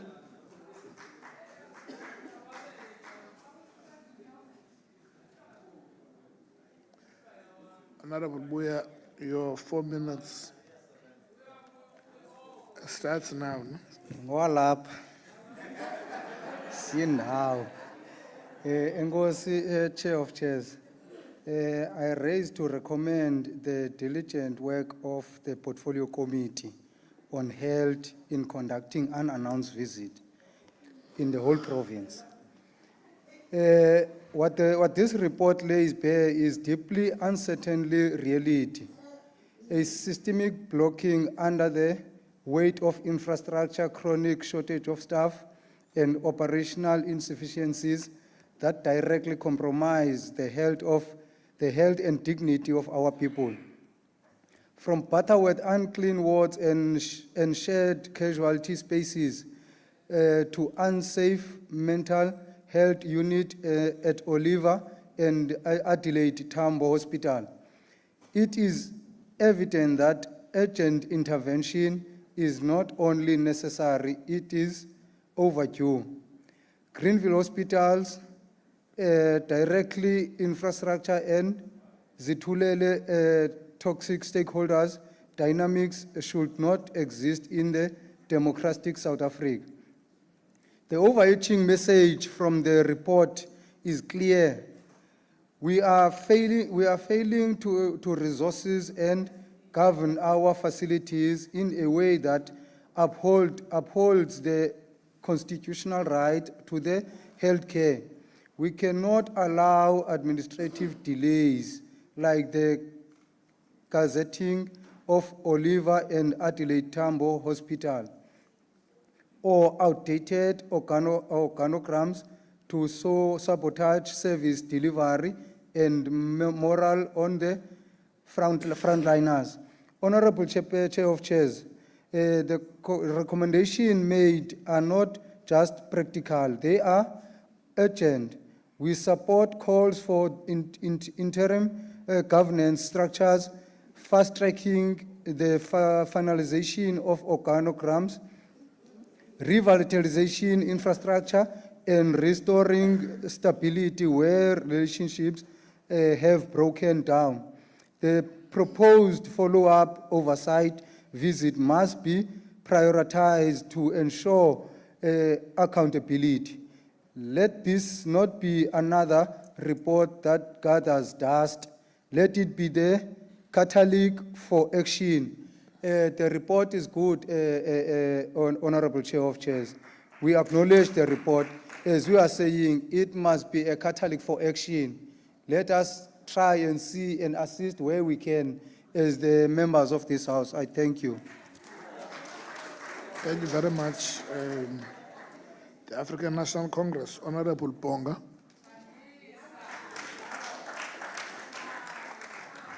Your 20 minutes starts now.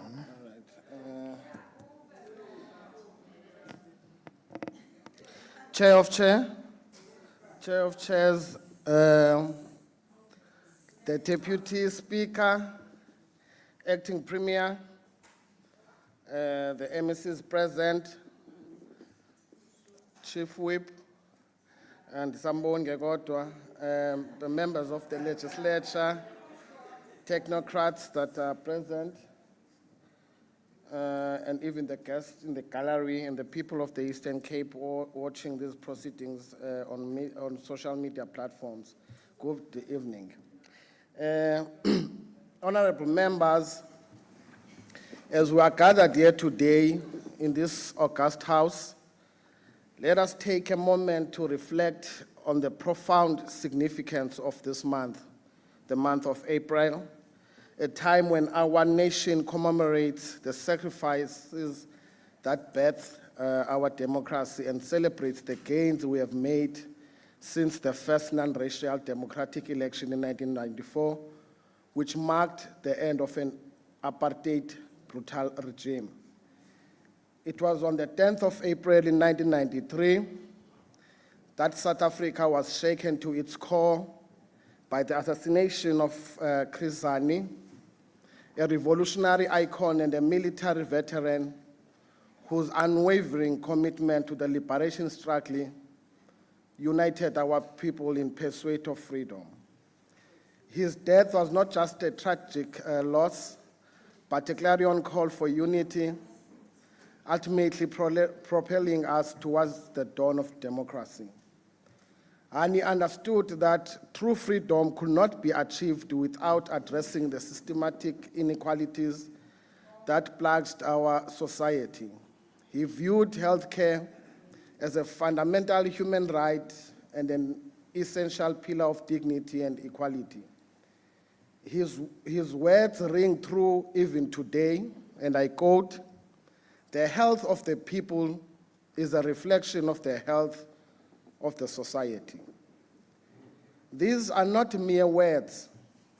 They are a rallying cry for us to redouble our efforts in ensuring universal access to quality health care, particularly for the most vulnerable amongst us. As we reflect on our hard-won freedom, let us also honor Utata Alfred Bapetu Xolonzo, an internationalist and a stalwart of the liberation struggle who would have turned 100 years old had he lived to see this day.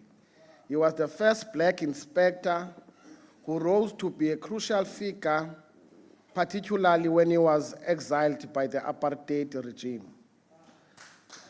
Nzo rose to become a global ambassador for the ANC, championing peace, freedom, and stability under the guidance of President Oliver Reginald Tambo.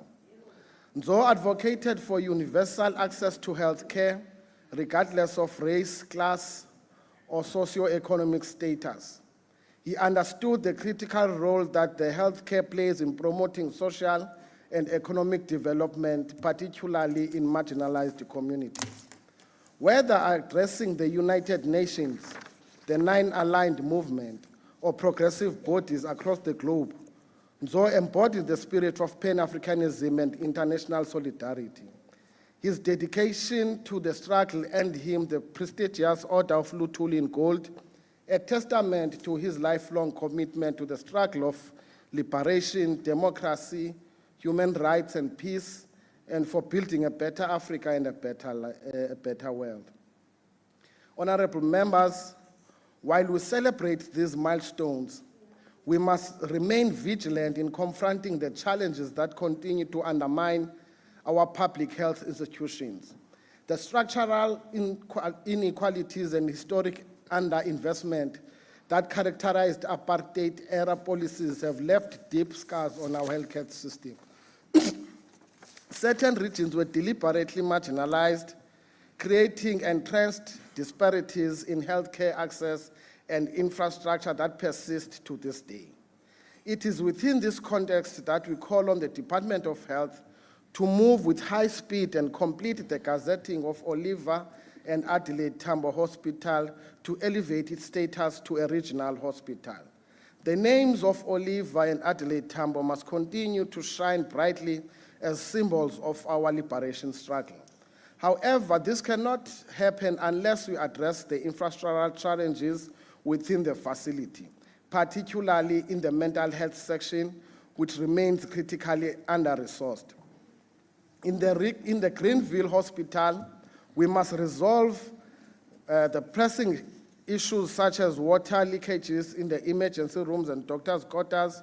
In solving those problems, we shall be contributing in boosting morale of clinical staff, resulting in them staying longer in that remote area while serving their patients with passion. These challenges are not merely technical failures, but also administrative failures that undermine the morale of our healthcare workers and compromise the dignity of our patients. By addressing these issues, we will demonstrate our commitment to building a healthcare system that serves all South Africa with dignity and respect. The recent announcement by National Minister Dr. Aaron Motsoaledi regarding the recruitment of additional doctors and nurses is a step in the right direction. However, this initiative must be implemented with agency to relieve clinical staff across the province of the psychological distress caused by the excessive workloads. During our oversight visits to the healthcare facilities, it was deeply concerning to observe poor state of cleanliness at Butterworth Hospital, which falls far short of national standards. Such breaches are unacceptable and demand immediate accountability from those responsible. On a positive note, the planned acquisition of St. Mary's Hospital in Tata by the Crest Care Hospital Group represents a glimmer of hope for the region. This initiative, which includes Black-owned partners, exemplifies the potential of public-private partnership to transform healthcare delivery. In this business transaction, we are promised of an introduction of a catheterization laboratory and enhanced radiology services, and this initiative will significantly improve the diagnostic and treatment capabilities. Moreover, by joining the GEMS hospital network, St. Mary's can offer regulated, affordable services to civil servants, aligning with the government's vision of equitable healthcare. These developments mirror successes like Buffalo Specialist Hospital, which stands as a beacon of Black excellence in healthcare. The significance of these initiatives across the country are contributing to public-private partnership, a vision driven by the ANC-led government.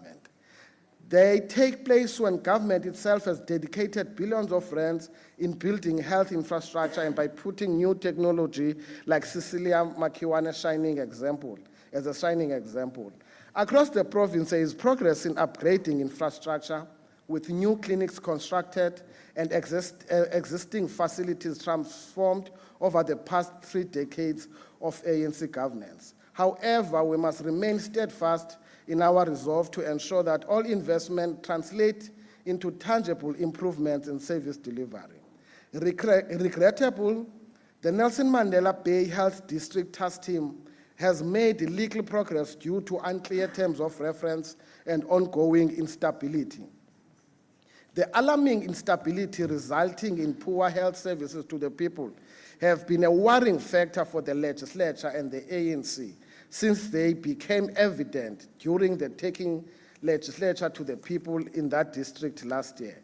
This failure is not just a bureaucratic oversight, but a betrayal of the trust placed in us by the people of Nelson Mandela Bay. It is a stark reminder that that leadership matters and accountability is non-negotiable. We recommend utilizing the CCMDD program to relieve clinics of dispensing duties, thereby restoring dignity to patients, especially pensioners, and easing operational burdens. Chair, the people of the Eastern Cape should never at any given day forget that the challenges facing our public health institutions did not emerge in isolation or overnight. They are deeply rooted in the structural inequalities and historic underinvestment that characterized our health system prior to the dispensation of our hard-earned democracy. We dare not lose sight of this factor while we are dedicated to soldier on, working hard to bring services to all, including the vulnerable groups. As the scourge of gender-based violence remains a stubborn scenario, we shall continue to be on the side of the victims by giving them necessary assistance. This is our moral obligation as a caring government of the people. We urge the department to take our recommendations of dealing with all identified challenges with respect to the leadership of Nelson Mandela Bay. Etiquette must always be observed and adhered to by the staff as a way of being professional at work. This suggests dedication to work and putting their patients at the center. The repurposing Osmond Hospital has been disappointingly slow, requiring renewed focus and decisive action from us and also the authorities from the department. Honorable members, this is not just a technical issue, but a political imperative. Addressing skills gap and deploying personnel effectively is crucial to realizing this project's full potential. Unethical and corrupt lawyers exploiting weaknesses in our healthcare system for their personal financial gains must be held accountable. Hospital staff must exercise extra caution in patient care to prevent medical legal litigations against the state. Chair, the high crime levels in Nelson Mandela Bay pose a significant threat to healthcare services, forcing some facilities to close temporarily. This is a direct attack on the right to healthcare and demands immediate intervention.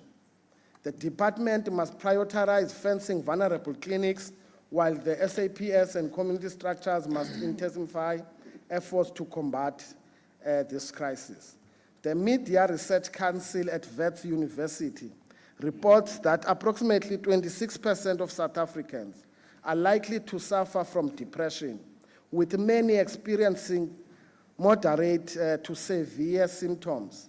This alarming statistic is a wake-up call for us to address the mental health crisis intensifying by systematic inequality and the lingering effects of apartheid. As a caring government, we have a moral obligation to stand with those who are affected.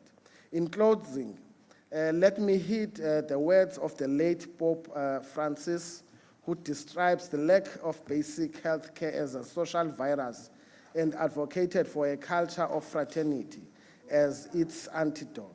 Let us commit ourselves to fostering a healthcare system that reflects the values of compassion, equity, and solidarity.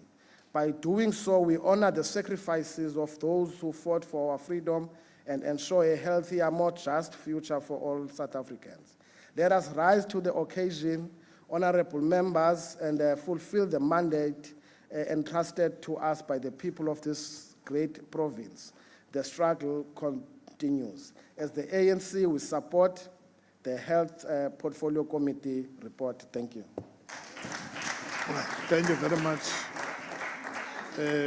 Honorable Bonga and Honorable MSc Ngongo. Can you reply to the debate? Your 15 minutes starts now. Thank you, Honorable Chair of Chairs, the Deputy Speaker, the Deputy Chief Whip, the members of this august House, the Portfolio Committee Chair, Honorable Vimbayo, the members of the community and those of the media. I greet you all. The department confirms, acknowledges, and accepts the findings as well as appreciates the recommendations of the Portfolio Committee. We would like to reassure the House that we are already at work to address the issues raised in the report, and we have already started building on the initiatives. Matters lifted from the two reports range from the human resources, infrastructure, and the general upkeep of our healthcare facilities. There are also governance issues that are raised in these reports. However, Honorable Chair of Chairs, I'm happy to report that we have made some progress in addressing some of the findings and recommendations raised. Although some are not yet addressed due to the availability of budget and the planning cycle of the department, we commit to address all the shortcomings we receive from our patients, their families, and the public. Our attempt to attain stability in terms of human resources are in progress throughout the province. That can be seen in the metro by the return of staff members who were in the district returning to their respective posts. With regards to the issues raised at Nelson Mandela, Chair of Chairs, I'm happy to report that the Human Resources Director in the district has returned to his post, as well as the manager of the New Brighton mortuary. Other personnel have also returned to their posts as well. We have appointed 2 CEOs for Doranginza Hospital and Joseph Pearson TB Hospital. With the re-advertisement of the other CEO positions, the department aims to finalize the process to ensure leadership stability. We are busy with security upgrades in some of the hotspot institutions, especially in the Nelson Mandela Metro. Doranginza is a beneficiary of fencing and maintenance upgrade. Other health institutions are also benefiting. In the interim, allow me to humbly comment on some critical areas that bedevil the Nelson Mandela Bay. As the executive authority, I have met with the Nelson Mandela Bay District Management and stakeholders, which included governance structures and trade unions, in a bid to understand the first-hand information and the real challenges that are faced by our communities, our workers, and our management teams. In relation to OR Tambo and Alfred Nzo district, listen here, I've been listening to you complaining about Oliver and Adelaide Tambo regional hospitals. Listen at the progress that we have made as the department. We have managed to attain stability at Oliver and Regional Tambo Regional Hospital. In Greenville Hospital, the hospital is under major revitalization, and it will be handed over to the contractor on the 6th of May 2025. Anshaya izandla bo.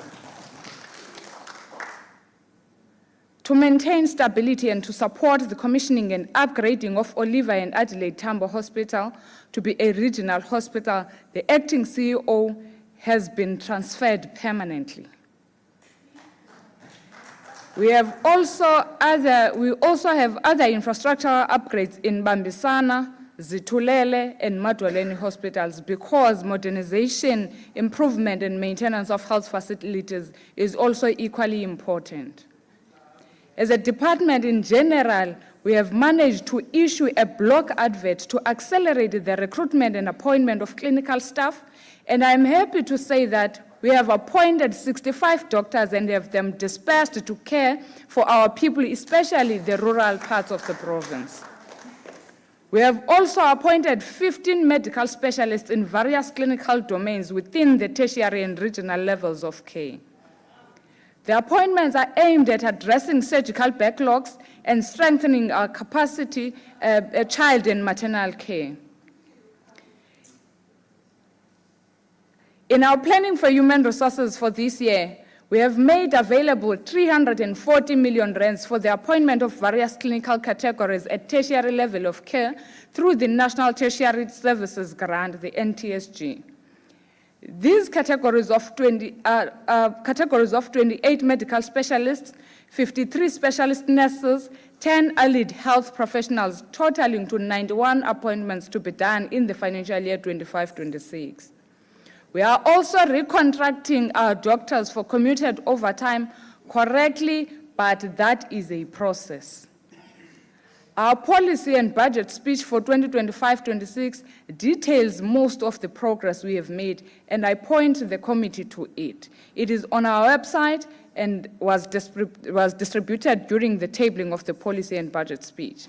In conclusion, Chair of Chairs, we are happy that you have undertaken the oversight visits. The oversight visits enables us to strengthen our own monitoring mechanisms and rededicate the department to serving our people. We will ensure that where we are able to quicken and attend to the low-hanging fruits, we do so with agility, innovation, and speed. I, therefore, on behalf of the department, accept the oversight reports by the Portfolio Committee, and I can assure you that the deadlines you have given us will be met. I thank you. Thank you, Honorable. Let me see. I put the report. Any objection?